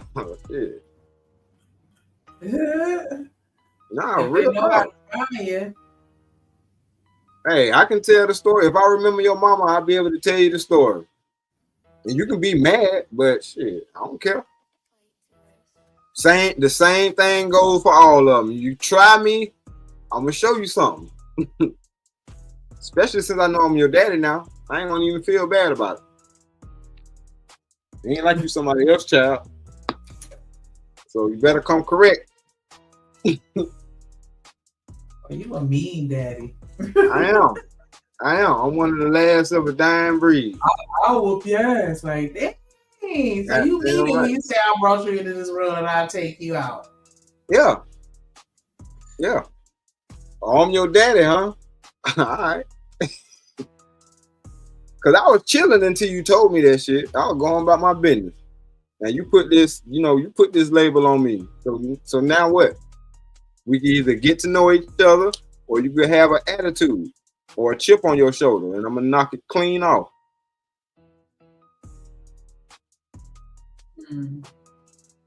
Because I ain't did nothing to you. I probably, you know what I'm saying? You here, ain't it? You get to experience this thing called life. Shit, my bad. If I did leave your mama, I didn't know she was pregnant. You know your mama was a slut, right? You know what? Like, you want to cover me all that smoke. I'll make you feel bad. I'm just saying, I keep one in the chamber now. But we can keep it respectful if he keep it respectful. If he don't, then I know how to get on that level too. That's all I'm saying. I try to be balanced. I feel you. That is crazy though, right? Child. That's why they don't need to have co-ed dorms for when you do go to college. You said they do or they don't?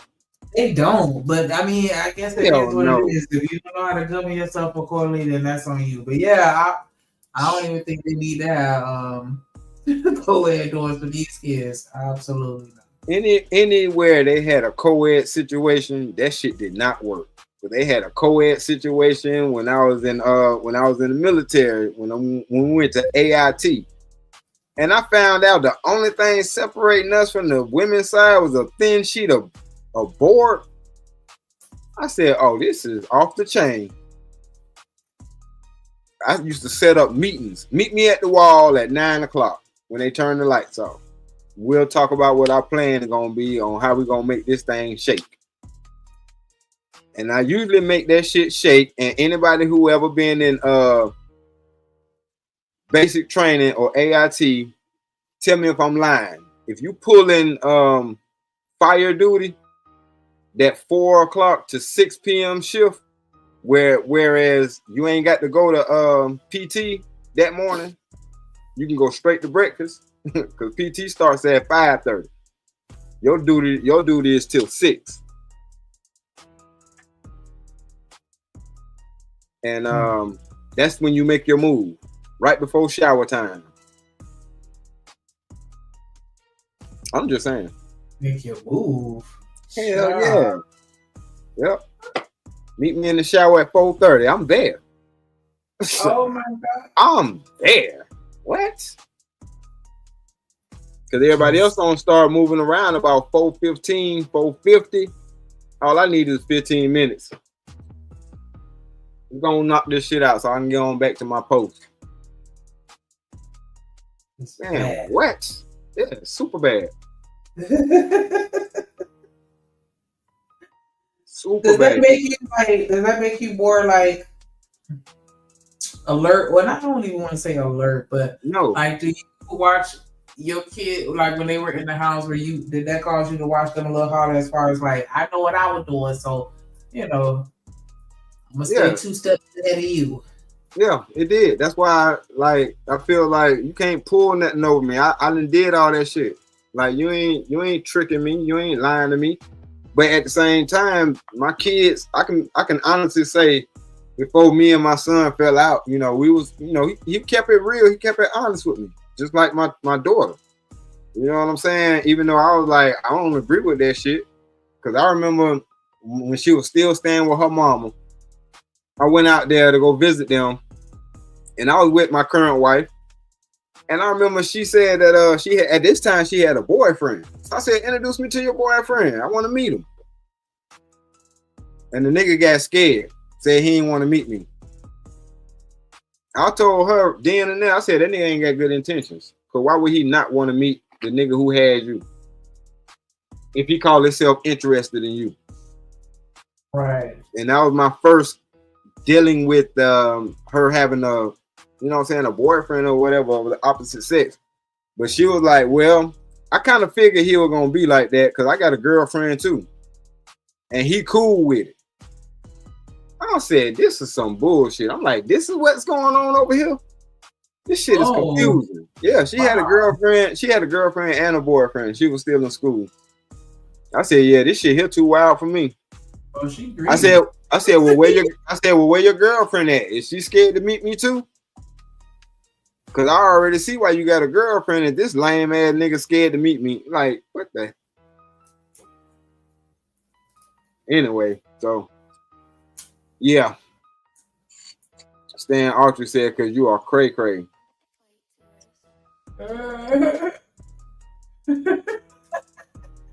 That's why he's scared to meet you. She done told him too many stories about you. Probably did. No, he's crazy. I don't even want to try just in case. Oh yeah, cause my daddy gonna sniff out some bullshit. So if you want some bullshit, yeah, you might not want to meet him. And that's what I felt like. Yeah, that nigga on some bullshit. And I clearly was right because she ain't stick around with the shit. So, hey, there you go. So how you gonna vet a nigga if he's scared to meet you? You don't, right? Yeah, like that is a good question. Yep. And I told her just like that. I said, well, shit. That tells me everything I need to know. Because like I said, he's scared to meet the man that brought you into this world. Because one thing about it, when this is how I knew I loved my wife, when I started thanking her biological mother and father for even bringing her into this world. So I'm like, y'all gave birth to the one that I'm going to spend the rest of my life with. Like, for real, for real. I appreciate the hell out of y'all, even though y'all may not get along with each other, but I appreciate y'all hooking up for that night. Cause this shit, man, it's more to it. Especially when you had that conversation and then they pass away. But they know their child in good hands because of the conversation. I showed my intent from day one. Now I don't intend on leaving this woman stranded by no means necessary. And I met her at 25, so I know she still has some growing to do. This shit ain't cookie cutter by a long shot.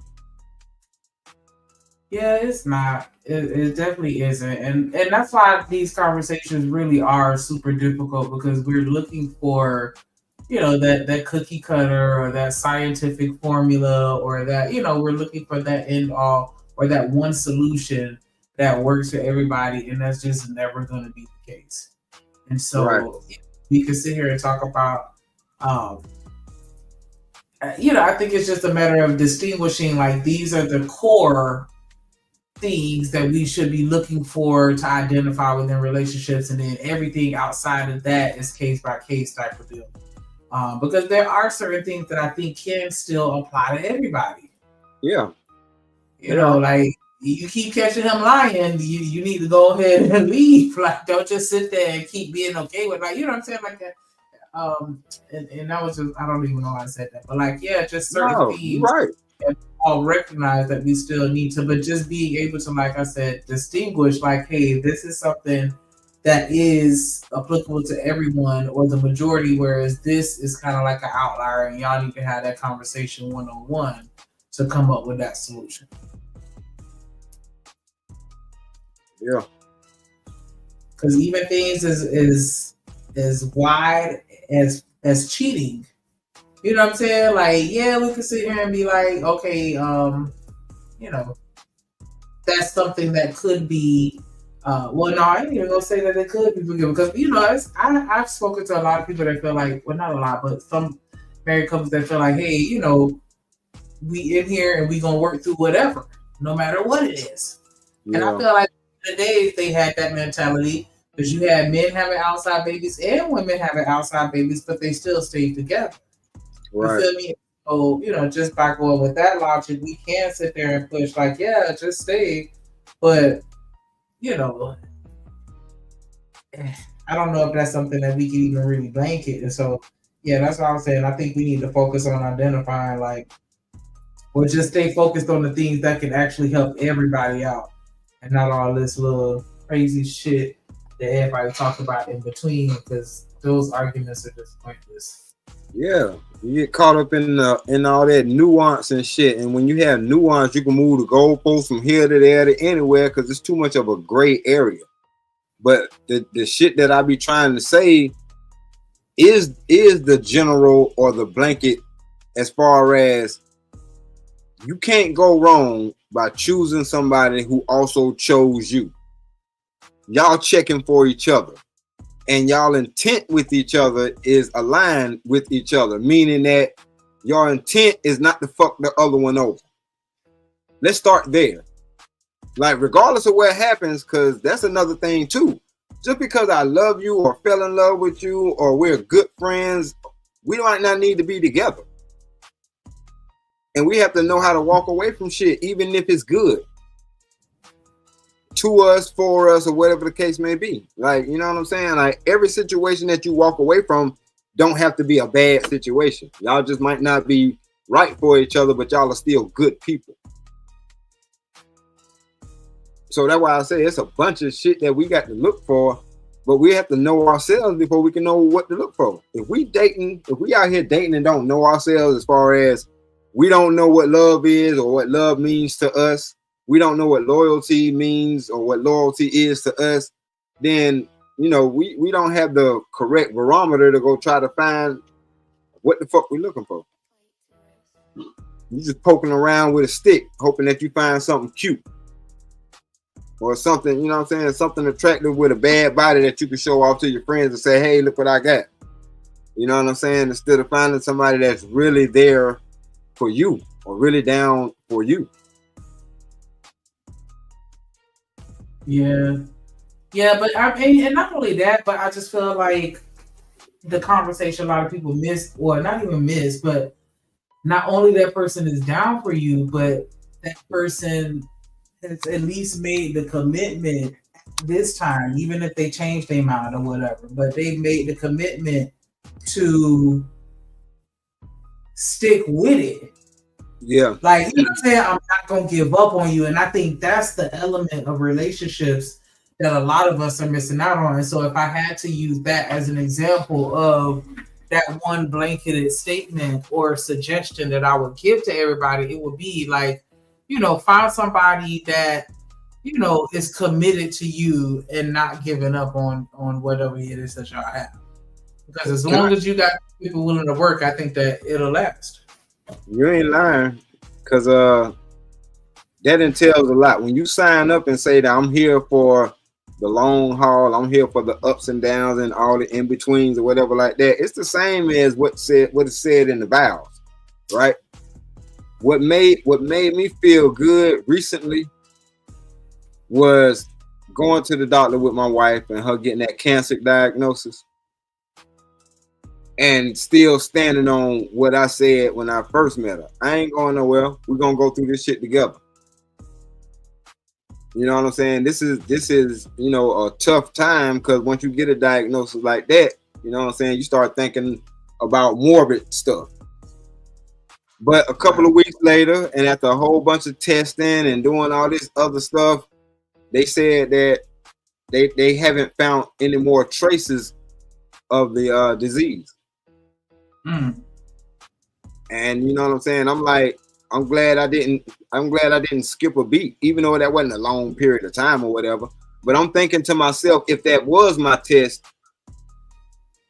I'm gonna make sure I don't fail. You know what I'm saying? Because a lot of people, when some shit like that happens, they start looking at the door.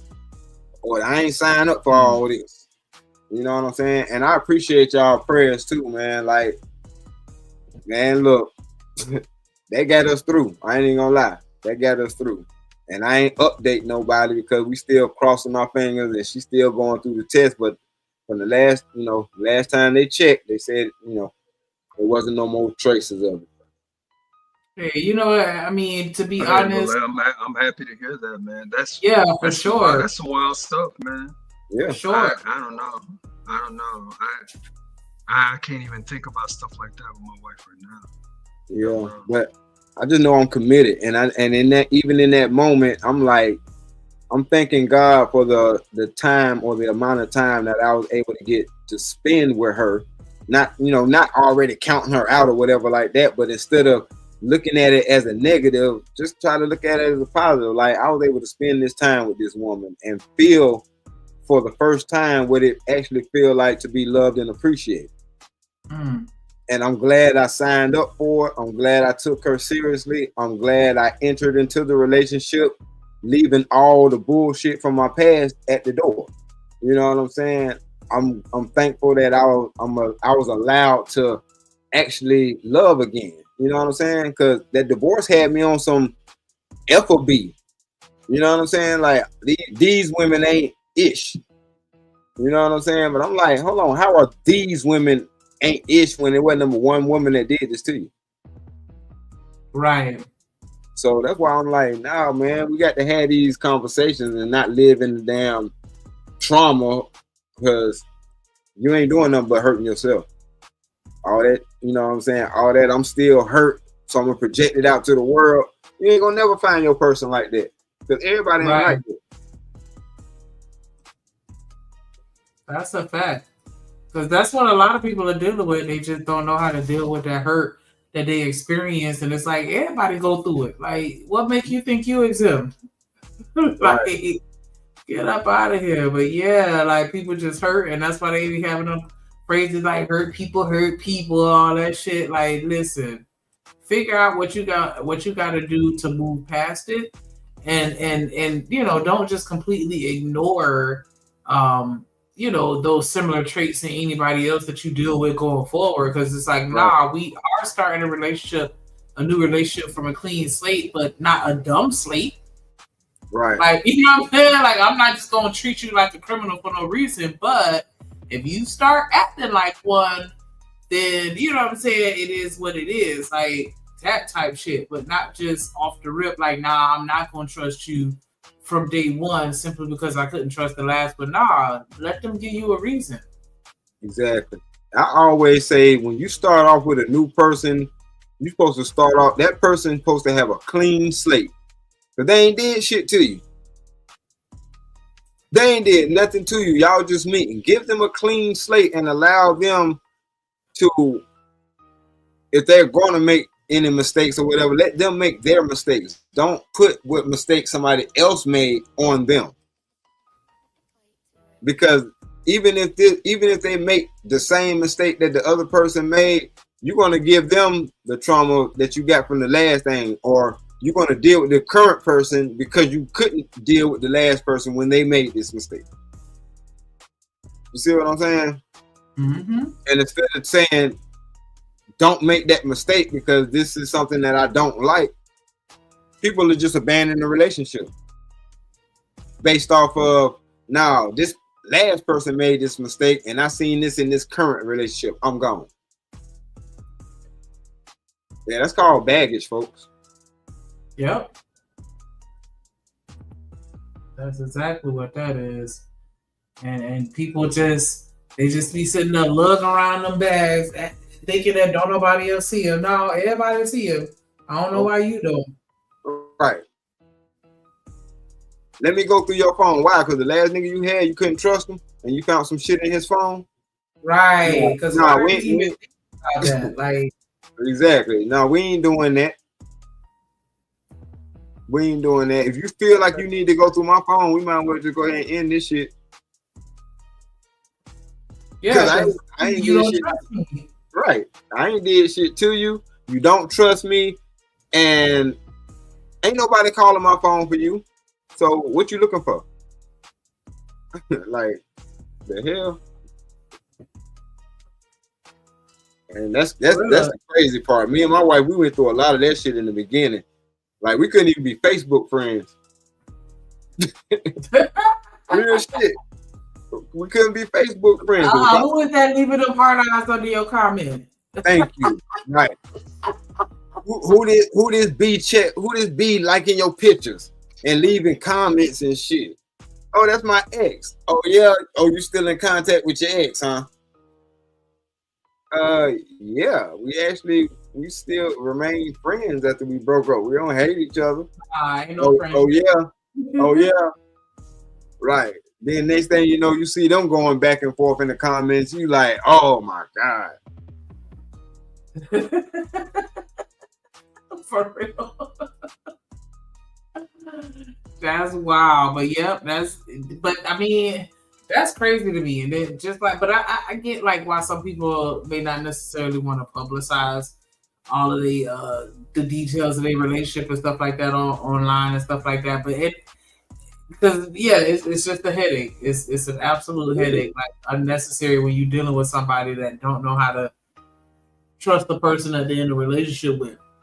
Because I can't control what come out of somebody else's mouth, what they type on their keyboard or on their cell phone and post under my, you know what I'm saying, picture. I can't control that. Now, yeah, I can control whether or not that person is my friend or not, but I mean. Right. But we're friends. Just because we had a past together, that don't mean we not still friends. Like, damn. And if I'm gonna cut them off, let me cut them off. Cause you cutting them off don't help. Yeah, that's another thing. It's genuine. Like, yeah, you just doing it because I'm forced to it, not because you actually want to. Right. And see what ends up happening is I allow you to cut off all my friends who I can consider real friends, and now you done broke up with me. Right. Now you know your friends like, hey. Yeah. Oh no, I thought she was Mrs. Such and Such. Yeah. She told me. I'm like, you know what? My bad, man. What you want me to do? Yeah, I told you. See, I'm a real friend. You see, I'm still here. Yeah, and where she at? I be like, yeah, I know. You right. Yeah, that's right. That's how it go. Yep. But see, that's the thing. I already knew that. That's why I kept her around as a friend. Because she's always been there. You feel me? That's the thing. Like, shit. Some folks got an undying loyalty. Like, you know what I mean? But anyway, I know not to disrespect that shit these days. Because, you know, like I said, I already know who got my back. She proved it to me already. Yeah, and I feel like the people that's doing right are it's going to be reflected in their actions to where, you know, you shouldn't even feel the need to be extra and go above and beyond. If somebody fuck with you, you're going to know it. You're not going to need any external confirmation or validation. The Lord is going to reveal it to you. And that's why we just got to pray for discernment. And then we also, you know, with that discernment, because I think that's really the key. Because a lot of times people feel like the Lord talking to them, and it's like, nah, that's just you talking to yourself. Exactly.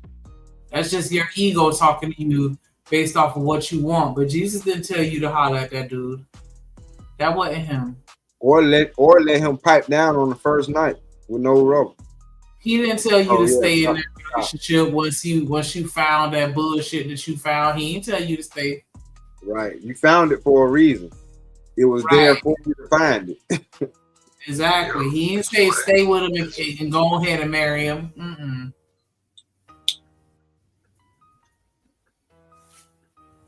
What you were saying, McCoy? No, I was gonna say they're there for a reason. I was like, the reason is for the love of them freaks. Oh yeah. That's called being sloppy. Cause when you get too comfortable with sneaking and geeking, yeah, you get sloppy. And when you get sloppy, you're bound to get caught. Because what's done in the dark is gonna come to the light. Especially if this person has good intentions, if their intent is good, and they find out your shit ain't, it's meant for them to find that out. Like the world has a way of working like that, I'm telling you. And some shit you don't supposed to overlook once you see it. But sometimes we get love blind. You know what I'm saying? And or whatever the situation is, I can't just leave because I ain't got the money. If I leave now, I'm gonna be in a bad situation now. No. And that's when you end up having somebody who already plotting on you. Because they already found out what they needed to know, but they ain't in a position to leave you right now. So by the time they do leave you, you don't know because you thought y'all were good. But you'd have messed up a long time ago. Yeah. People don't pay attention. That's what I really think that all boils down to. I know. That's why, a lot of people be like, yeah, women that just up and leave you for nothing. No, the hell they don't. No, they don't. Let's keep it real. That's a fact. Yeah, let's keep it real. No, they don't. And even if they do it, they don't do it on a large scale. Because why would somebody leave somebody if the situation is good? Unless something wrong with them. And then too, if there is something wrong with them, then let them leave. Because clearly something is wrong with them. You feel me? That's why I said, shit, if they leave your ass, you should celebrate. Because if you know you ain't did nothing wrong, you didn't make the environment unstable or you didn't make the environment hostile. If you made the environment, because that's what the hell we're going to do anyway. We want y'all around. We want to keep y'all around. So if y'all come around and be like, oh, I don't like the way it smells in here. It smells like a bachelor pad. Then we're going to start getting some plug-ins, some Febreze or some shit like that. You know what I'm saying? Because if that's going to stop you from coming over, we don't want to stop you from coming over. Especially when we're trying to get that thing that we're trying to get to them 4 lips. Damn. You know what? Past that. I'm just saying. No, right?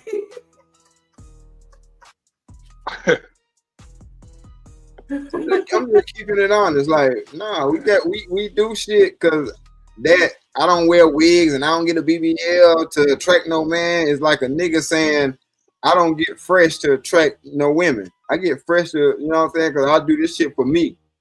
No, I don't do this shit for me. We don't be being honest in a lot of these conversations. It ain't never a time that I put on this outfit and thought only just because I look good in it. No, I want this shit to look good. I want to like it, and I want everybody else to like it too. Cause this shit fire. I took time into putting it on. You know what I mean? Yeah, I grew up like that, but I got an older sibling that didn't grow up like that at all. Really? Like he just didn't care what people thought. He was just in his own world. It was only about him. So it's like he wasn't. It didn't, at least in my opinion, it didn't seem like he was into girls the way that I was. I mean, now he's now, my older brother now lives in Japan. He's married with 2 kids. Yeah. But at the time, he didn't care. I cared about the shoes that I wore. I cared about, as they say, the drip. I cared about that. He didn't. And so it was weird, but you know, I just kind of learned at an early age that there's a lot of people that just don't give a shit about that. They don't give a shit about it. They're only thinking about themselves, really, not necessarily about the outside world. I'm gonna tell you something though. It be those types that get the most. I don't know what it is, cause I got a few people that I know. They just like that. They just weird. They that kind of weird that you're talking about. I think you'll call it a type. I think that's called a type A personality. Well, yeah, the women love them. Yeah. And I'm like, I would never be able to get no box with that outfit on. and that hair. Like, never.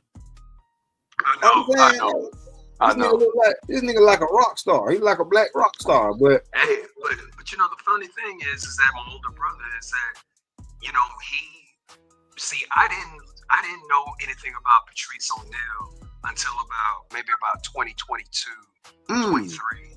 Oh, my yeah. brother was listening to Patrice O'Neal, you know, back in like 2020, back in 09 and 2010. Right, me too. I didn't. So it's like he was kind of listening. He was kind of in his own way. He would find ways or do his research on how to talk to women, and you know, it's like we had to be older adults where we were actually able to like just talk about the chicks that we smashed, you know, because if I came to them in my teens and 20s talking like that, I would get shamed for it. He would be like, you know, acting like my parent. Yeah, I would advise every man who think he has, you know, relationship issues or have issues navigating this, you know, this dating world, binge watch Black Phillip. Please. It's hours and hours and hours and hours of just conversation. And what he's basically saying is he figured it out. And even though it worked on his woman well, it wasn't just for his woman. Like, a lot of people took that shit and actually applied it to their life, and it actually worked, because a lot of us didn't. What'd you say his name was? Black Phillip. It's on YouTube. It's Black Phillip. All right. It's Black Phillip. Trust me. Or you can look up Patrice O'Neal on Opie and Anthony show, because that's all it is. So Yep, that's all it really is. I listen to a lot of. I actually follow Opie and Anthony on. Well, I follow Opie and Anthony on Twitter. Man, Still? Opie is such. Yeah, right now, Opie is such a man. I don't know what the hell he Such a what? Because I mean, he was that back then, and that's why Patrice O'Neal. I know. Right now, yeah, right now the things that he used to post. I mean, it's well for you know Opie and Anthony. They like you know Opie just refuses to talk to Anthony, and Anthony kind of had to. Really? Because you know I follow Anthony Cumia on his on YouTube. He's on Compound Censored, and if you follow Opie on Twitter, you know he's like a hardcore liberal.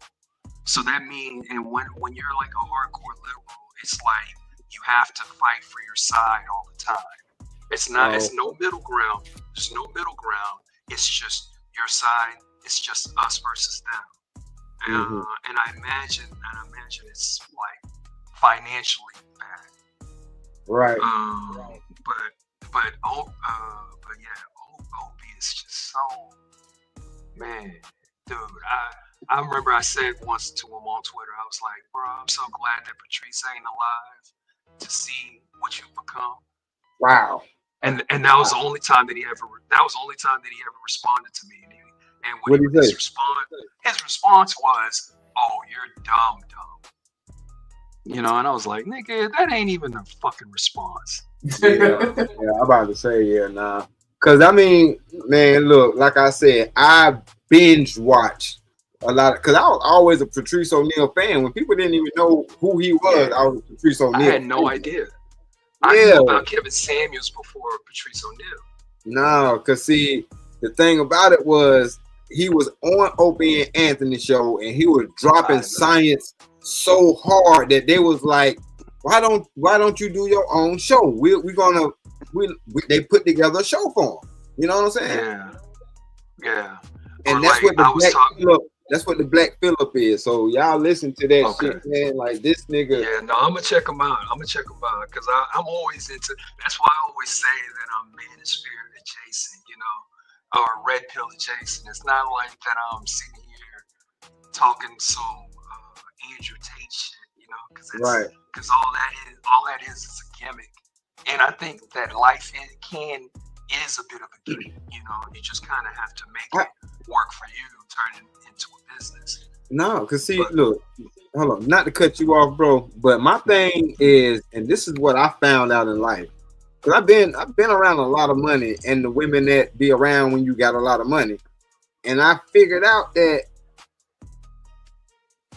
you will never find who's for you if you already got a lot of money. You can cancel that shit. Cause even if she is there for you, you will never know. Cause y'all not, for one, you ain't gonna be in a position to find it out. And what I mean by that is, if I got a bunch of money and you're around me, it's like I know why you're around me. But if I don't have nothing and you're around me, then I automatically know that no, you're around me and I know why you're around me. You're around me because of me. Cause clearly I ain't got shit else. I ain't come with nothing else but myself and my conversation and this face.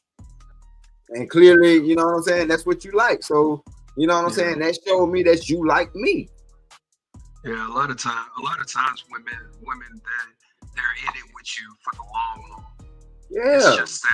It's just some of them were a little different, and maybe the love that they require. I don't know, because I've dealt with chicks that are I know that they're all universally the same, as in they're not leaving, but sometimes they kind of, maybe it's almost like they think of themselves. Like, I remember my ex-wife once told me, because I can't remember what we were talking about, but we had a very poor relationship, in my opinion. We couldn't have conversations without it leading to argument. And one time she was like, she was talking about treating a man like a king or some shit like that. Oh, well, you have to have this, you have to have that. And then I was like, oh yeah, what does it deserve to be a queen?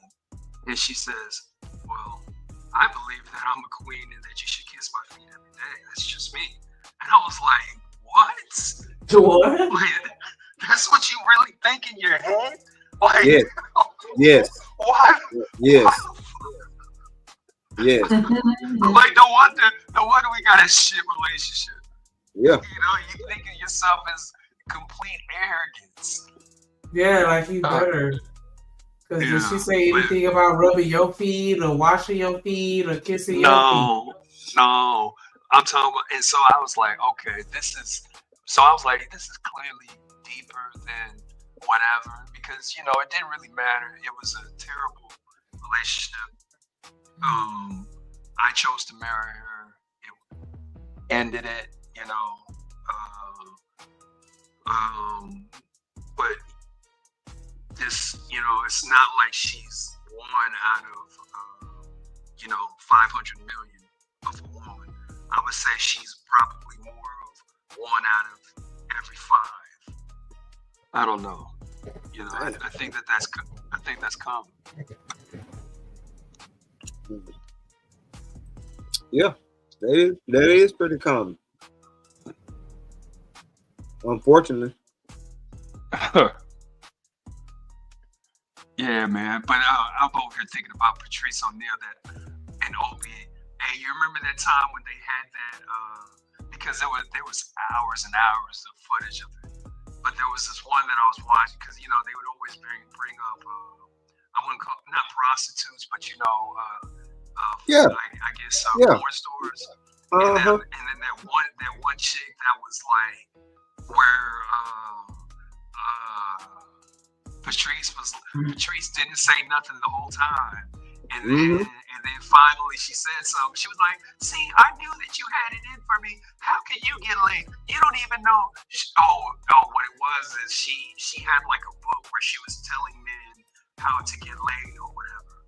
Right. And Patrice hated that shit because it was like they're only buying the book because you're a porn store bitch. And then she was like, "Oh, well, how would you do this? How would you do this?" And he wasn't answering any of those questions. You know, he was just going in on her. And then after that, she was like, "Oh, really, Patrice? Have you ever hit the walls of a woman?" He was like, "Yeah, with my fingers." And he's like, but he answered all the questions. And eventually, she was just another chick that was falling in love with him because it's a gift of God that he had. Yeah. Like the dude was just a wealth of knowledge. And I also remember him on another dude's podcast, and he was talking about, because Patrice was a star. He was he was trying to get into Hollywood, but Hollywood wouldn't let him on, and it was because of a case that he had. They tried to use that R word case as the reason, but that wasn't the reason. That wasn't the reason. The reason because he wasn't gonna be no puppet. Think about it. Matter of fact, on them same Opie and Anthony shows, he had a conversation with Chris Rock. You remember that conversation? And he also hold on. He also had a conversation with Kevin Hart. Both of these niggas was trying to tell him, "Nigga, you have to play ball. You have to drop that shit." Because they want a Patrice O'Neal, but they don't want Patrice O'Neal. And it's hard to explain. The only way I can explain that is they replaced Patrice O'Neal in Hollywood with the dude that played Hot Tub Time Machine. Cedric. Oh, no way. Oh. I'm not the one who said it. Patrice O'Neal said it out of his own mouth. He said they want a Patrice O'Neal lookalike, but not Patrice O'Neal. Straight up. Yeah. Yeah, but that's how the game. That's how the game goes. I was born. I was born today. Man, look, I'm just saying. But both of them niggas told him in so many words, they are the gatekeepers and they're trying to tell you how to get into Hollywood, and it's to kiss ass. And he said no. Yeah. Literally. And that's why, that's why his last performance was what we saw on the Chappelle show. What was the skit? The hater skit. The Hater of the Year award skit. Yeah. I don't remember that. Yeah, because that was basically Dave Chappelle putting on all the underground funny folks who they know Hollywood ain't gonna give a shot to. You feel what I'm saying? So, man, look, it's a long story with that, man. That thing go deeper than what people want to know, because that's crazy. Was saying some shit that was gonna change a generation of people. And the people that was tapped into this shit, and guess what? Guess who listened to him the most? It was the white folks. Because who was Opie and Anthony's audience? The white folks. Yeah. And Opie and Anthony, they did some pretty wild stuff. They did wild, like they were pretty entertaining themselves. But they were losers. But they, you know what I'm saying? Yeah, they were. They were admittedly losers. The people that were listening to them was like, y'all niggas, y'all are losers. How you got a mansion? How you just put this new fiance in a mansion and she already sleeping around on you and getting ready to divorce you? Like, you know what I'm saying? This man, all that shit played out over radio, bro. And that's why he was telling them niggas, like, y'all are goofy, man. Y'all going for the girls that y'all like. And it ain't nothing wrong with going for the girls you like. Make sure they like your ass back. Like, but if you bring a chick that you're trying to get This goes back to the beginning of the relationship, and I'm gonna wrap it up because I know final thoughts. This is the same problem with taking the female to a 5-star restaurant on the first date. You setting the bar too high. Yeah. If you bring a chick back to the crib and you got a mansion, she already think that, oh, she done stepped into luxury. She ain't got to do shit. Oh, if you got the money to have a mansion, then you also got the money to have a maid, to have a butler, to have a this and to have a that. You know what I'm saying? Like, yeah, they gonna come in calling shots and shit. And that's basically what he got. And that shit played out on live fucking radio. And Patrice O'Neal was like, no, you got to be who you are. And if they don't like it, they can leave. Point blank, period. Because at the end of the day, it's the damn truth. Because if they don't like it, they are going to leave. Right? Yeah. Yeah, man, it's just far too ahead of his time. Far too ahead. It was. Oh, everything Patrice O'Neal did was ahead of his time. Because all this webcasting and all this podcasting shit we were doing, he was the first one to do it. Go look it up. It's called Web 2.0. Yep, it's called Web 2.0, and it was a podcast that was on TV, skits, as a matter of fact, and hilarious. And he ended up doing the same shit that these podcasters do. Podcast their way up to mainstream TV so they can see that news, like Fox News and shit like that. That's where he was. Right. Go look it up. When he did the joke and he had the whole damn he probably got somebody fired because on the news when this shit live, you can't make no noise. He had them folks back there in the back rolling. Yeah. Yeah. I even remember in 2010 about, because this was Obama, when Obama was in office, he basically showed up to Opie and Anthony, and he was basically talking about like, man, I just think that everybody's lying to us and they're gonna send us vaccines that ain't gonna work. And I remember listening, and I was the crazy part is I was in the hospital around 2021. I can't remember what the hell happened, but I was in there for like a week. Oh, I had like a bowel obstruction. It was crazy. But around there was a point where I accidentally threw my phone away while I was in the hospital. I don't know how I did that. But so on my tablet, all I was doing was listening to Patrice, Opie and Anthony, Patrice O'Neal, like the whole time. And I learned so much from them. And I was just like, damn, this is fucked up. It's fucked up that somebody like him just couldn't be around longer. Even to Kevin Samuels, it's a shame that he couldn't have been around longer. Even though, he's more than likely. They take people like that out. I'm sorry. I hate to tell y'all. And that's kind of the reason why I was scared to do this shit. Anytime you start talking about bringing the family unit together, because they can say what they want to say about Kevin Samuels, but I know a lot of them lying because they ain't consuming enough content to even speak on this man. This man was about he was pro-family. Yeah. Fuck the kind of shoes that he used to wear and all this extra shit. Yeah, I know. Then you fucking lost me. But my thing is, he promoted families. He promoted motherfuckers to stop shooting out of their league. Stop being a regular motherfucker talking about you deserve a damn millionaire. What the hell is wrong with you? Like, you know what I'm saying? Right. And then, because it ain't so much that you don't deserve a millionaire, but if you stay in your fucking lane, if you stay in your level, and you actually do this shit right with somebody, what if y'all become millionaires in the process? Like, you know what I'm saying? Motherfucker want the microwave shit. No, I want to meet me a millionaire. Man, if I had $1 million, you think I'm gonna fuck with you? You little fucking dirty thought. Like, you just want to jump in this motherfucking Ferrari. Like, come the fuck on. Get out of here. And that's why they had these skit videos when they be when they'll hang out, no shoes on or some shit like that. A regular nigga hanging out, he dressed all crazy. He tried to holler at a woman and she turned him down instantly, but then he walks over to a Bugatti or something. And then they turn around and be like, "Oh, I didn't know you was driving this."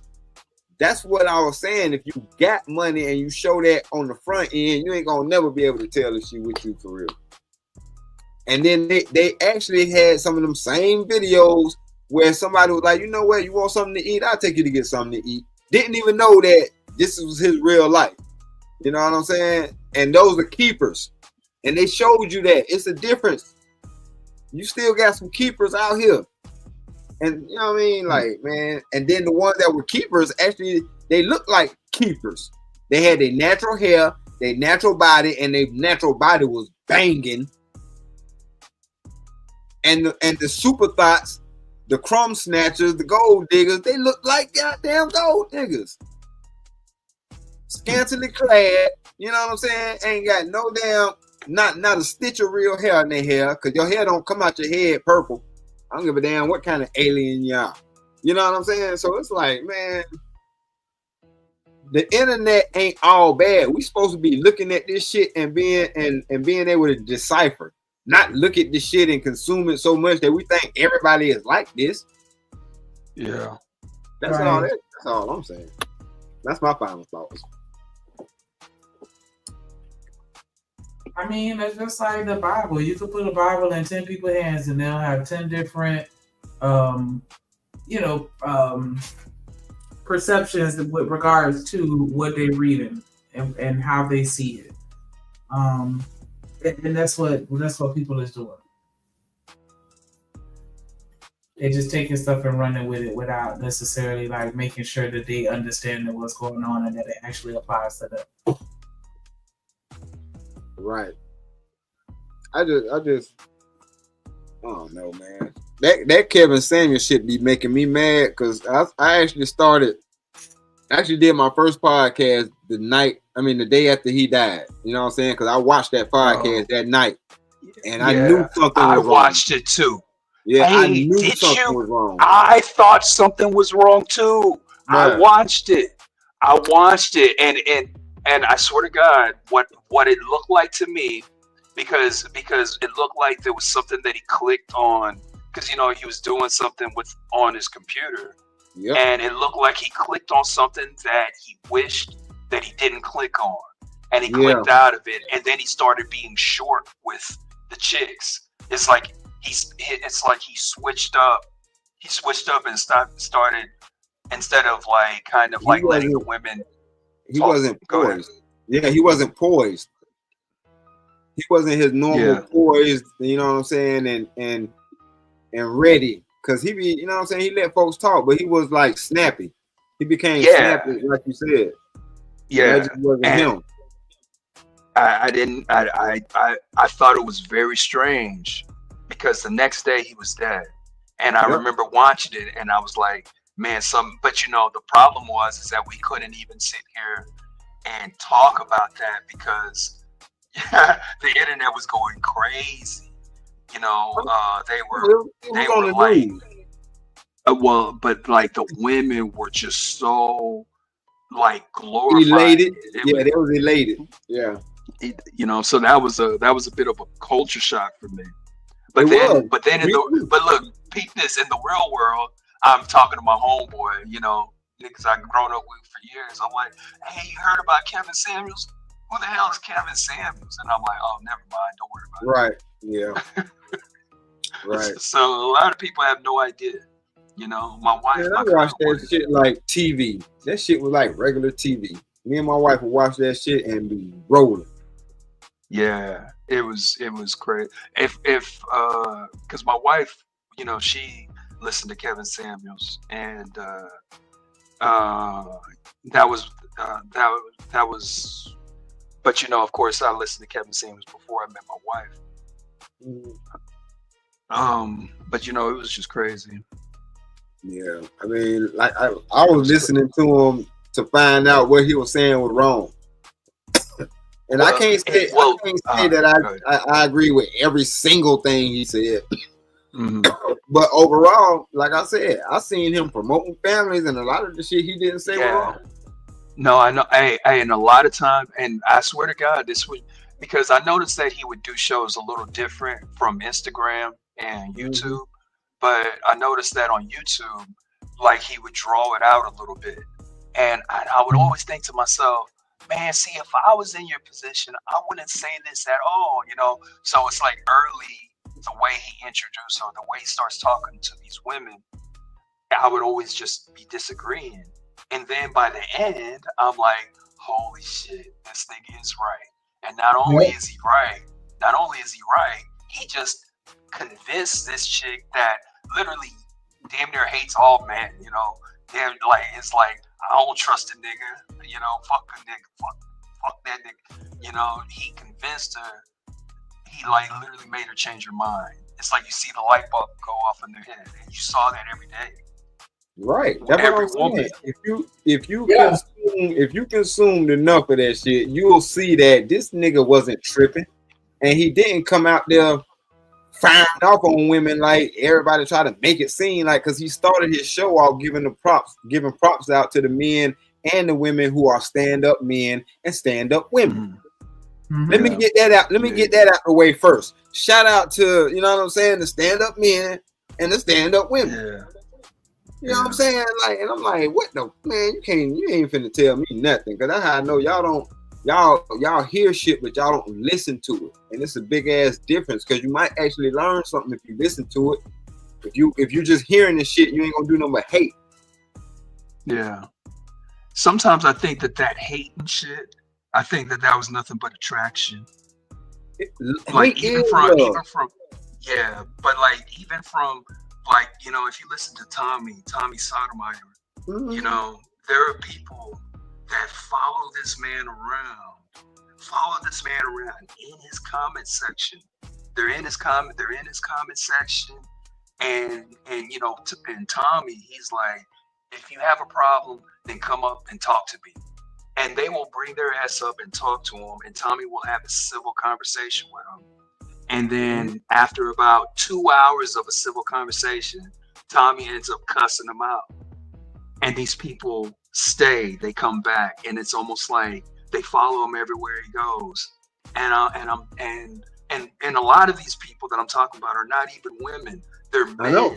Right, but what we talked about not too long ago, McCoy, a lot of folks see shit like that as love. They do. Yeah.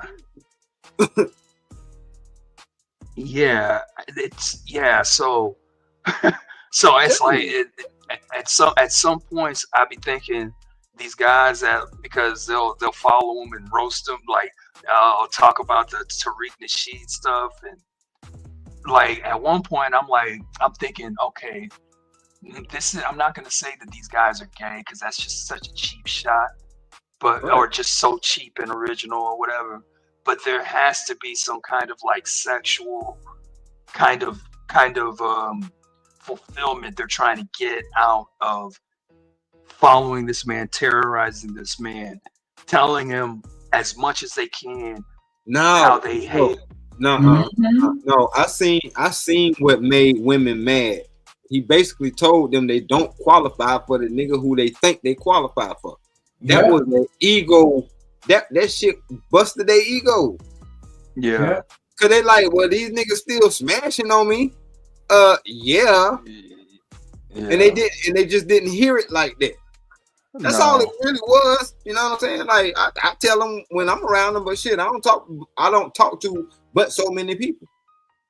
To hear this shit come from a black man who was well dressed, like I said, that production does a lot. No, it really does. It really does. I mean, it's for the mind. It's almost like broadcast news. You know, it's like what's that dude? Dan Rather. It's like Dan Rather when he has breaking news. It's like you're gonna tune in, you're gonna listen. Let me tell you what the untrained mind will tell you, because this is the thing they didn't understand. When he started talking about them fragrances that he was wearing or he was introducing to you, and have those incense burning, and he tell you what the incense is or whatever the case may be, the issue is, and this is like IQ tests. This is what they do with IQ tests. if you know or you smell the scents, if you know the scents that he's speaking of, or you're familiar with it, you smelled it before, then your brain is automatically gonna trigger that scent. And you're gonna be like, oh, so you can basically place yourself in that atmosphere. But to the brain that don't know what the fuck he's talking about, they can easily dismiss that as, oh, he, you know what I'm saying, he must swing the other way. Like, you don't even understand. This man just gave you a recipe for an aromatic atmosphere, and you overlook that as somebody being funny style. But that's because you're not trigger enough. That's all. Yeah. I remember Kevin kind of defined defined that, and it was, I believe it's called a refined man. A man. There's like the rogue, the rugged, and the refined. Yeah. Yeah. So, you know, those who wouldn't get it, who don't get the whole fragrance thing, they'll never get it, and maybe they're really not supposed to. Yeah, exactly. You know, because the way that you just explained it just then, you were talking about, you just said take a scent and put yourself in that atmosphere. The people who hear the cologne and they know which one. I'm like, my brain, I don't think my brain can't compute that shit. I just want what smells good. I'm like, yeah, give me the best out of these four choices. Right. That's my thing though. If you had a scent, or if you had a cologne, or if that was your, you know what I'm saying, that was your thing, and he called out one of them scents, like I said, your brain automatically puts you there. You know what I'm saying? And you got to understand, a lot of these folks, they smell great colognes and may not have known what the names of them was. You know what I'm saying? Yeah. But he breaks it, man. Anyway, he was just well versed in that type of shit. And my thing is, if they able to hate on somebody like that, then it's like, we cooked. Yeah. We cooked. Because it's like, damn, well, we can't know nothing. You know what I'm saying? Because damn, or y'all so used to us not knowing something, and when we do know something, y'all gotta throw a weird ass label on us. I think so too. I think that is part of the we'll just say the Negro DNA. You know, it's what you would call fuck. I don't know, but I know we're helping them with their plan to make us extinct. Oh, and I don't like that. It's what you would call a low trust society. Oh yeah, they definitely did that. Yeah, so it's kind of like in our DNA. It's kind of in our DNA to kind of reject the person who is not going with the group. Yeah, because until you show me otherwise, I can't trust you no further than I can throw you. Yeah. Unless we didn't got approval from, you know, our previous tribe. Our tribe that said, "Hey, listen to this," and then we're like, "Oh yeah, we heard about you. He's our ruler."